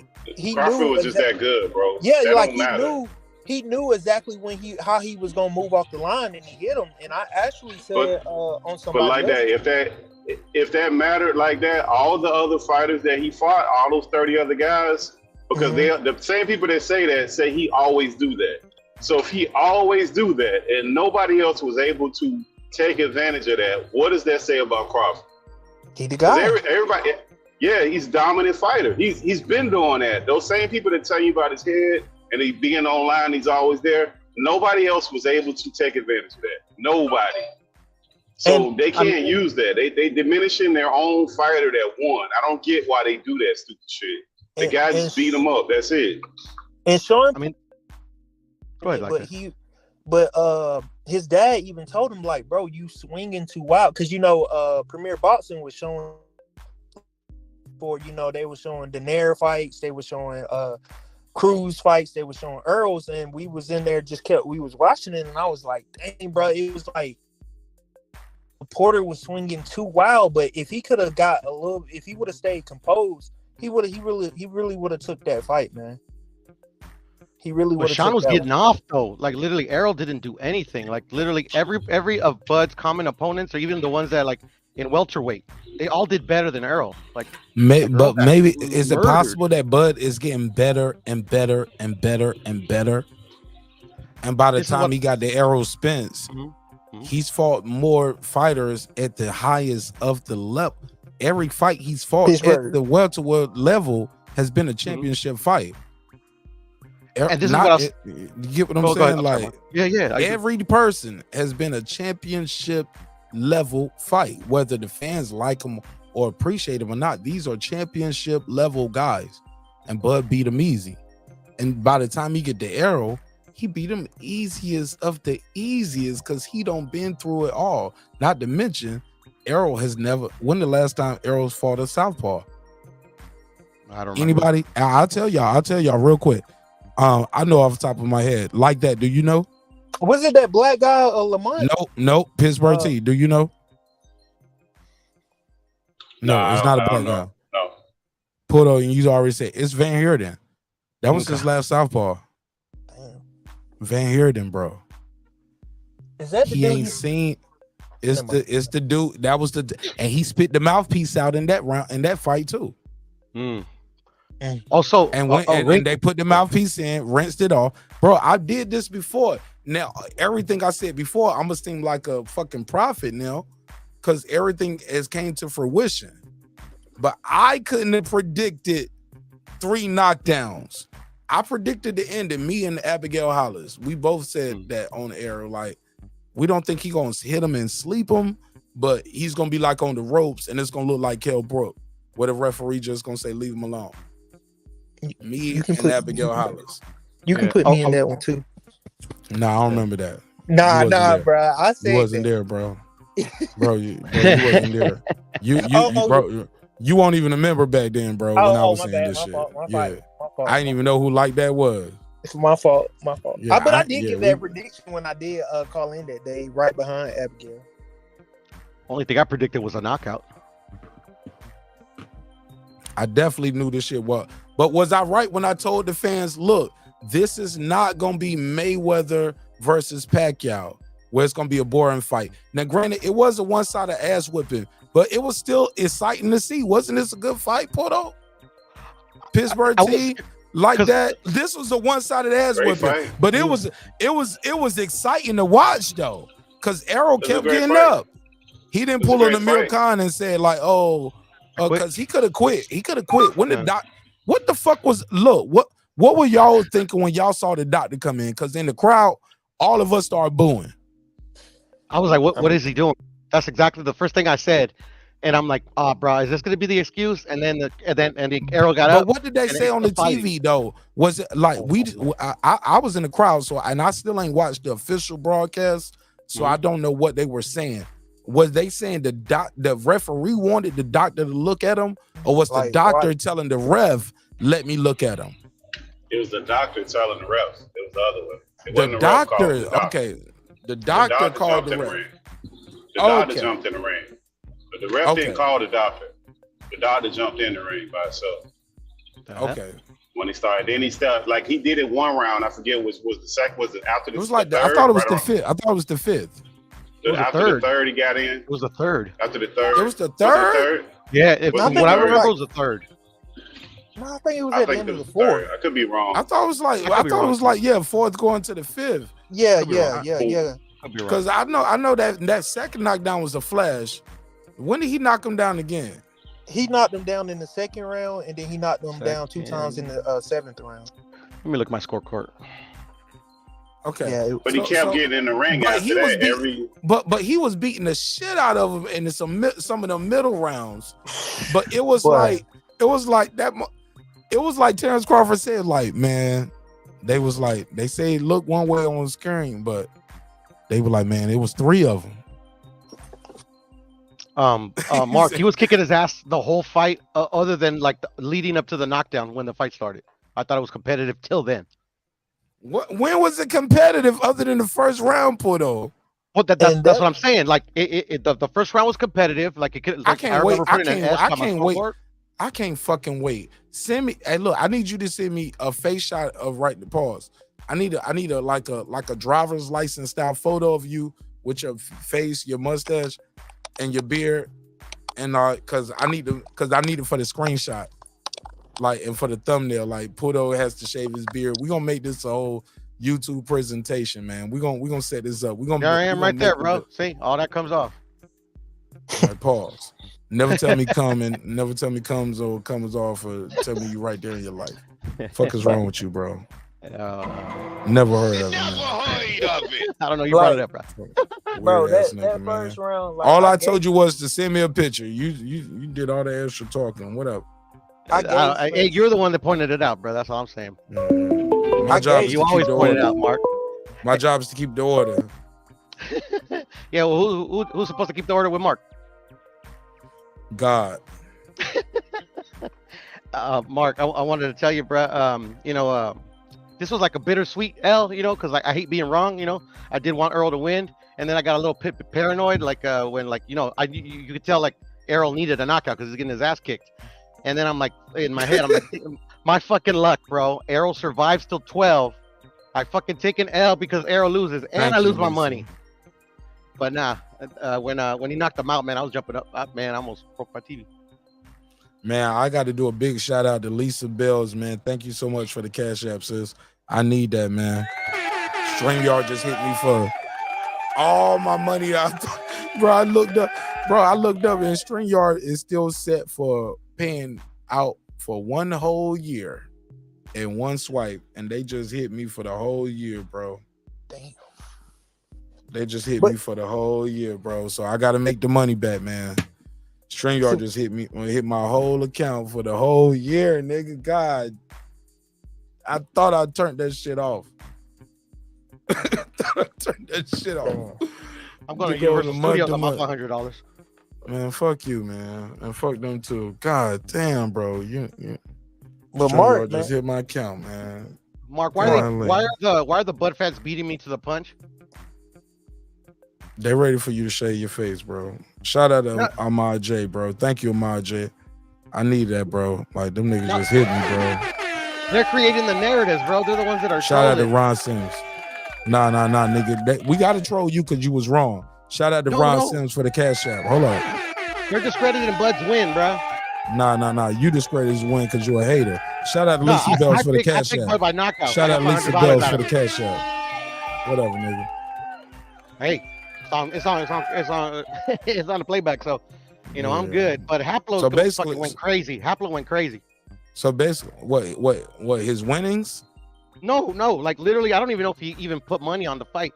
But he's out here saying that Ugas got paid not to knock out Errol. That's what he said. Nah, let's not do that. That's what I meant. Was going nuts. Bro, no. I love Hap, but I'm not going with that. And crazy. And if you ever meet Ugas, bro, and be around him, his team, and his family, bro, like, and I had the pleasure to be around Ugas and his team, bro. He wanted to win that fight, bro. Hap tripping, bro. Hap super tripping, bro. I mean, damn. Yeah, bro. Bro. We can't do that. That's not even realistic. And I love him. 903. What's your name? Where you from? Mike Jones, what's going on, man? Mike Jones, what you think of the fight, bro? What's up with all these excuses? I don't think it's excuses. It's excuses. Not from Errol. Not from Errol. The fans, though. The fans made an excuse. The fans got the right to make the excuse because they're not in the ring. They're observers like everybody else. But besides that, I was there at the fight, and the fight looked just really totally different from what everybody's talking about. It felt like in the fight, it felt like Errol can, do his thing, but I guess watching on TV or whatever, it must have seemed different to people. So I got to go back and rewatch the fight. When we was there, bro, it didn't even look like Terence was hitting him that hard, did it, bro? I know. It like he was just touching like him. Everything was in slow motion. Touching him. Bro, it looked slow. And then when I look at these highlights, I was like, that nigga look lightning fast. Did y'all speed this shit up? Because that nigga didn't even look like he was swinging that fast, and Errol didn't look that slow. Man. But when you look at it on TV, I was like, that nigga look slow as fuck, and Terence looked sharp. Both of them look slow. But even still, it don't look like he hitting them that hard though. Exactly. I'm like, damn, Errol going down to this. I didn't see him take punches. From some big punches. I'm like, damn, he going down. With some flash shots like this. But yeah, that first knockdown was a flash. But them other ones though, he was catching them with them hooks clean though. It was like Errol it was like they they study Errol. I can just tell they studied I felt like when Errol walked out. Right. Yeah, they've been studying him all, Studied his him whole and his career. movements and the His way whole he career. puts his head, like the way he bends his head and put every time he did that moves to bend his head down, he got hit. Yeah. Like fast, Yeah, quick, and even when he was trying to escape out and back up, Terence followed him out with counters from the opposite hand. Like that shit ain't Yeah, normal he had to his get number, hit like man. that. He got hit Yeah, like he had kind of his like number on the that top of the head while he was ducking down, looking down. Terence Crawford is a killer, bro. He gonna keep swinging. It's a head. It's a body. I'm swinging. If you duck your head down, I hit the back of your ear or behind your head a little bit. Shit, you better keep your head up, keep your hands up, get out the way. But I'm swinging. I can't let you come up with an uppercut. You know what I'm saying? Yeah. Or but that wild like, ass hook. My observation of Bud Crawford, like when he was walking out, like he seemed like confident. It seemed like he had more fans in the building than Errol did. And I know that fucking kind of blew Errol's mind, but like when That Errol was Eminem, walking bro, out, that Eminem coming out was that nobody expected that, and we was all backstage. fuck And Eminem. bro, I was bro. No, I'm just saying I was there, bro. I was backstage, and many people backstage didn't even realize. Oh shit, Eminem was here. Where is he at? He had been there so early, bro. He had just been there before everybody else got there, and he was just ducked off in his own little room. Him and his security, and they were just tucked off. And they was low key. Like a lot of people who was there in the building backstage didn't even know Eminem was there, bro. And we was there. I mean, we was walking up and down the halls, backstage, going through this way. You can go off the dock this way. You see the limos and the Benzes and the Rolls Royces dropping people off. Like, bro, I was there, bro. I'm telling you. We didn't know Eminem was in the building. For Crawford. Yeah, that definitely set the tone for Crawford. But my observation of Errol, like I'm sitting in the stands, like I'm arguing with Bud fans. I'm like, man, you about to smoke him. But in the back of my mind, I was like, man, he don't fucking, something ain't right. You know what I'm saying? No, because bro, he won it. Bro, he won the coin toss. That was mental right there. So I get to pick and choose if I'm gonna walk out first or second. Yeah. So But Crawford walked and Bud won it from negotiation. He won negotiation. He won it by contoss, and then he won in the ring. Like I know that fucked Errol. And he won the ring walk. He had fucking Eminem, bro. Yeah. And So Eminem I didn't know even that have to rap. psychologically Eminem just fucked let the Errol song up. play and just walk out with him. Right. That psychologically fucked Errol up, I think. Errol was like, And "What then, the like, fuck is happening? then This over- nigga done brought Eminem out." He got his look. Errol's fans was singing "Lose Yourself." They love that song too. You better Errol lose brought up- yourself in the music, the moment, because they all thinking like, bro, this is one time in life for them too. Like the fans in the arena knew they ain't never seen nothing like this before, and they probably ain't gonna never see it again no time soon. That's what I was soaking in the whole time I was there, bro. I was like, I can't believe I'm here. Can't believe this is happening. Can't believe I'm, bro. I just can't believe it, bro. They played my song that night in the fucking arena. Like, my God, brother. Like, I'm like, my homeboy is fighting in a championship fight. Like, my homegirl is she's a trainer, manager, promoter, wife. Man, like I was just so this one definitely hurt, bro. I was just this one definitely hurt. Nonito losing hurt, but Crawford winning gave like lifted me back up. Like I couldn't take both of them losing in the same night. I ain't even gonna tell y'all that. Yeah. Like, you know what I'm saying? I can smile because Crawford won. It hurts me a lot that Nonito lost. Like it breaks me. It breaks me down.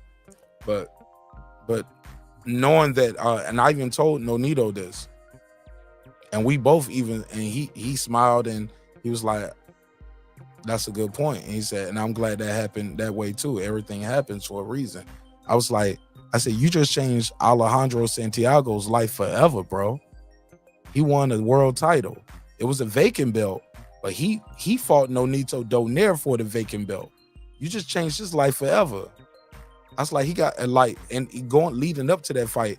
I was telling the audience and I was telling the fans, I was like, look, when you see a guy that got 5 draws on his record, he's pretty good. That means he probably won some of those fights. It's rare that you're like, damn, how you get 5 draws? You just keep time with niggas. Nah, bro, you won some of them fights. Right. You probably won a lot of them fights. You probably won 4 of those. It became the easy thing to do. Give Alejandro Santiago a draw. But I told him, I said, Nonito, man, look, like, man, that guy was in that ring crying, bro. Like, he beat Nonito Donaire.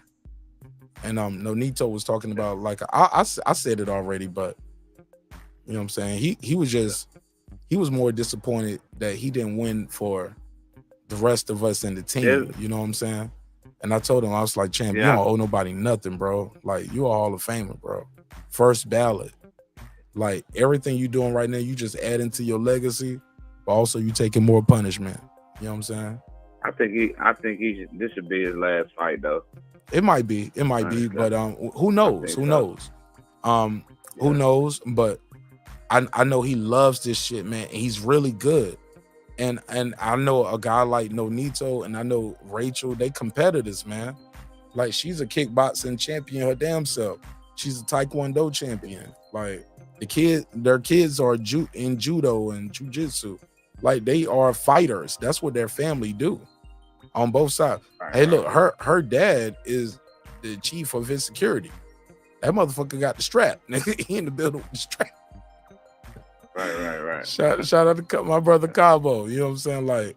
Like, I'm just saying, man, who knows? He might get that itch again. But I don't think he's gonna get but if shot, he does, if a he big shot don't, like that. But if he does or if he don't, like, that's something that the family will talk about. The family will make that decision together, and the family will put that news out. You know what I'm saying? Whether they break it on Beyond the Ring with Nonito and Rachel Donaire, or whether they pull up over here on Breaking Beats or go to another outlet. Like my friendship is my friendship. Like, I never get into, oh, I got to be the first one to break the story. You know what I'm saying? Like, man, I know what I mean to them, and they know what they mean to me.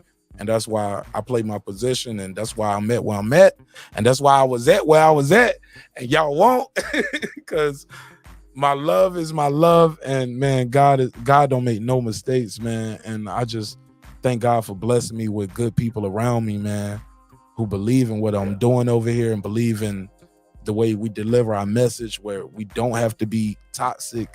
I don't have to do a lot of shock media stuff, and that ain't no disrespect to the brothers who do that type of stuff, because it's entertaining. You know what I'm saying? I like Jerry Springer. You know what I'm saying? Everybody can, and look, I don't want to try to be 60 Minutes neither. You know what I'm saying?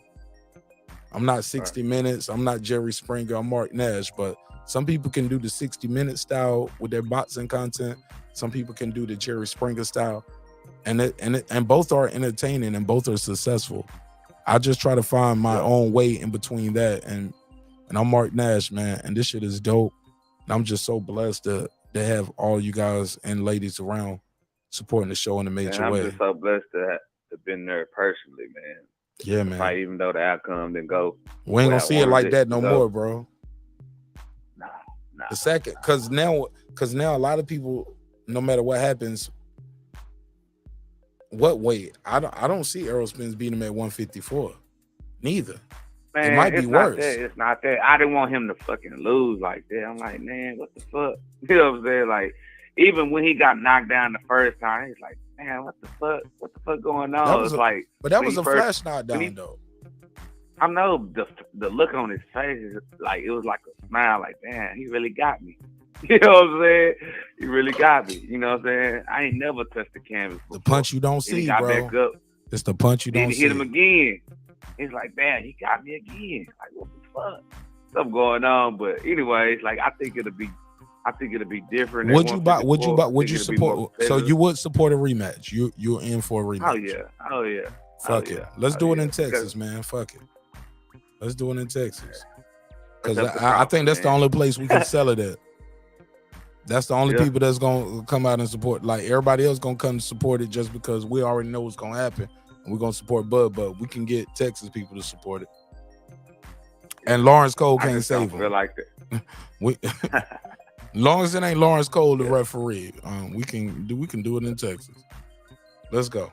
All right, man. Let me try to get back to the panel. I appreciate you, bro. All right. That was a long ass call. I'm sorry, y'all. Puto. What up? Like that. My bad, man. That was Pittsburgh too. My bad. Long ass Yes, call. sir. Yeah, man. Yeah, and then look, Marcus, what about them punches that Bud was throwing? What about them in the when they was coming out of the break? Some of those real close like hooks that he was throwing. I never really seen nobody do that shit. Like those close hooks that he had when they come out of the break, where it even looked like, well, you probably couldn't see it because you was in the arena. But some of those, like they slowed him down, and Yeah, like I gotta watch Crawford it was again, leaning back. bro. He would lean back out of the break, and he catch him with a hook. Pure no, because he seen it, and it was so close. Like, bro, that shit. Like some of the punches Bro, that I watched dude, this fight like some of 4 the or punches 5 that dude times. was throwing was like, man. Bro, I watched the fight 4 or 5 times, but I keep watching it on YouTube. And you know, these niggas be doing these YouTube edits where they zoom in and then zoom out. Somebody got some audio. You got to fix that audio. Hit your mic. Yeah, somebody got some bad audio. But they'll do these zoom ins and zoom out so it'll kind of crop. So but in the process, they'll bring the audio back. So you'll hear like, great shot by Errol Spence, good jab by Crawford. Man, this fight is gonna be amazing. Great job by Errol Spence, good jab by Crawford. This fight, I'm like, hey. But I'm saying I want to see the official playthrough. I seen an arena angle all the way through, and that was a good way of looking. I was like, yo, that's crazy to see it that way. But man, like I said, man, I still like watching the fights on TV. I ain't gonna lie. If I wasn't able to move how I was moving, I probably wouldn't even enjoyed it as much as probably have y'all did probably at y'all living room. But I can't imagine, like, bro, I wish everybody could just experience what I just experienced, bro. Just one time for one fight. Especially like one mega fight. Like, golly, bro. It's one thing to go to big events, but a mega fight like this, what did it seem like a mega fight to y'all wherever y'all was at, or was I tripping? Nah, it was like hyping up. This is a big fight, right? Where people talking about this shit, where y'all was at? my hands at the jobs. Man, my hands were sweating when that shit was on, bro. When they came to I got nervous. Like, bro, I was blown away when I saw Eminem coming out, and I saw Lil Wayne there. I saw Remy Ma, Papoose, Stephen A, Judge Mathis, Andy, Sugar Hill. I was like, yo, is this one of the ones? I saw all the people from the Pivot, Shannon Crowder, Tracy Morgan, the Charlo brothers, Pierre, Mike Tyson, several times. Like I got footage with Mike Tyson backstage, but I'm gonna cut the audio off because it's just me begging Mike Tyson for an autograph, and he won't sign my autograph. So y'all didn't want to sign it? footage. Nah, man, he ain't signed it. He looked at the glove, but you know what? But you know what I realized though? I should have had Tyson brand glove. He would have signed a Mike Tyson brand glove. I had an Everlast. I'm gonna say he was busy, Mark. I'm gonna say he was busy because I don't want to like. Nah, he looked right at the see him in glove. that light. He looked right at the glove, bro. He looked right at it. Looked at me. Looked at the glove. He saw me in the background waiting with the glove, smiling with my face all big, like a dog waiting for a master to give him a treat, and he frowned upon it. He clowned me. He did worse than tell me no. You know what he did? Act like he didn't even see me. Act like he didn't hear me. Fucking Mark, bro, you like blowing my mind right now, bro. Act like he didn't Like hear me shattering my say. world, bro. Yeah, like he didn't hear me scream at the top of my lungs, like my life depended on it. Mike, please sign my glove. It'll change my life. Mike He didn't say what up or nothing, bro. He said his ignoring me was like seeing somebody drown at the pool, knowing all you had to do was just hand him a life raft right here. Just like he just let me drown right there in front of everybody. Mike Tyson Mike Tyson watched me drown, bro. He drowned me, bro. Pause. Are you sure he takes his kids to school then with all that criticism he had for Floyd? If I had a gun, I would have shot him. I was so embarrassed. Nah, I would have man, Nipsey hustled. I'm not I would have gonna lie. Nipsey hustled him right then. I'm joking. Well, that's a bad joke, but I'm just saying I was embarrassed. I can imagine, like, bro, I felt disrespected and embarrassed. I would too, bro, because like that's what I'm like fanboying over. I would have shot him if I had a gun with me, but if I was a crazy person with a gun, feeling that much embarrassment, like, God, lame, man. I see how people just go crazy, like, oh man, and then Jermaine Dupri told me no too. I was like, oh no, not Jermaine Dupri. I'm in Atlanta, bro. I play your records. Talk shit, Mark. You should have talked shit, Mark. You're like crisscross sucked. No, I love Chris Cross. I love him. I know, so do I. I love Mike Tyson. But the point to the shit is this though. Don't nobody owe you shit. A celebrity don't owe you no picture. They owe you the performance that night. The rapper don't owe you a picture or nothing like that, unless you pay for a meet and greet that comes with a picture. I owe you that song. I did the song. You like the music. You go to the concert. I owe you a good show at the concert. When you see me, I don't owe you a one-on-one to stop my day with my family and my life for your one-on-one right here in the airport. You get what I'm saying? I'm eating dinner with my daughter or my wife. Like, you know what I'm saying? I don't owe you that. You know what I'm saying? But you can go the extra mile, and because what some celebrities understand is like, yeah, I'm just seeing you one time right now. You get what I'm saying? You'll never see me again. Well, I'll never see you again, but you'll see me on TV and movies for the rest of your life. But you'll never have this one, like, not right now. If not now, what you want me wait 5 minutes? I go stand right there. I promise I won't tell nobody. You hear it, and this be a quick picture. I promise. I just need this one moment. Please, please. Selena. Like, motherfuckers turned into Selena type fans. They'll fucking kill you just to have you forever. Motherfuckers be crazy, man, but I'm babbling a little bit. But my whole point is this, though. I met a lot of motherfuckers, and everybody was cool. Shit, Tracy Morgan was like, when y'all see that video, if y'all on members only, the video is already up on members only. You can see, I was like, go right here, Tracy Morgan. That nigga was like, and he told me, I was like, nigga, what the fuck is that? What does that even mean? Like, nigga, I ain't cut my camera off. I kept it recorded. And then somebody else was like, he got Crawford, bro. I guess he thought I wanted the picture. I was just wanting his pic. I guess they thought I meant picture. I was like, who you got? You know, what's your pick? You know what I'm saying? Bro? Mark. What? Did you see when that dude tried to interview AB after the damn fight, bro? And he wouldn't even say I didn't see it. What happened? Bro, I ain't seen nobody content. I'm gonna tell you what I can say is this, and I'll give y'all a preview on the episode. Guess who I saw right after the fight? I don't know. Andy Ruiz. Oh yeah, I saw like the screenshot that you interviewed him, right? Man, it was a short interview. I interviewed him before the fight, after the fight, right before the fight started. I looked over. I was like, I was like, that ain't just no chubby Mexican dude right there. That's Andy Ruiz. Bro, and I turned my camera and I said, Andy.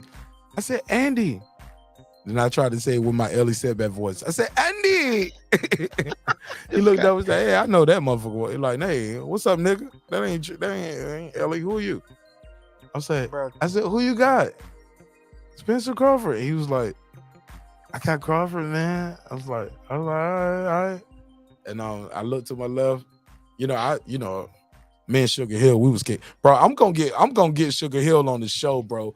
Yo, Sugar Hill is so fucking cool, bro.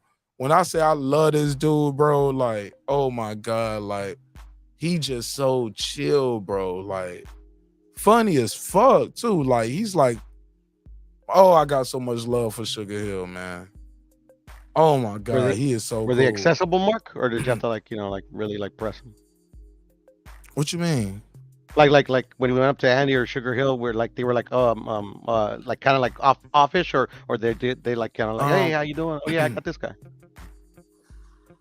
It was two totally different experiences. Sugar Hill, I had already kicked it with him the day before, with and Nonito and Rachel. We had a lunch together. All of the whole team. We had they had a team lunch / brunch type together after the weigh-in, and so it was like, and he's part of the team. You know what I'm saying? He's known Nonito for years, and like they had their own inside jokes, and like this shit was weird for a minute. You know, because you know you're on the outside looking in. I'm new to the quote unquote team, but that shit was. So they got their own jokes and shit like that. But you're like, don't fart. Please don't fart.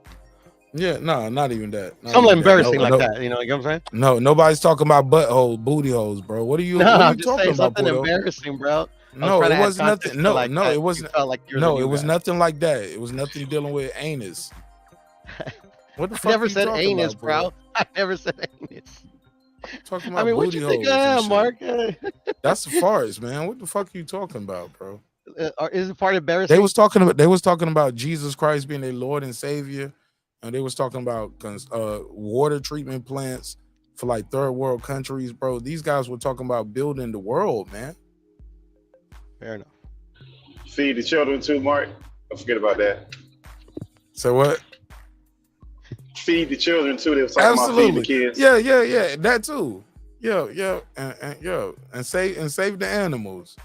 We was talking about everything except farting. Them Harold Kumar jokes, man. I don't know what. It wasn't a joke, man. I was just trying to say because you're like, you know, never mind. We was talking about positivity, man. Talking about saving the kids.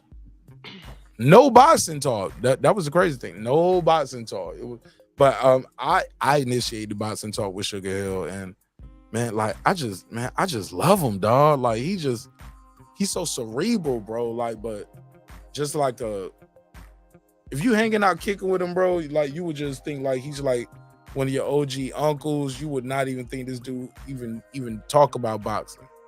I can tell, bro, like in conversations that we had, and I don't even know what I am liberty to say and what I'm not liberty to say. So I'm gonna play a safe side and not say none of that. But what I will tell y'all is this: he got a lot of other things he's doing and want to do outside of boxing. So enjoy him while you got him. You get what I'm saying? Enjoy him while you got him, because he got other things that he's gonna do and want to do outside of boxing. You know what I'm saying? Boxing ain't gonna be his end all be all. With his time, energy, his money, his investments.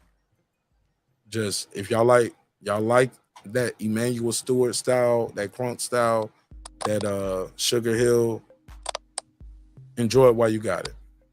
Because that guy got big dreams, big goals, and investments and things outside of boxing, and he's not gonna die in this shit, bro. I'm just telling y'all now, he ain't gonna die in this sport, bro. This motherfucker's smart as fuck, and he got other shit he's capable to do and he want to do. He's already doing, and if you enjoy it, bro, you gotta support it, shit, because he ain't gonna be here forever. Yeah, man.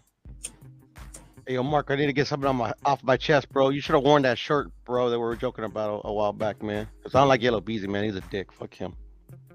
I don't even know what you're talking about. Nah, bro. I just know. He did somebody dirty. With the Spence Crawford. Nah, bro. No, he's just like a two-faced to me. What I saw of my homie's like video that he posted, like before the fact and after the fact, he kind of dissed him, kind of put his hands on him, man. I don't know, man. I just like I didn't want to add in like somebody Errol. Somebody put hands on who?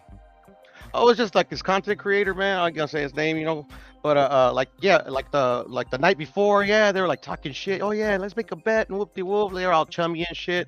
So I mean, the homie, he picked right. He picked Bud, right? So he's like, hey, can I get my credit? Can I get my credit? He's like, credit? What are you talking about? What are you talking about? Credit. He's like, yeah, my credit.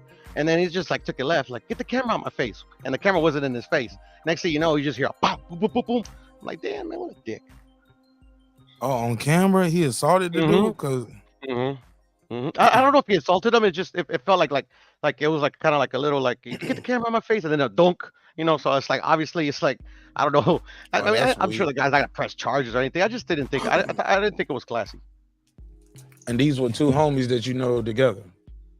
Well, it's just there's just one of the content creators that's around. Like I know him for shit. I don't know since I started over here, man. He has his own channel and stuff. He's a Crawford fan and shit. I don't know. I know him.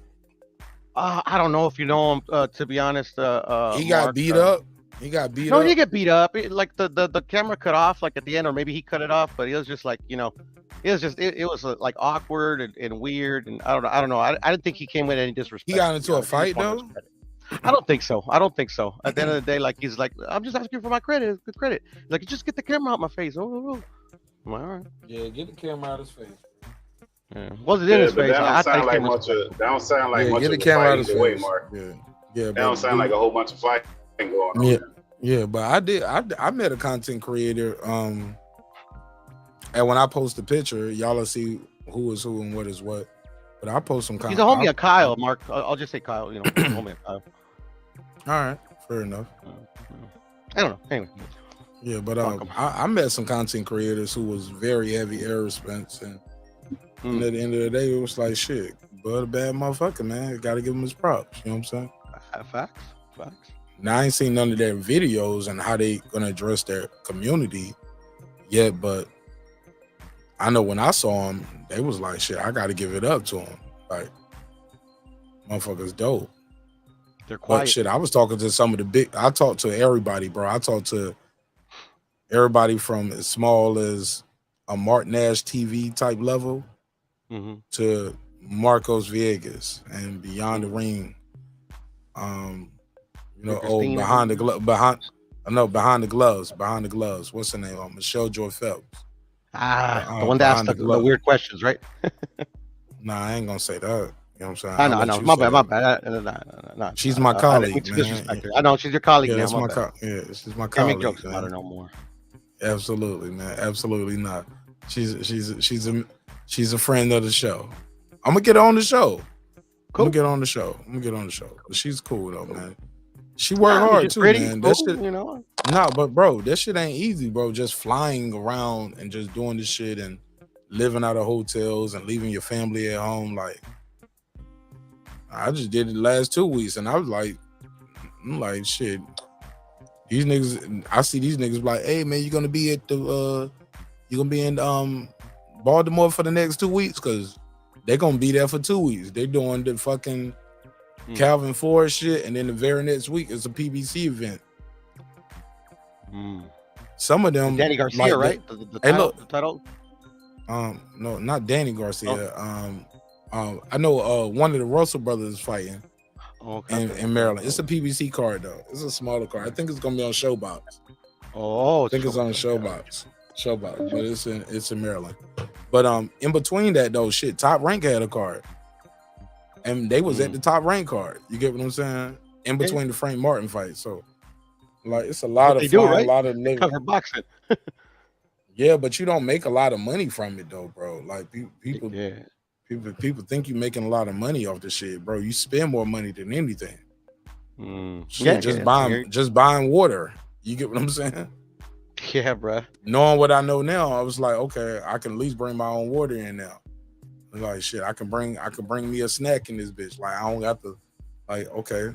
Knowing what I know now, shit. If I want some drinks, shit, I might even bring me a drink in that bitch. Like, but I know I can bring me some chips and bottles of water in there and shit like that. Like, cause I had that shit in my bag. I was like, yeah, man, like I'm working, bro. I ain't here to party. And they was like, oh yeah, no, you good, you good. And that's when I found out I could go in and go out. I was like, damn, so if I had a vehicle parked out here and shit with a cooler or something, I could just go out and grab me a free cold bottle of water. Or just recharge my own shit up. And yeah, only thing was make sure I ain't had no pistol in that bitch. They did check me enough just to make sure I ain't had no pistol, but just in case you're a crazy fan like we're talking about. But yeah, they already got all my information though. They got like my photo ID, my address. Yeah, they got my address, my phone number, my photo ID, a copy of my photo ID, like the credential shit. They got all your information. You got it in the good book, not like my dumb homie that's got it in the bad book. Yeah, man. I'm working, bro. I'm working. Yeah, I'm working. I was trying to get at Pittsburgh T. I had something I wanted to say to that nigga, but I'll save it for the next episode. I got some content I'm about to edit and drop on members only right now. Matter of fact, y'all still up? I can switch this shit over real quick. Let me switch I it won't be up over. for a cool minute, man. I just want to ask you, Mark, who do you want? What do you want for Bud next? I'll save that for members only. Okie dokies. But my next live though is gonna be what's next for Errol Spence, because people are talking about he should retire, or at least take a year off, or even if you do take a year off, don't like just stay away from Bud Crawford. That's what Stephen A. Smith said. I put that on members only. And I mean, like, bro, he gonna have to get an assistant coach, because he gonna have to get somebody to show him footwork. Like Derrick James, he you know, I feel he trainer of the year. Nah, man, look, man, Derrick James, like, and it's so crazy. Like, I was Trainer of the year. I was thinking before the fight, I was looking at like how his fighters fight, because a lot of people don't know the Charlo. They fight like him. Trainer of the year.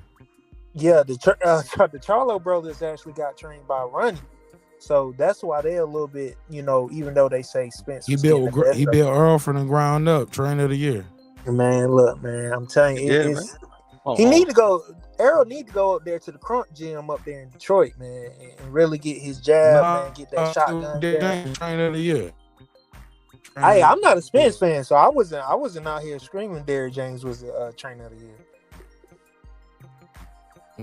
He's trainer of the year, bro. He was the trainer of the year 2 or 3 years ago, when you know, when his fighters was able to you know, say what? You broke up, Mark. Mark, your audio messing up. Yeah, is my audio bad? Yeah, his audio bad. But yeah, I mean, Derrick James training style is geared towards, in my opinion, is heavy for heavyweights. It's not for these lower weight classes. I mean, he did an excellent job with Mel, you know. But I mean, Mel already came from Ronnie though. No, I know people making that one too, but I mean, I think he's a good trainer. Obviously, like Mark was saying, he's a trainer of the year. You know, it's just, you know, Errol just didn't have enough. You know, he didn't have enough for Bud. You know, shit, he got his ass, you know, thoroughly mollywopped. Boy, that ass whooping, that ass whooping was so bad, bro. Like it was so bad that it's one of those ass whoopings, like. Like, I'm not even tripping the fact that people starting to say, did Errol have like neurological issues, because it was so bad. It was like, bro, ain't no way in the hell. Yeah, just an excuse though, because if you break that fight down, there's reasons why he got his ass beat like that. Yeah. Because I mean, in my opinion, you know what put me on Crawford real heavy was like a documentary that came out, like, you know, them breakdown documentaries.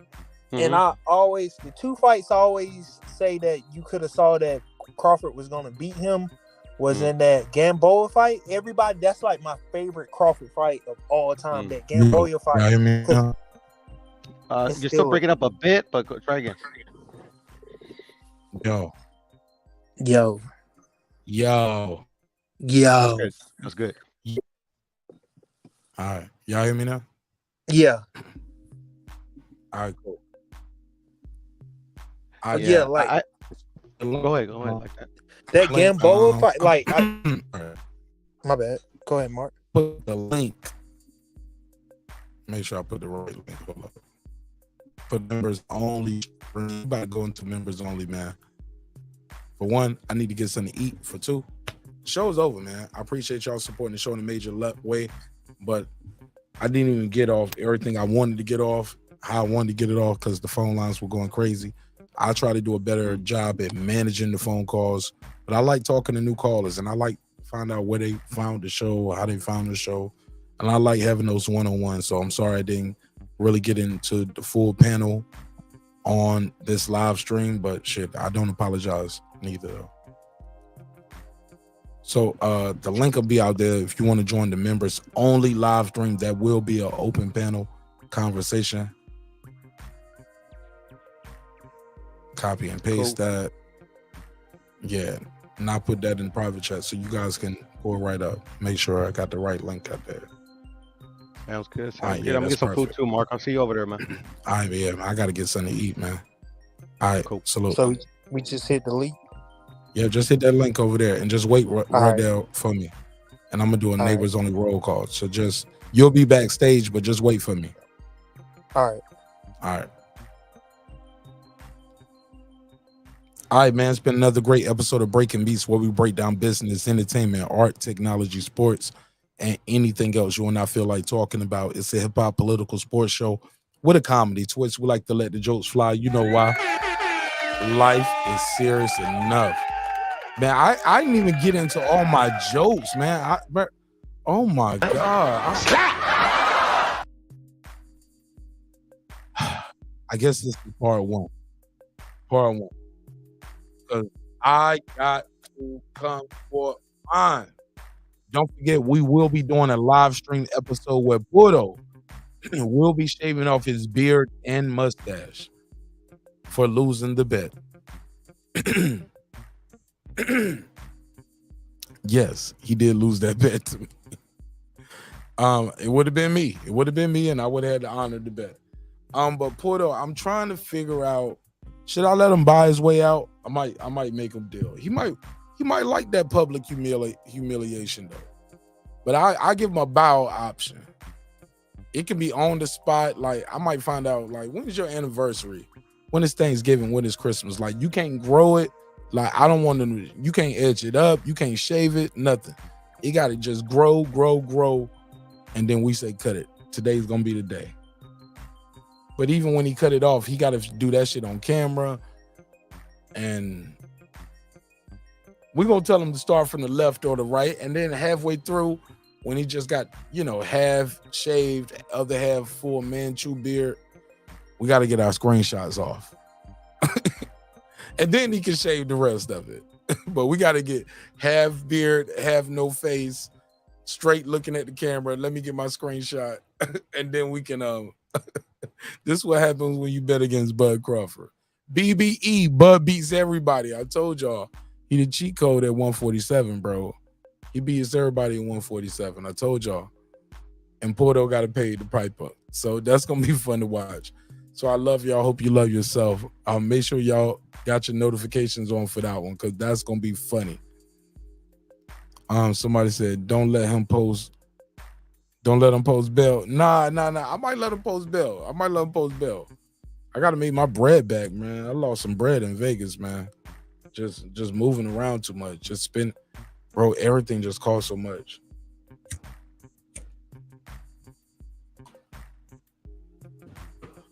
Bottles of water, bro.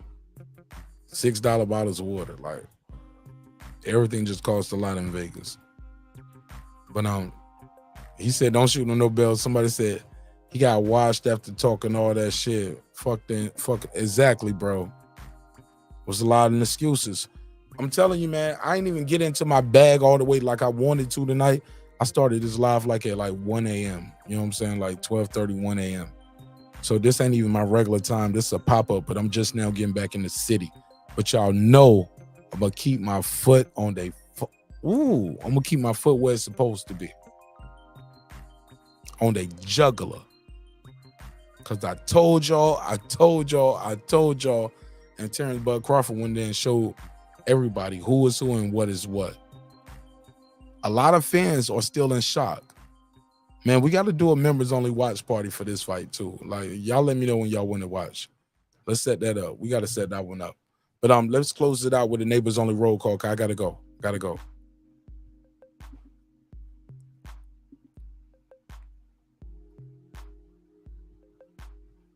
Bear with me. Let's take it from the top. What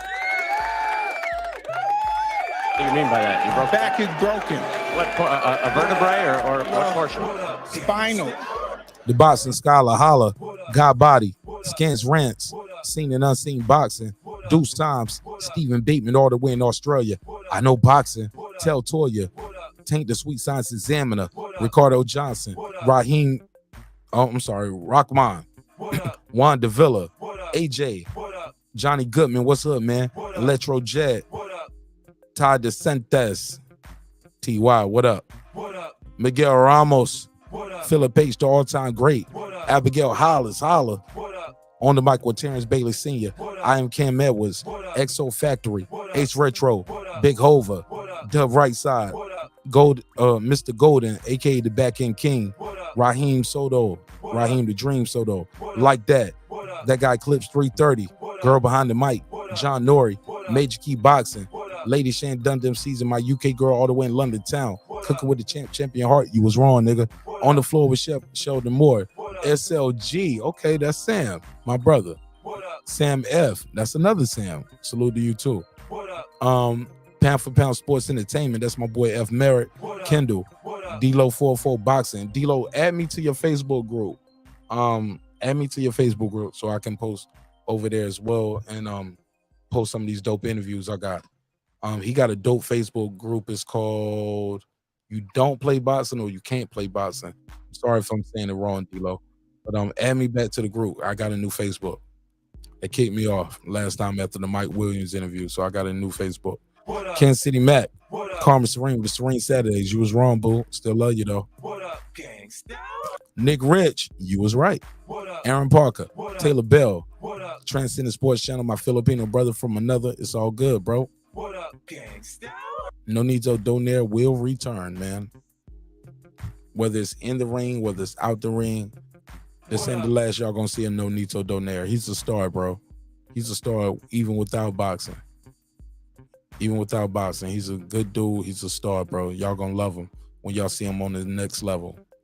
Fistiana Fights, she just might. Jacob Sims, that's him. Hap Low, MFB, Patricia Shelton, Miss Queen Sunkiss, Beyond the Ring with Nonito and Rachel Donaire. That's 9-time champion Nonito Donaire. Came up a little short, going for his 10th world title this Saturday versus Alejandro Santiago. Congratulations to Alejandro Santiago for being the first person. Your back is broken. What, a vertebrae or what portion? Spinal. He's the first person in his family, man, to become a world champion, as far as I know. And he just changed his life forever because he didn't just win a vacant belt. He fought for a vacant belt against a future Hall of Famer. So we got something to be proud of. And he didn't just go in there going straight forward, rock 'em, sock 'em, robots. He outboxed Nonito, man. Let's just give it to him. He was outboxing him. He was faster, he was quicker, he was getting out of range, he was making Nonito miss. You know what I'm saying? So he did good, man. We got to give it to him. I can't shit on him, bro. Look, just like I gotta take my lumps, like with Nonito losing, y'all gotta take y'all lumps with Crawford beating Errol Spence. You feel me? See how the pendulum swings both ways. This is boxing. It happens. We ain't out here making excuses for Nonito. He lost, bro, and it is what it is. It's time to move forward, but we're not gonna discredit Alejandro Santiago's win. That's what we're not gonna do. And the leader wouldn't want that. Shout out to Nonito. He is the leader, and he wouldn't want that. He don't play those kind of games. Shout out to True Media Today, USA Boxing, Coach Malachi Williams. What up, Coach? What up, gangsta? Pudo, Food Revolution, AK Foodie with the Beauty, KP from KC5, Matt Wade, Ill Status Boxing, Beyond Above Media, Pittsburgh T, SF City Slicker, I Know Boxing, It's Mix, Rider of the Storm, Here to There, Matty Yoel, Cliff Bailey, Con Shonery, Lisa Bells, HLD, Cooking with Sir Senior, Brandon Washington, D Bevel the Champ, and of course the big fish himself, my good brother Derek Lincoln. Love y'all, man, for real, for real.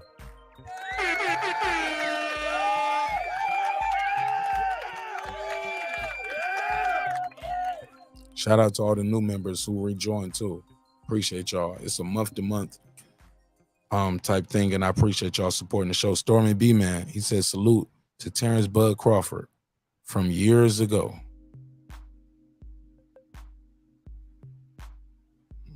Salute. Shout out to Stormy B Man. Shout out to my guy. Let me give him the drop. I'll give you the $2. Give him the $2. All right, pay him the $2. Oh, pay the $2. Man, this was a great episode, man. Let's go to members only, man. Got some more content And plus, I got to get something to eat, man. I love y'all. Hope you love yourself. If not, guess what? God loves you. So does Martin Nash in the neighborhood here at Breaking Beats, where we break down business, entertainment, art, technology, sports, and anything else you and I feel like talking about. Look, man, I got a lot of exclusive photos, videos, interviews, a lot of new content I'm going to be dropping from my celebrity all-star weekend at the Spence and Crawford fight, man. This was crazy, man. Like I told y'all, it's one thing to go there. It's another thing to say I'm sitting on the floor. But I know people that have floor seats, but they didn't have that backstage access. They couldn't go behind those curtains, couldn't walk those hallways. Then I know some people that could walk the hallways, but you can't have no backpack. You can't have no cameras. Bro, I had the ticket, man. Golly, man. Like, I still can't believe I was there and that close. And then they have like Nonito play my record that me and DJ did and walk out to the record, man. Like, bro, I'm living my best life, man. What are you doing? Remember what I tell y'all every episode. I say it every episode. Y'all just think it's a cool slogan to put on a t-shirt. No. Dreams require sleep. Goals require effort. Go out there and get your goals. I'm on to the next episode, man. I love y'all, man. Sometimes we're going to agree. Sometimes we're going to disagree. But one thing's for certain, two things for sure, homeboy. Never forget this. I built this shit. Me. Brick by brick. And I'll be damned if I let you tear it down just because you don't like the way another nigga talk. And I mean that shit. Drive, motherfucker. I'll see y'all tomorrow. I'm going to do a pop-up tomorrow. I'm gonna try to do 2 tomorrow. I'm going to do a daytime one, but I'm going to try to do a late night one around probably like midnight tomorrow. So look for me tomorrow doing a daytime and look for me around midnight, all right? It's your man Nash. Peace. This that squad side.